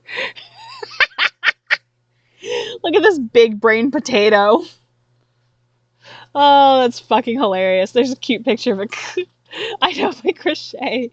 My crochet. There's a cute picture of Eclipse. We got some Wolf Mom. And then there's some... I really liked how this picture came out. Actually, I was looking for this sketchbook, so I'm happy I just randomly found it. Because this has some of my marker drawings in it. So I was looking for this one. This by far is still one of my favorite pieces. I really should do a really nice high quality scan to get a nice print of it. Oh, that's Chatter Tits.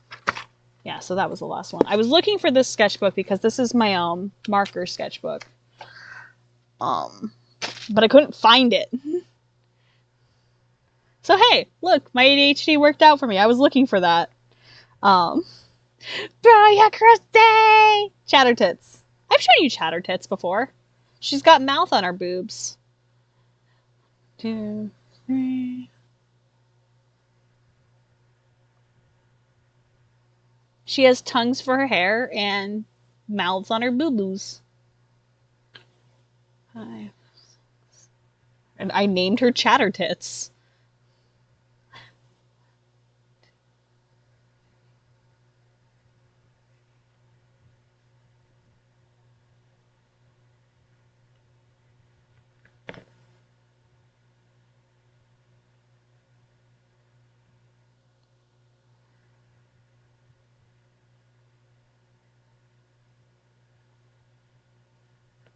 Maybe I'll do another marker stream at some point. Do some marker illustration.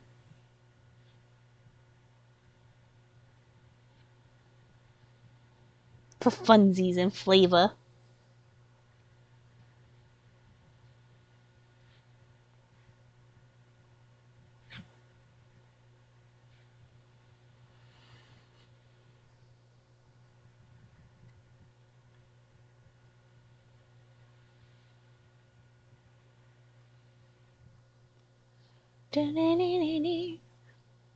I'm also thinking to crochet Sebastian at some point. So remember, I keep hitting my camera. I joked about that while I looked at my yarn stash, and I do have the colors perfect for him. So I might crochet a grumpy fish.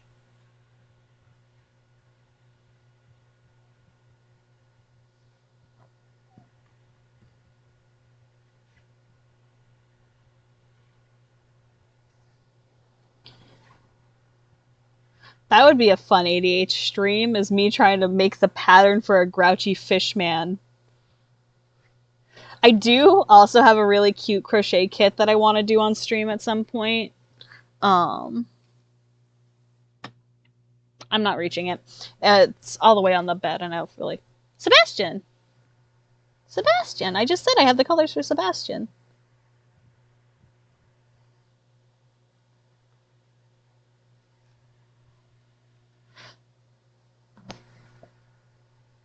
Because I could do a Sebastian kind of in the similar style to how I did my Misty doll. But obviously with a longer tail and everything to be more accurate for him, and no boobs because, I mean, he has pectorals, but I could do it a similar style to how I did her with like, yeah. That was one of the first bigger dolls that I've done with crochet. But I do have my pattern that I used for like Rue and Eclipse that I've made, and I could very easily modify that to be a merman, like Sebastian. Because what I could probably do, ads! No!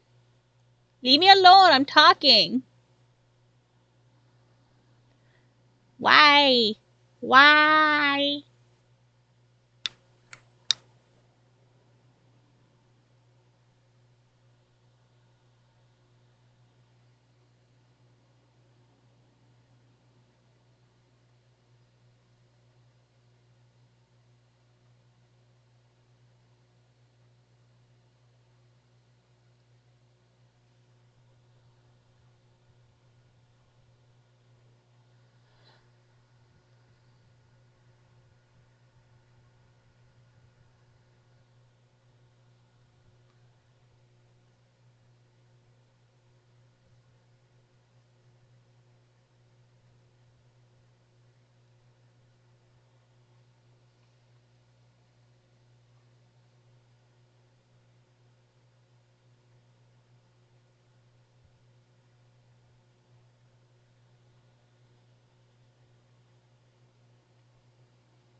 Untangle, please.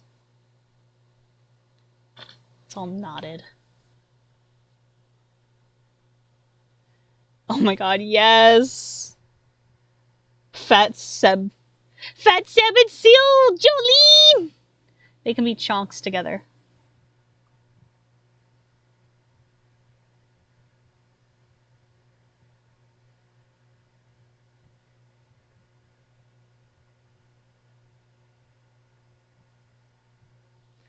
Hit by the silly ray.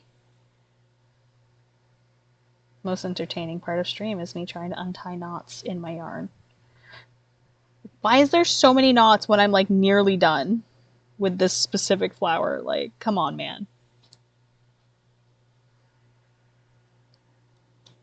I did not like that feeling.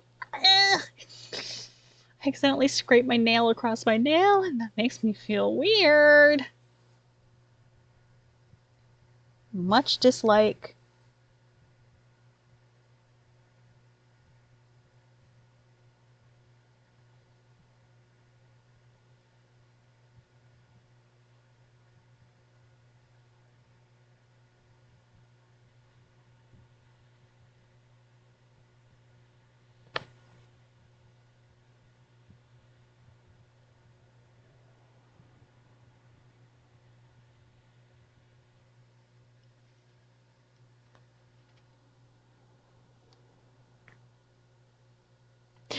Fat Seb orb. That would be a very fun one.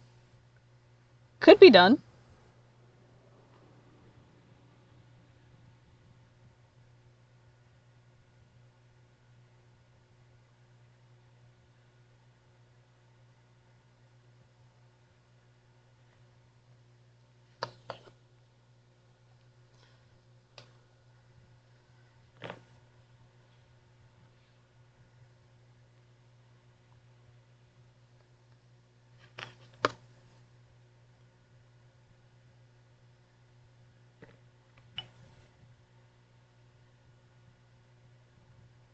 Oh, almost untangled.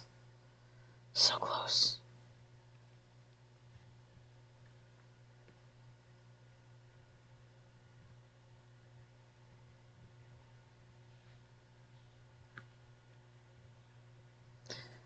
Almost, almost, almost. Free my yarn. Get the fuck out of there. I love annoying people at work because I'll just randomly make popping noises like that.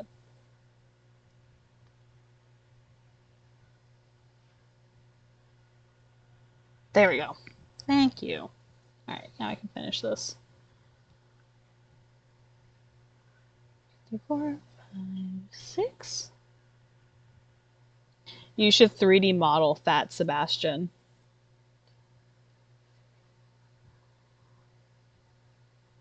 Find someone with a 3D printer and bribe them.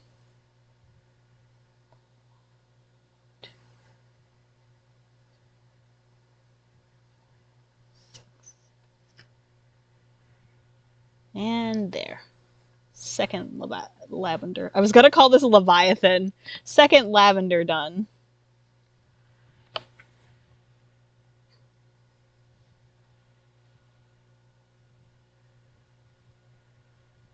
Alright.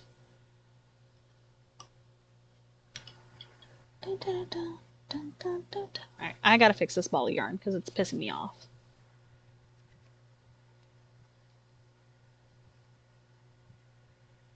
I want to know why Pass Me wound it in such a stupid ass way. Again, hitting my phone. That's not what I'm trying to do.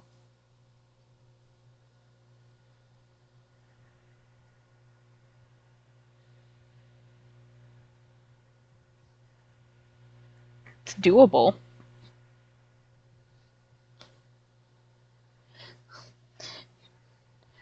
What? Rue's not lavender enough? He's a flower. He's a little priss boy. Little, I say, as if he's not tall in both his human and Leviathan forms. Can you imagine if I made him bigger? If I made him a bigger Leviathan, how much would that suck for him? Tee-hee. Oh, that gives me an idea. I've had an idea.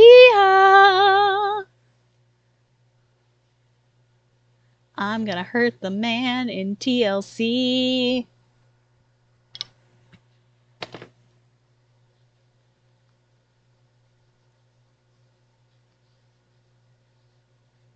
I just saw the bug again. Why do you keep doing that? I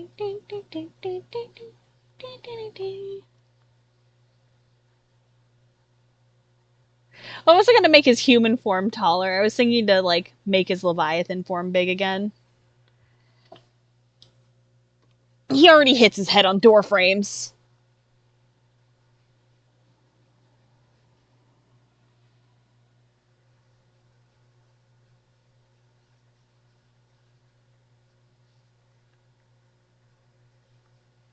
Stop being jealous.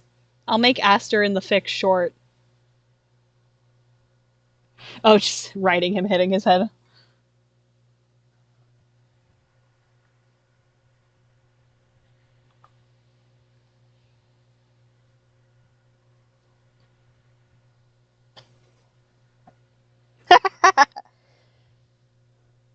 It's not his fault he's handsome.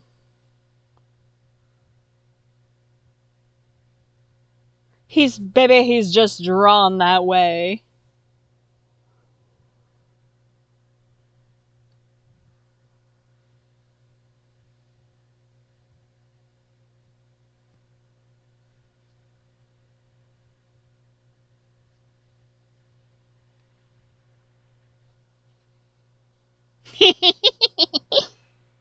Who, me?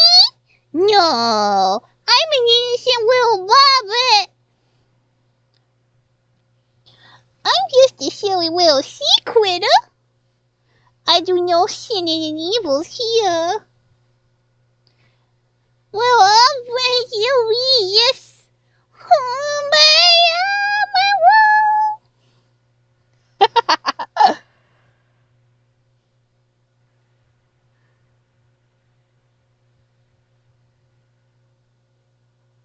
I'm just a silly little sea critter.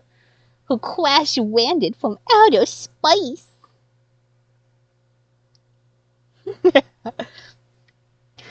Exactly, I'm just a little 150-foot sea serpent. And this ain't even my true form. Teehee.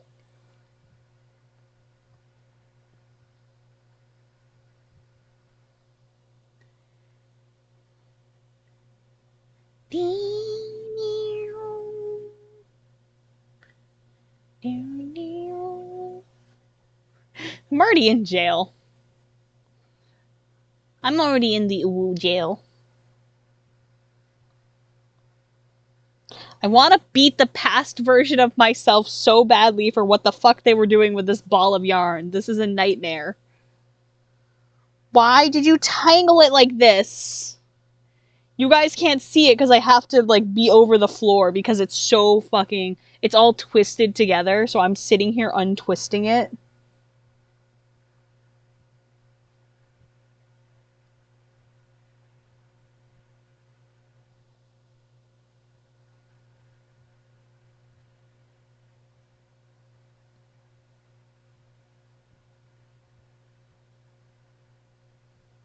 I'm gonna crochet some of the forget-me-nots in a moment, but just for another change of pace of flower.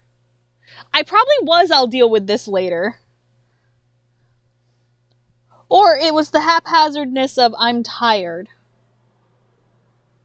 Like, look at this mess. Like, you can see it's spinning as it untangles. There we go. Alright. Yeah, unfortunately it is now later and I'm dealing with it.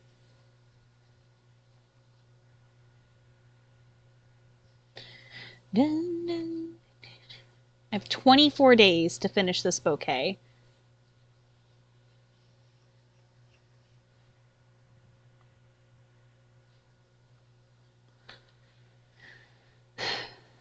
Oh, it's not that bad when you say it like that. But I'd like to finish it probably closer to 20.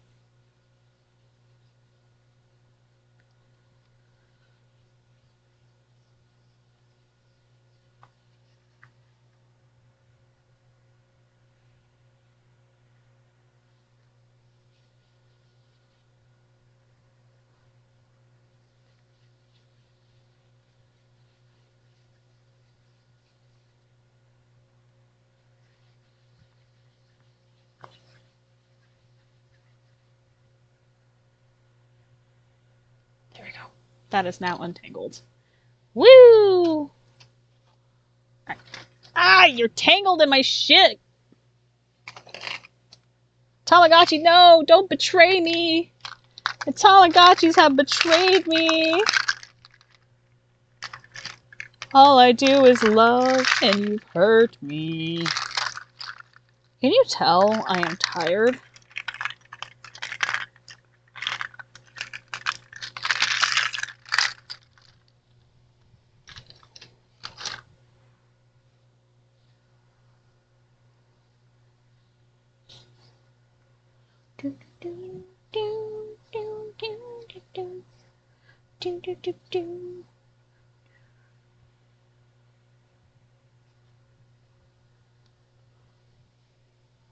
Alright, there we go. Alright. Now to make some forget-me-nots.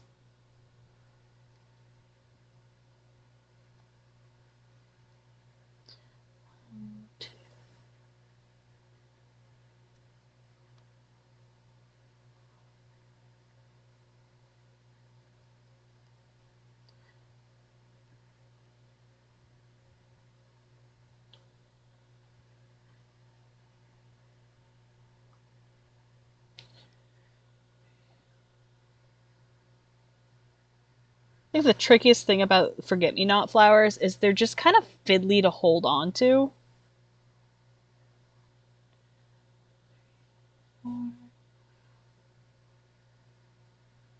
Like with the other flowers, it's like it's pretty easy to get a grip on them once you do the initial row, but the thing with forget-me-not flowers is they don't have the initial row to hold on to.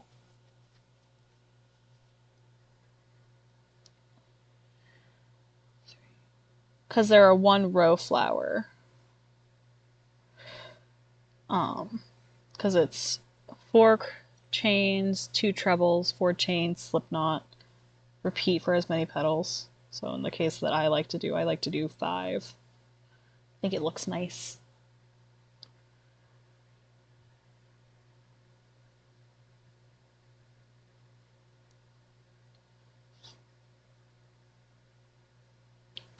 I should find the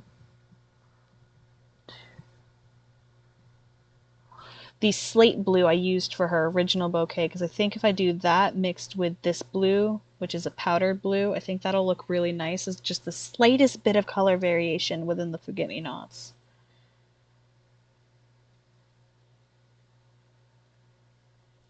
By the way, y'all should get up and stretch if you haven't already. It has been 4 hours. Obviously, I have gotten up because I had to be a gremlin. But I also had to get up at one point to mess with the cat.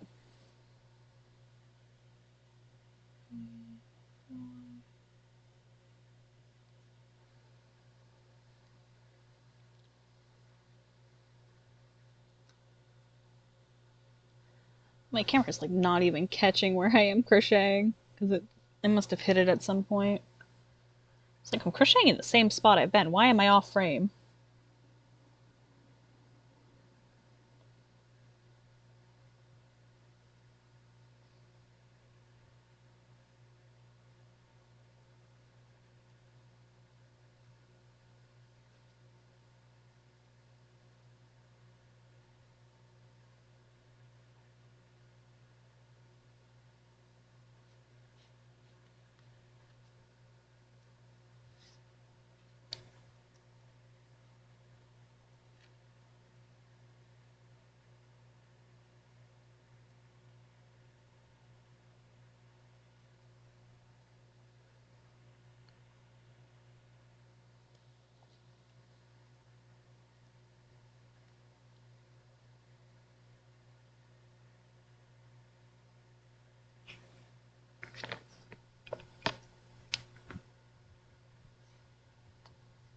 And that's a forget-me-not.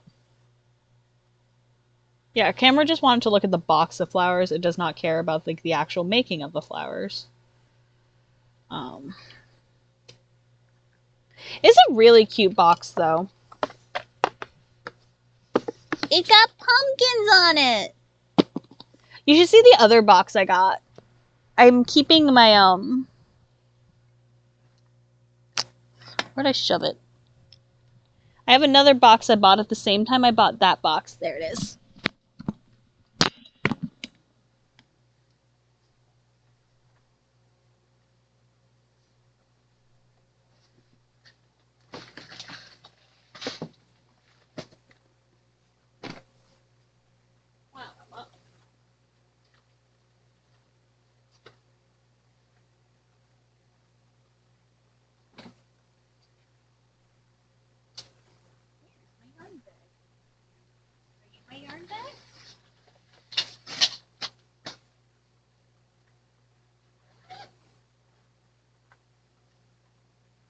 We're not the yarn bag. Alright, I don't have to look for that later.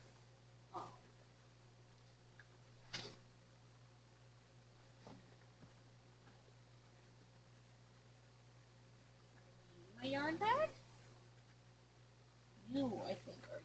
Yes.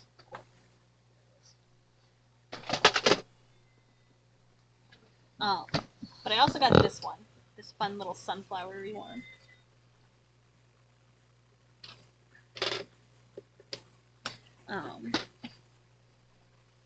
This one, though, is currently holding a bunch of my candy and stuff in it.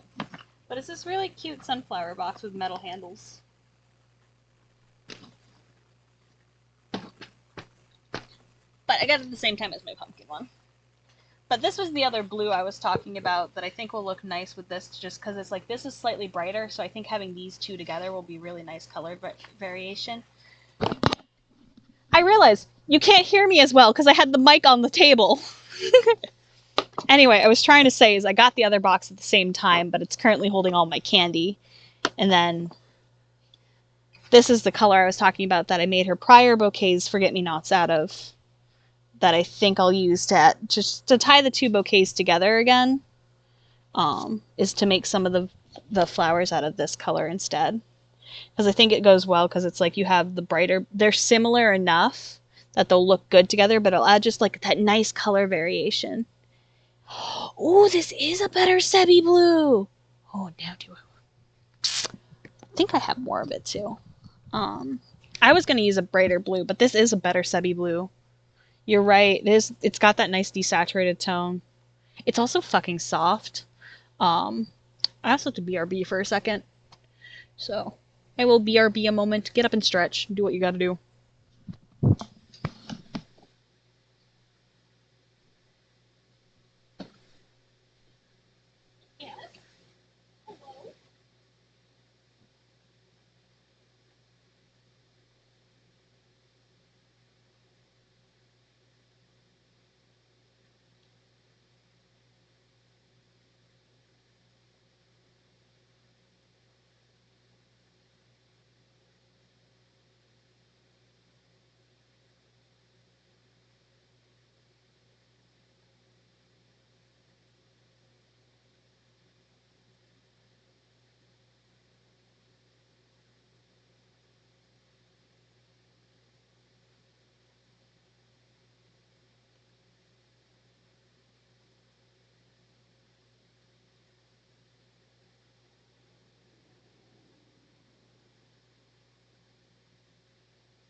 Do we want Joey Tax?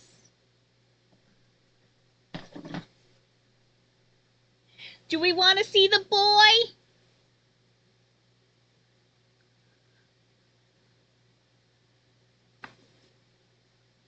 It's the boy!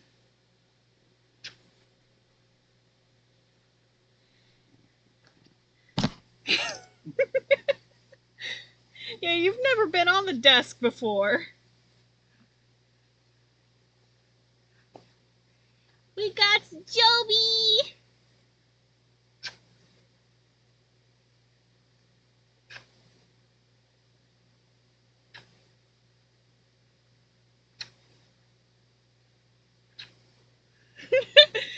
I told you, my cat is big.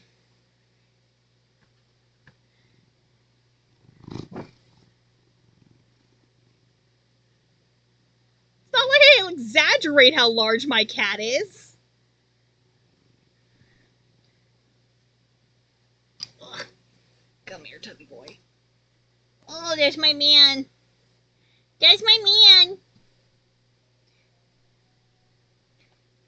Yeah, you don't normally get to go under there. I normally have a bin under there. He's my boy. He's my boy. Hello, boy. There he is. Yes, hello. You singing a song? Is that the song of your people? Purr, purr, purr, purr. He was gonna cause problems whether or not I picked him up or not. He's a cat. He causes problems on purpose. Hello, boy. Hello.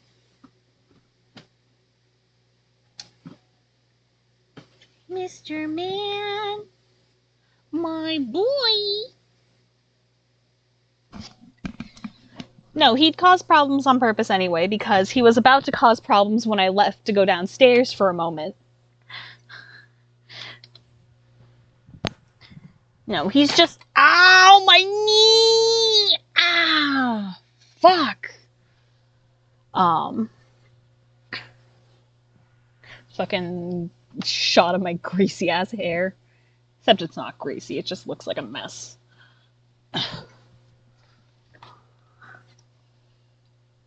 Anyway. You good, Furball? I know, I carried you in, so you didn't get to see how you get to leap out.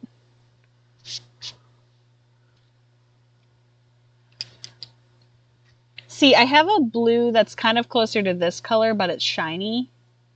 Sorry, a single strand's not as easy to tell the color, but it's just a very pale blue versus like this, which is a little bit more of a muted blue. The lighting doesn't help. For whatever reason, my camera makes it more orange. It's not nearly as orange, but I blame the lighting in my room. They're both very blue. But I was going to use a shinier version for Seb, but this color actually would be better. Be soft. The boy has abandoned me. But hey, you got a Joey tax today. That's pretty nice. It's always fun when you get a Joey tax.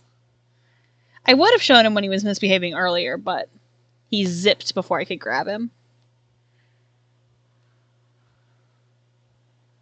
He zipped off before I could do anything. 2, 3, 4. Forgot what flower I was making, and I was about to start making a rose petal, and it's like, nope, that is not what I'm doing right now.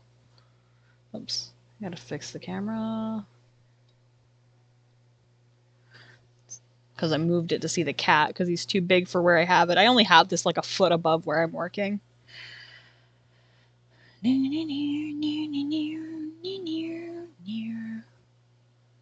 Oh, I have a bunch of messages again.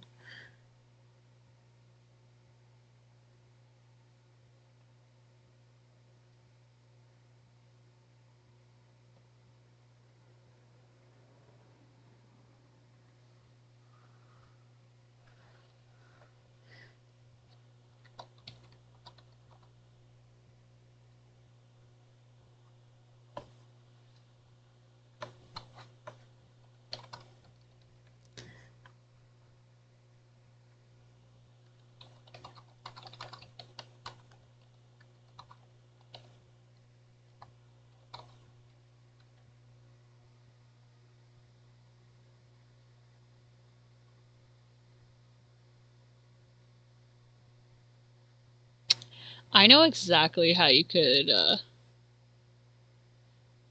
probably make the fat Sebby too.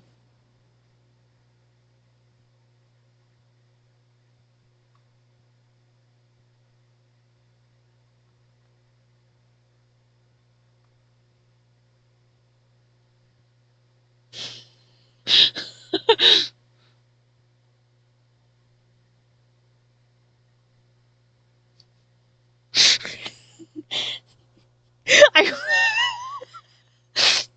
love my sister straight up not defending me and totally saying, yeah, they would. I am not loved. Everyone knows I'm a dumbass. I need more sippy.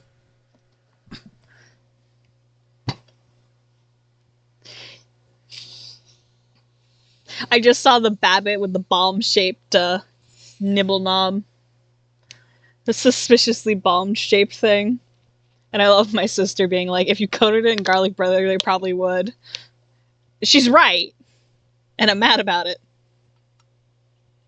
But she's right. Oh, Domino's is still open right now, and I am tempted. But I shouldn't. Could order Domino's tomorrow after work and pick it up.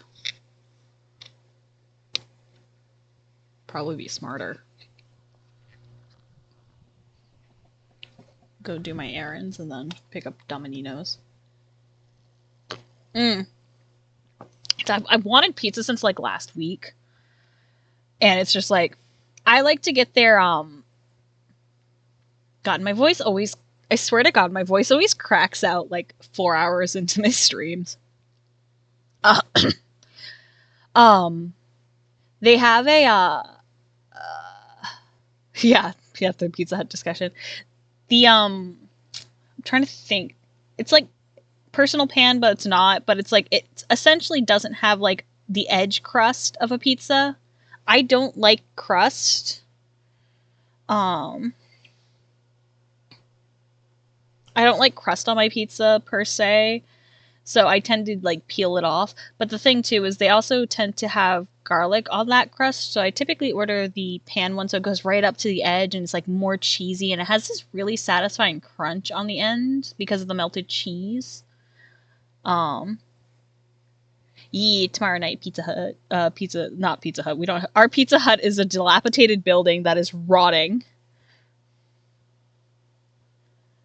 Like its roof is pink. That's how fucking gone it is. But I wanted pizza like a week or so ago, and then I just had other things I was focused on that I couldn't, like, because I had my sister-in-law's bridal shower was not long back. Bills, just, you know, adulting. So it's like pizza was not within the books for the past couple weeks. But I should be able to swing some pizza tomorrow. Plus, I get paid on Friday, so, like, yeah, I've been fucking busy. I've been busy because I'm either at work, because we had someone quit, so now I don't have the, luxury of my old schedule where it's like I used to be able to just work my 3 days and then I'd have 4 off. I now work 2 days. I have 2 days off, and then I have to work a closer. But the fun of that one is typically my sister works the shift before me, so I have to wake up early anyway. And then I go in. Then I have a day off, which is what today is for me. It's my day off. Then I have my day shift day, which is tomorrow. And then I have 2 closers. So 2 on, 2 off, 1 on, 1 off, 3 on is essentially what my schedule is now. I went from, my fucking 9 extra hours a week now. So I'm a bit tired. But Spud also had to pick up extra shifts because we had someone quit. So their shifts had to get split up between the people that were left. Which is fun when it's like you also already have your own shifts and now you have to pick up other shifts, but whatever. We're heading into slow season and the extra hours is great because currently we have an incentive that if we keep our food cost and shit down, we get a little bonus, which is nice. And we've been doing fucking great at it, which is fan-fucking-tastic. Woo! Which is nice. But yeah, it's been busy. It's been busy, and I've been too tired to even comprehend the task of dealing with the fucking pizza place. Plus, it's like, the other problem is I still have issues with them missing my house, so it's like I have to, like, if I order pizza, I quite literally have to stare at the fucking app, watch the tracking thing, and then go stand outside and be like, hey, this is the house, give me my shit. So if I do pizza night tomorrow instead, though, that means I can order pizza. I can put my order in when I get off of work. I can go do my errands at the store really quickly. Then I can go get pizza. And then I have to go do other errands because I realized I have to do laundry tomorrow. Fuck. I don't want to do laundry tomorrow, but I gotta do laundry. I don't want to do laundry. I wouldn't be as upset about it if it wasn't for the fact I have to go out physically to a laundromat to do my laundry. But I gotta do laundry. Fuck. I don't want to.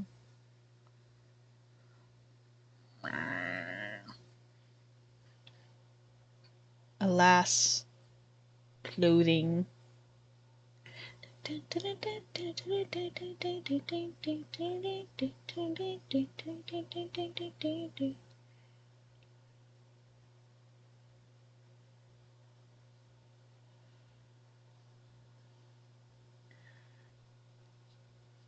I'm always busy these days, though. No rest for the wicked.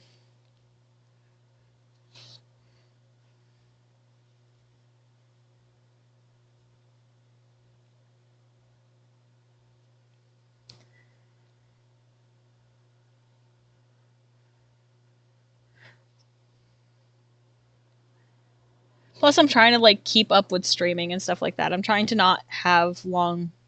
Like, I might have, like, a week gap or so between them, but I'm trying to not leave, like, the multiple week gaps like I do sometimes when I'm not feeling great. Oh, yeah, I think that's gonna look really cute, having just a slightly two different toned flowers. I think that's gonna look really cute. More so once they have, like, all their centers and stuff in. I think that'll look really cute. I have to make... I think I have to make 40 of those. 20 to 40. Because they're 10 per bundle. So it's 5 of each per bundle. But I think maybe I'll only do 2 bundles because there's going to be a shit ton of roses anyway. So we don't want to do too much of the other flowers. I'll start with 20, and if I want to do more later, I can. Yeah. That's what I'll do. Ah! My cock!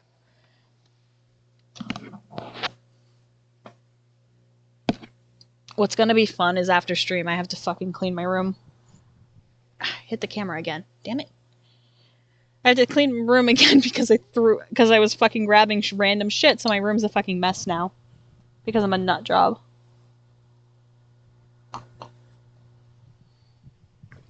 I'm a nut job, I say. As if I wasn't just looking at things.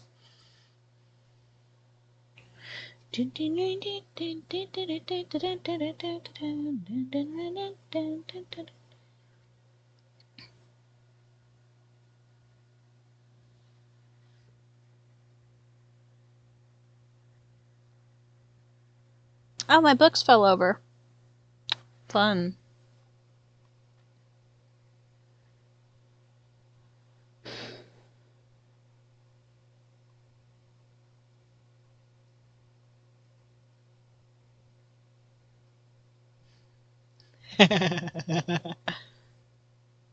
Dun, dun, dun, dun, da, da.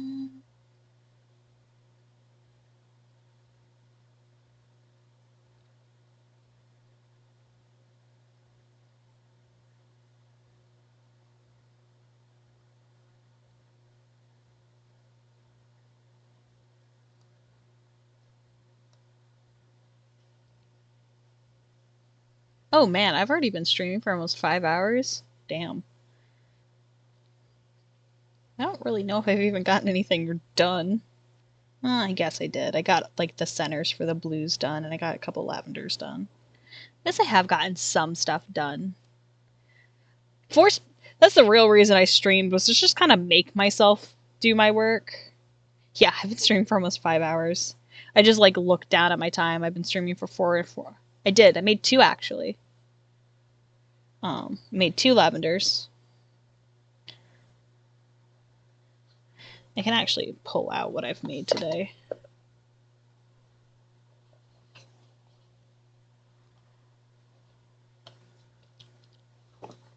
So what I've done today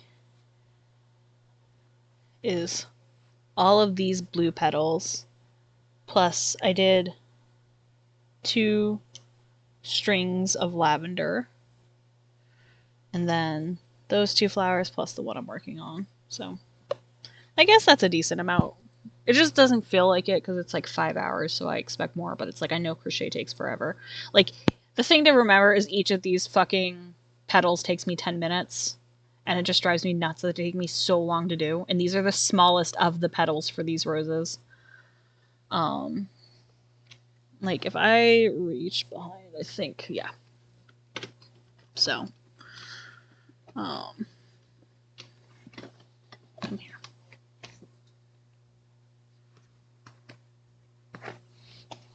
So each, like, I can show you how many petals one of these flowers takes. So you guys need to get back in your box. Back into your box. So these are actually petals. One is missing. I am missing one. Where'd you go? Come on. Where are you? You were all together. How is one petal missing? Whatever. Anyway, so you can see all of these. Oh, actually, no, you were not missing a petal. So, see all of these? This is one flower. All of these together is only one flower. This is not one of the flowers for the bouquet. This was me testing the pattern out to see if I could do it. But essentially what ends up, so you curl that one, then you add that one.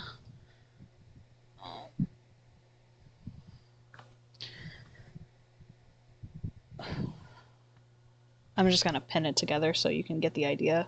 Then you overlap the mediums. So you have one, whoops. This gets hot glued in the end. Oh, you came unpinned, you son of a bitch. Come on, get in there. But essentially, you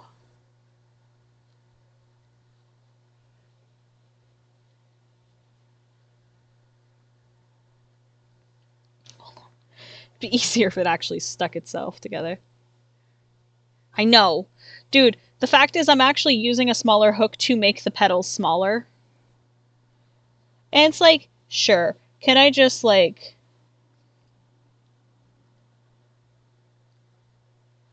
Hold on.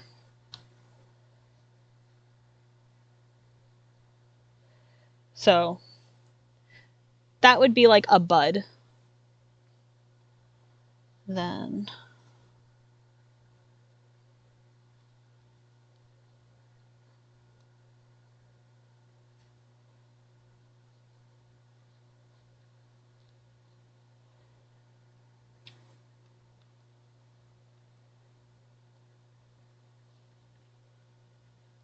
I don't normally pin crochet, I'm just doing it right now because it's easier to help visualize what I need to do for each of the flowers to explain what I'm doing.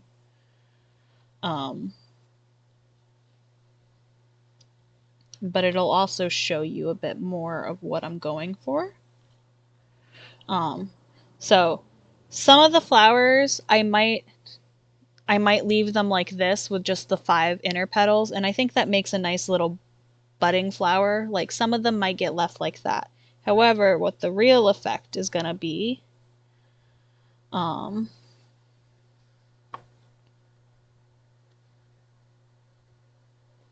is once you get all of them on, like, look how nice that is. And then you have the nice overlapping of the petals. Like, so this is, you can see why I'm doing this the way I am. Because I want the bouquet to feel full. So having the full roses and everything will help the bouquet with how it is. Hold on, I actually need to fix this.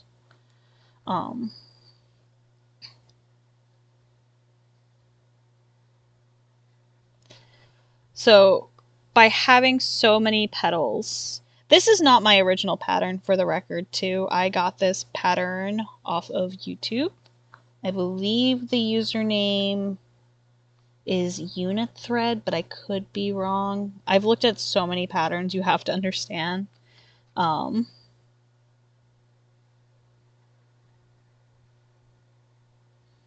Anyway.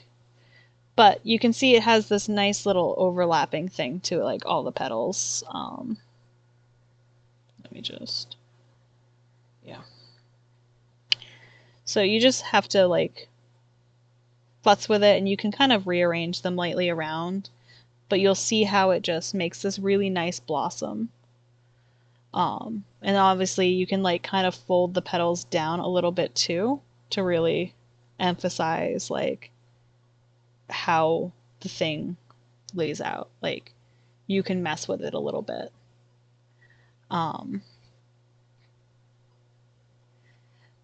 But it's a decent sized flower too. But you can see why it needs so many petals to pull it off. But this, I realize I've been crocheting all stream, and it's like it doesn't explicitly kind of show what I'm talking about. But this is essentially the end goal for all of the rose petals that I'm working on. So what I've been working on specifically is just these middle pieces, these 2 petals in the middle, but I still have to do all the other petals. But like I said, some of them won't have the 5 outer petals, so that is less that I'll have to do. My numbers currently are just based off the fact of if I do the full 10 petals for everything, but I'm not going to do the full 10 petals for everything. But it's easier to overestimate than underestimate what the amount of work I'll have to do. So thinking about that, a full rose with each of these petals taking me roughly 10 minutes. Just a single rose can take me almost 2 hours, because this isn't even including doing the leaves either. I've only done petals. So, but this is essentially what it'll end up. But you can see why I said I really need to get cracking on getting the crocheting part done, because I have 24 days until their wedding. And obviously, I don't want to just give this to them right when I arrive at the ceremony. I would like to get this done a little earlier to potentially go drop it off at her house beforehand. Or to give it to my brother to go bring to them. I think her maid of honor is my brother's best friend's wife, because they're friends. I'm not 100% sure. I could be wrong on that one. And it could be one of her sisters. I'm not 100% sure. I just know she has a lot of bridesmaids. So essentially, depending, because they live in town, I could give her the bouquet to give to her ahead of time. But most likely what I would like to do is to get this done, and I will just drive myself down to give it to them. It's like a 2-3 hour drive, but worth it. It's worth it. But that's just one flower's worth of petals. So you can see why it's like there's so much going on, because the roses themselves are just complicated. The lavender, it's not a car ride. I'd be driving. I hate driving. It's all highway. But it would potentially be like if I wanted to go, like I would try to make a trip out of it. I'd probably stop at like I would probably stop at a craft store or something on the way, like a bookstore. But I feel like that gives a better idea of like what I'm working on with this stuff. So like, for an example, currently I have most of these darker red centers done. Yeah, well, choke. So it's like if I wanted to do like a smaller red rose like this, I could potentially just take these ones that I have already, like I could just do a smaller one like this. And then where is the third one? I know there's another big petal. Where are you? Where are you? Hello? There it is. But it's like I could potentially, that's a really cute little flower. And that's just 5 petals. So some of them will probably be like this, but I definitely want to have at least one or a couple of them that are that much larger flower. Which just means I have to make a whole bunch of flowers. Hence me trying to get it worked on. And obviously that box is not going to fit all of my petals. It is just currently the container I had to hold my petals in. Really, what I should do is take the sunflower box that I have my candy in and put the petals in there, and then I have to do all the leaves, and then I have to do the stems. At least aren't too terrible. I just hope I have enough wire, but I should have enough wire. If not, that I can get at Walmart. That's not a big deal. I can buy more of that at Walmart. So I have 2 skeins of that speckled red. But I have 1 skein of the brighter red, of the dark blue, and I have a darker blue somewhere. So, fingers crossed. That's the hope. I just hope it looks good. I hope it looks nice enough that she'll be proud to have it as her bouquet. I'm just like incredibly nervous over the fact that she actually wants me to make her bouquet. Originally, the plan was supposed to be I was going to just make smaller bouquets for her bridesmaids and everything, but then she wanted instead to like do 1 bouquet that's just really more out there, and I was just like, okay. Which is like, it's both simultaneously less work but more pressure. But at the same time, I made it larger because I ended up doing the roses instead of like doing like the same kind of like carnations and stuff I did in her original bouquet. But it's like at the same time, I'm like, I'm almost tempted to technically make 2 bouquets. Because I'm so afraid she won't particularly like the roses and it won't match her original bouquet. So I'm almost tempted, dependingly. I might end up, depends on when I get all the rose petals done. That's the big thing. Once I get all the rose petals done and kind of start putting things together, I might make a secondary bouquet that is the flowers I originally made her. Which is a lot of forget-me-nots, lavender, cosmos, and marigolds. Which is doable. I made her original bouquet in a week, but I also didn't sleep most of that week, but that's just a fail-safe if I don't end up, it's my anxiety. Like, I know she loves the colors and everything already, but I might end up just making her a secondary bouquet or something. Like, I'm not sure. I'm just nervous. It's like, does she actually like it? Is she saying it because I'm her husband's older sibling? Like, I know she likes it. I know she likes the crocheted stuff because she also crochets. I'm just a bundle of nerves about it. It's just, it feels like a big responsibility and I'm very anxious and I want it to be good. That's why I've tested a bunch of different flower patterns for it. Like, I spent most of my summer looking for flower patterns I could understand to try to make her a something. So it's just, you get it. I'm just anxious. And it's just like, as the fact that it's now September, their wedding is in September. And then it's like, I have a second wedding I also need to plan for. That one, though, I don't have to make the bride's bouquet. I'm just a guest.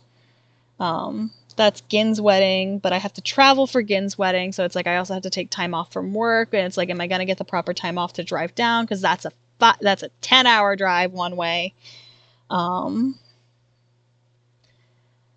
I'm just I gotta get the hotel together. I gotta figure out, like, what am I doing? I also want to make her wedding gift, and I still have to make my sister-in-law's wedding gift. That's the thing.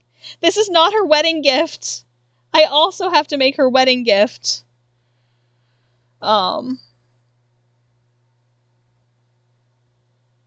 Which is more.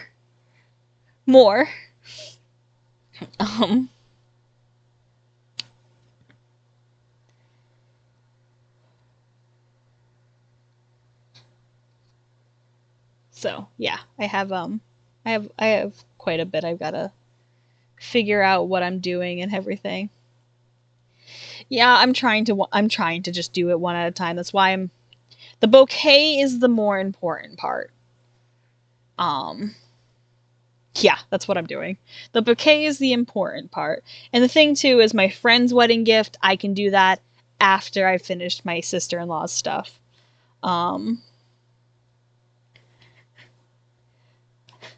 Funny enough, like, the thing I was working on for their actual wedding gift, I don't think I'm going to finish that in time. So it's like, I have a secondary thing I'm going to work on too.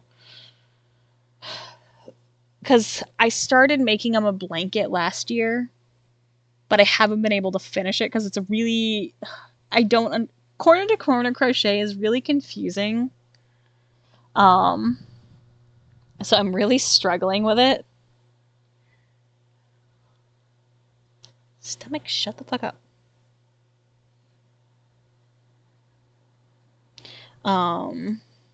So yeah, no, I'm trying to just focus on getting the bouquets done. That is my main focus right now, and the fact I just have to sit and focus. And I know if I just sit and focus, I'll probably get more done.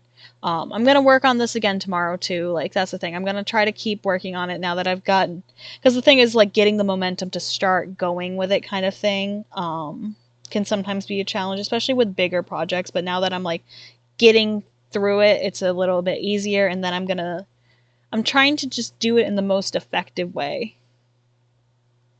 I'm just also incredibly nervous. End of the day, though, if I don't get her wedding gift done, it'll just be her Christmas present or her birthday present, and I'll just give them cash. I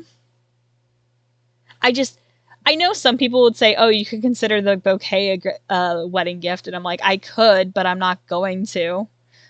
She wanted to pay me for it originally, but I won't let her pay me for it. I refuse to let her pay me for this.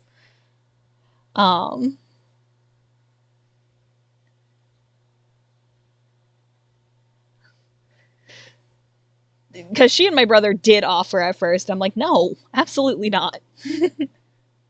One, because I have no idea how to go about charging for this kind of thing, and two, I don't want to. End of the day, I don't want to. That's the biggest thing. No. We do not talk about what I've spent on yarn for it, though. We don't talk about what I've spent on stuff for it. Because I think I bought 1, 2, 3, 4, 5, 6, 7, 8 skeins of yarn. Each skein is between... how much did these skeins of yarn cost? Are they 3 or 4? It might be 5.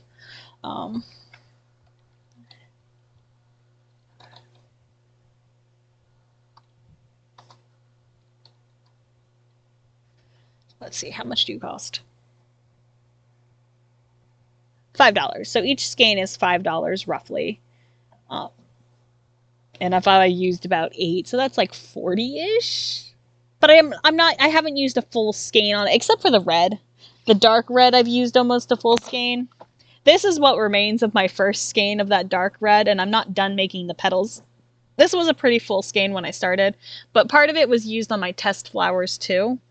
Because I've made test flowers, and obviously, like, we can't, like, the time, like, I'm 5 hours in, and you've seen I've only gotten a couple things done. Like, that's why I refuse to let them pay me for it, because it's like, material cost alone, it's already like $40-something. So it's just like, no, absolutely not. This is your wedding. I can at least do this. I like doing this. It makes me happy. You're not paying me for this. So yeah, so if anything, the idea that I want to do for their actual wedding gift, so like I said, I've been working on a blanket for them, but most likely that's just going to end up being their Christmas gift because it's just taking me so long to work on. I think I'm like 1/4 of the way done with that one, but I just haven't had the time to work on a full blanket. But the thing I was going to make them is a Angel and Stitch from Lilo and Stitch in little wedding fits, or make them little deer that are in wedding fits. I might still try to at least do the deer, because deer are a little easier to make than Stitch, but we'll see. We'll see how I go. Right, like I said, yeah, like, it's because they're both hunters. So my sister-in-law is absolutely obsessed with Lilo and Stitch. Like, she has her Jeep all decked out. It is her favorite thing. So I thought it'd be really cute to make them a little Stitch and Angel doll as their like little wedding dolls kind of thing. But obviously I don't know if I'm gonna finish. The bouquet is the biggest thing because like that's the thing that I know she knows is coming, and that's something she's looking towards. Like that is an important thing. So I'm more focused on getting the bouquet done, and then potentially, because it's like, I know realistically, if I make the 2 Stitch dolls, depending on how I make them, it could take me, oh, I want to say I did scrump in 8 hours. So potentially it could be a 2 to 3 day project to make the 2 dolls, depending on how I make them. I don't think I'd follow the pattern that I was making. I was making a stitch based on a pattern, but I think if I do make the wedding ones, I'm going to just write my own pattern for it and just hope for the best, because I think I can do it in a more effective manner. Because the pattern I was working with was a little like it's confusing, it doesn't necessarily look the greatest. I think I can do better. And I've written plenty of my own patterns before too. And if I decide to do it with deer instead, that is also pretty simple because I could just use my doll base and then I can make a deer head and sew the deer head on instead of using like a human head, you know? Like there are options.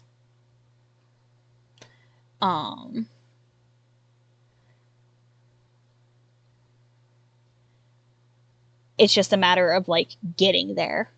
I have like, it's just like I have all the thoughts in my head. It's just a matter of getting it done. But like I said, that's why I'm doing the bouquet now, because I finally settled on like what I'm doing. I have the yarn for it. So it's a matter of just sitting and doing.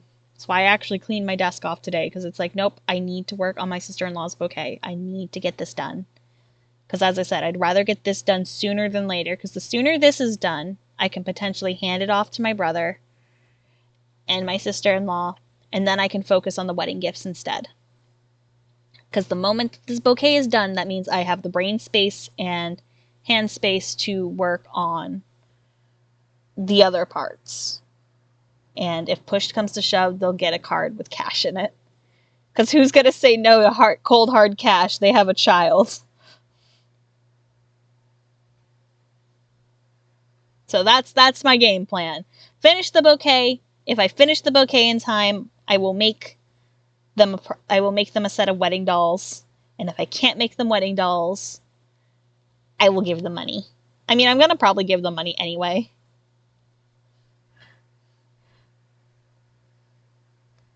I mean, I do have money on the desk, but that's coins. And I could be a shit and give my brother a bunch of coins.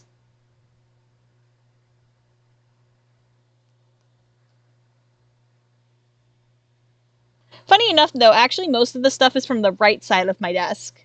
I am sitting at the very corner of the left of the desk.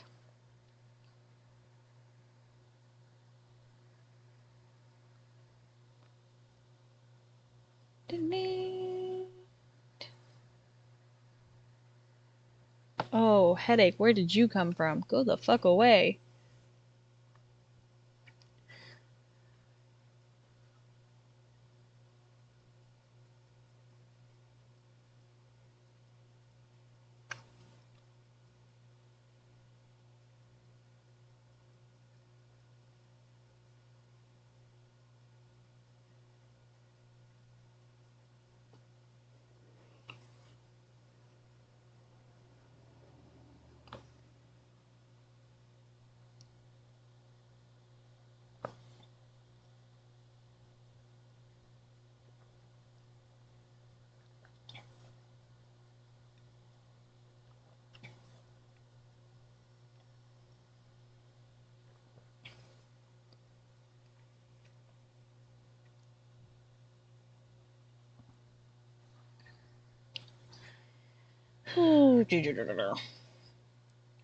At least on the plus side, I'm getting most of the side flowers done, so.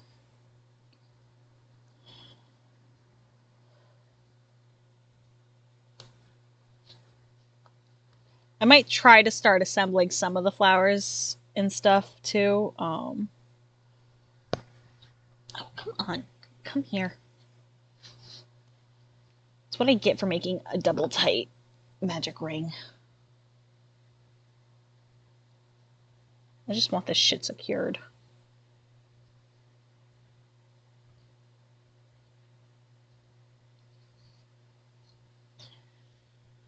It's 11:30.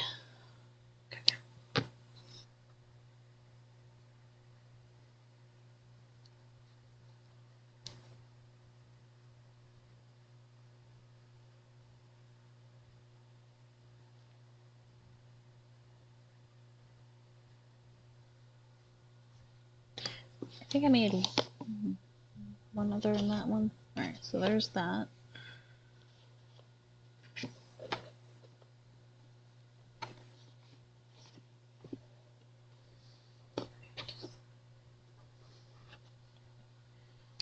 So 1, 2, 3, 4. Alright, so there's 4 of that one.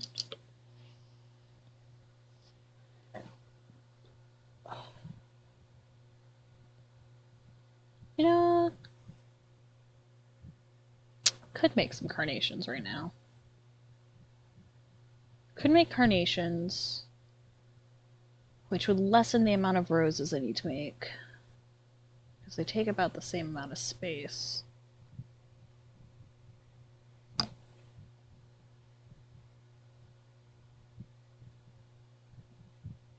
Hello, Mr. Man. Hi. Hello, Yoey. Hello, Yo-Yo. Hi. You want cuddles? You want cuddles? Come here. Oh, Mr. Rumbles. We got Joby. We got Joby again. Hi.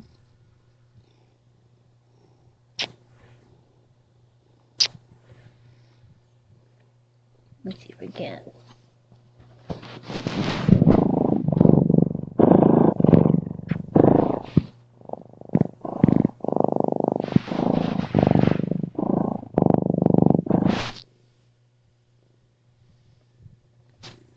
Hi, Mr. Rumbles.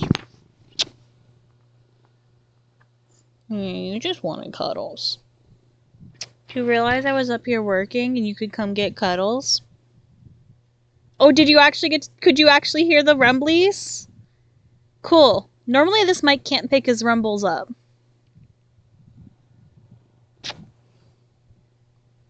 You rumble tumble boy.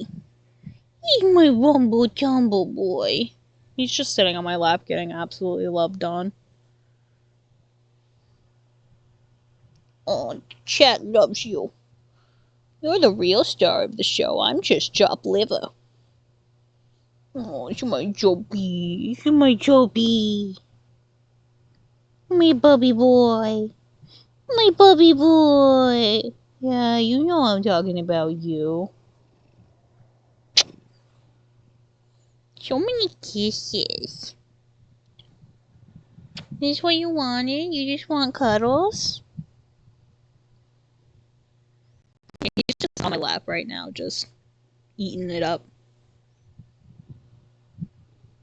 He's not like lounging, he's just like half sitting, kind of. Oh.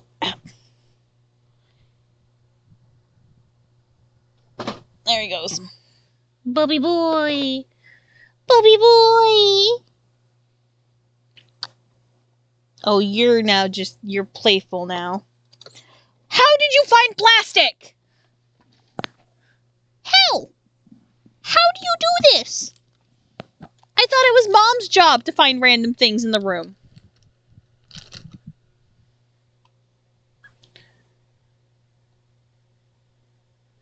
Child.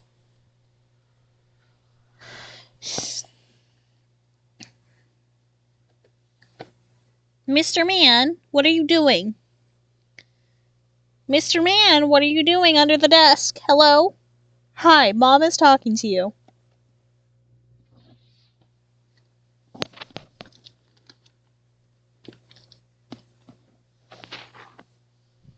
Get off of my foot.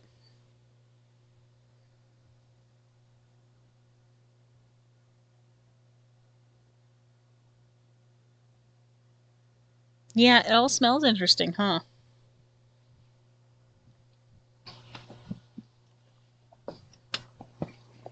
Go. Mr. Man.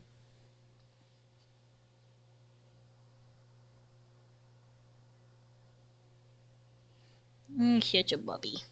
Oh, you're such a bubby. Here's my Bubba Love. My Bubba Love! Get out front of the chair, please.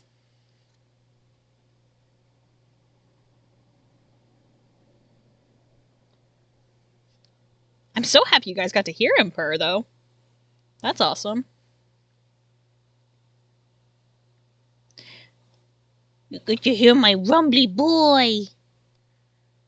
Now think about how loud he is IRL. Like, it's so funny to me that mics have trouble with picking him up because he purrs so loudly you can hear him across the room.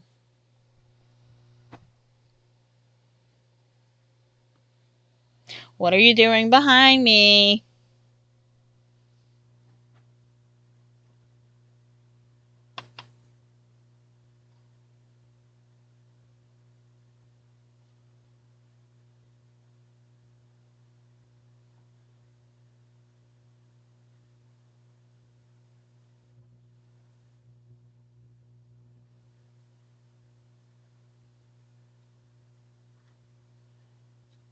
Hey, hey, hey! No. No.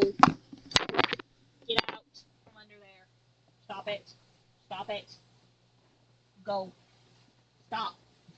Stop it.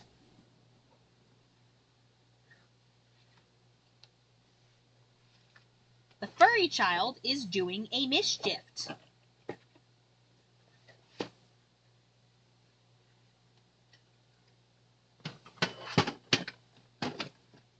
Oh, there goes my light.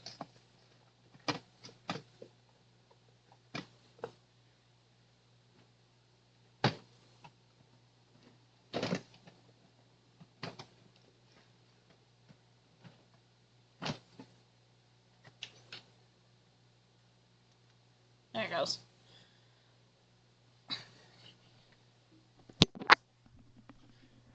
Oh, Furball. I love him.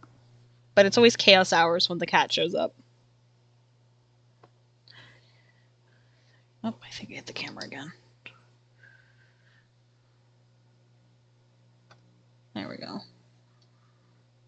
Fucking better lighting. You see how fucking pale as fuck I am?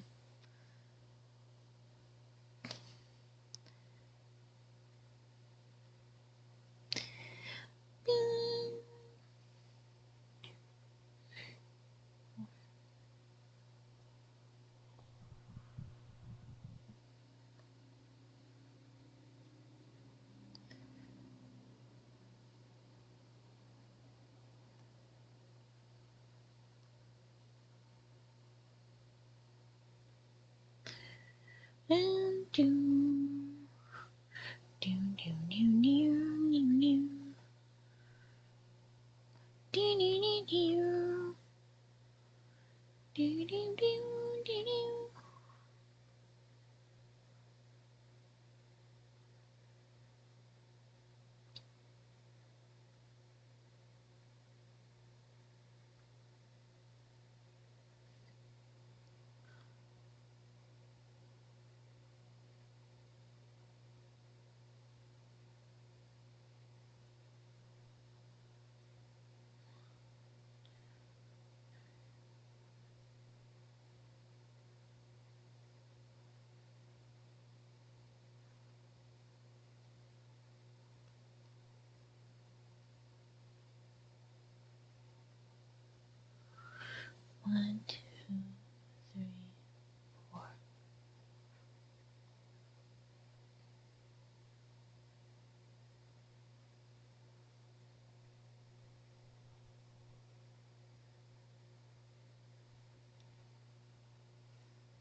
I realized I did buy one of Ultra Kill's OSTs from the dude's Bandcamp. I could play some Ultra Kill music if I really felt like it.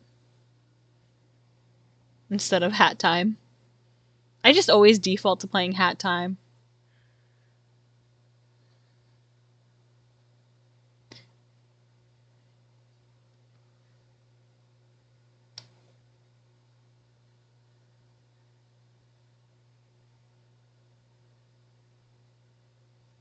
Because I had to buy it. I went to go buy it so I could have Gabriel's music to do in the speed paint that I did.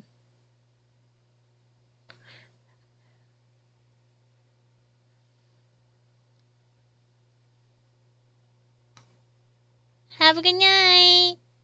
Muchas, muchas. Sleep well. I probably won't go for too much longer myself because it is almost midnight. I'm going to try to get just a couple more forget-me-nots done. I'll talk to you later.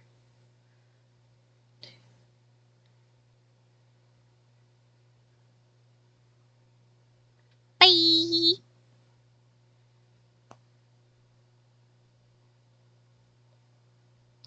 Probably won't go too long past midnight on my end, actually thinking about it, because it's 11:43 right now. So I'll probably go till probably 12:30 at the latest. But I might just try to get finish this one, swap to the lighter blue, and try to get a couple of these done, because I do have to pick up my room too before I sleep. I made a mess.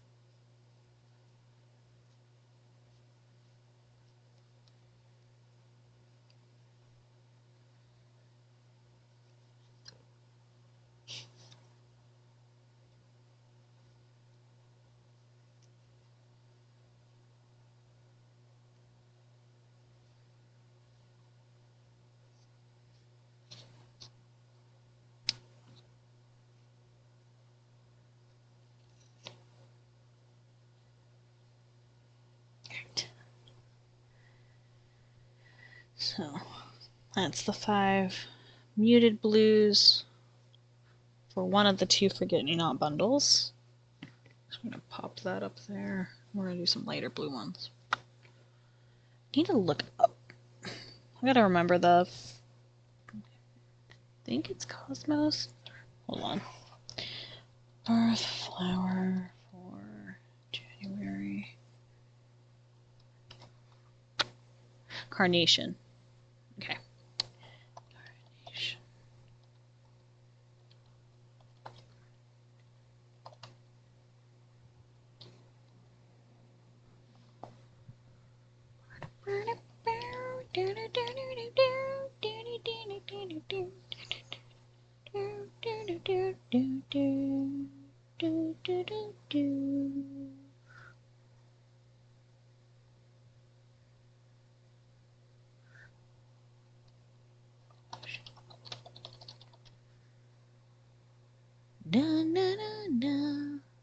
I think I used that pattern.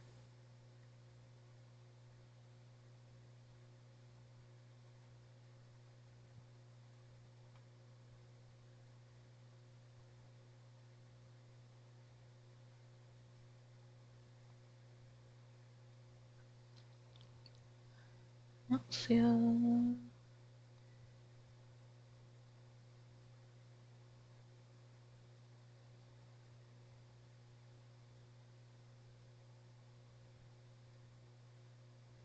Yes, this was the pattern I used before. All right.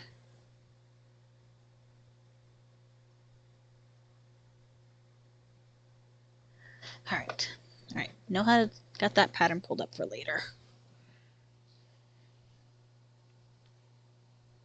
Oh, I just made myself dizzy. Whoopsie.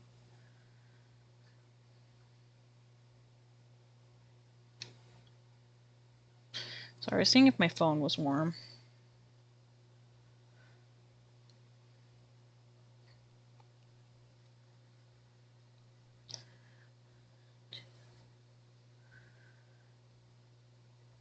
I should really film some more crafting videos for YouTube. I just don't fucking know what to make.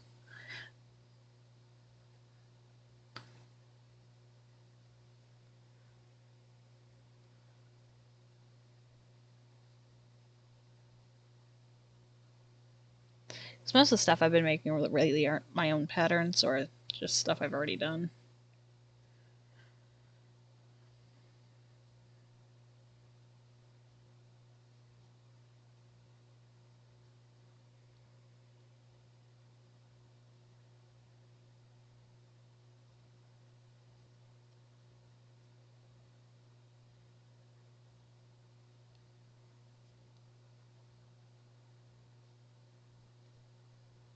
Yeah, I think I have 2 more I need to make. Yeah, so this one plus 1 more, and I think that'll be it for the night. Because I'm dizzy.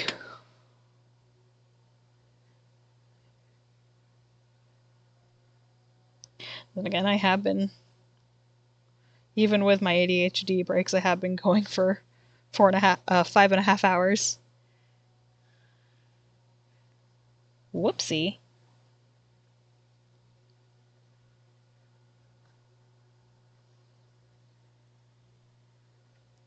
So funny. It's like I was like, oh, I just want to stream for at least like 3 hours. Me does almost double that. Hmm.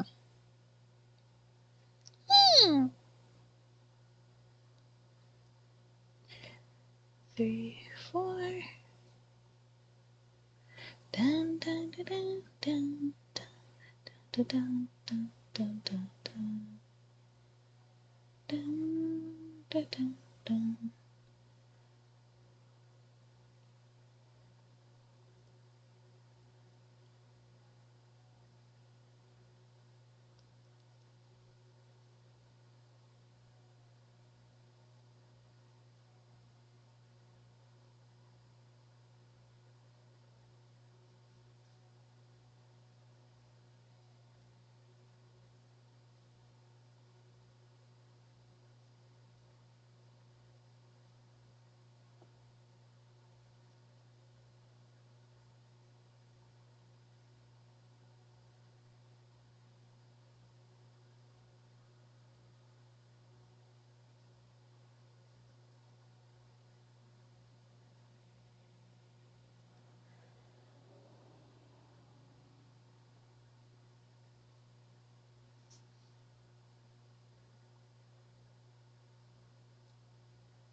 Alright. Last flower of the night.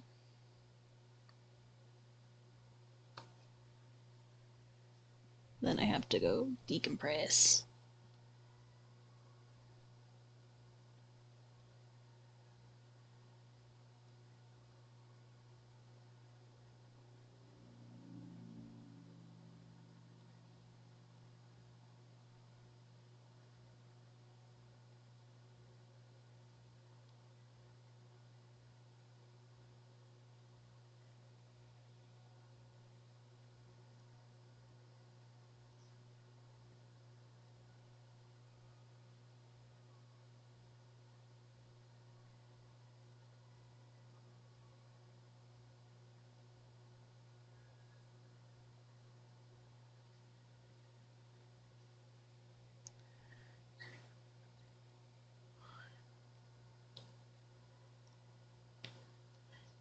Until I'm tired, because my hands keep going out of frame because I crochet closer to my chest when I'm eepy.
There we go.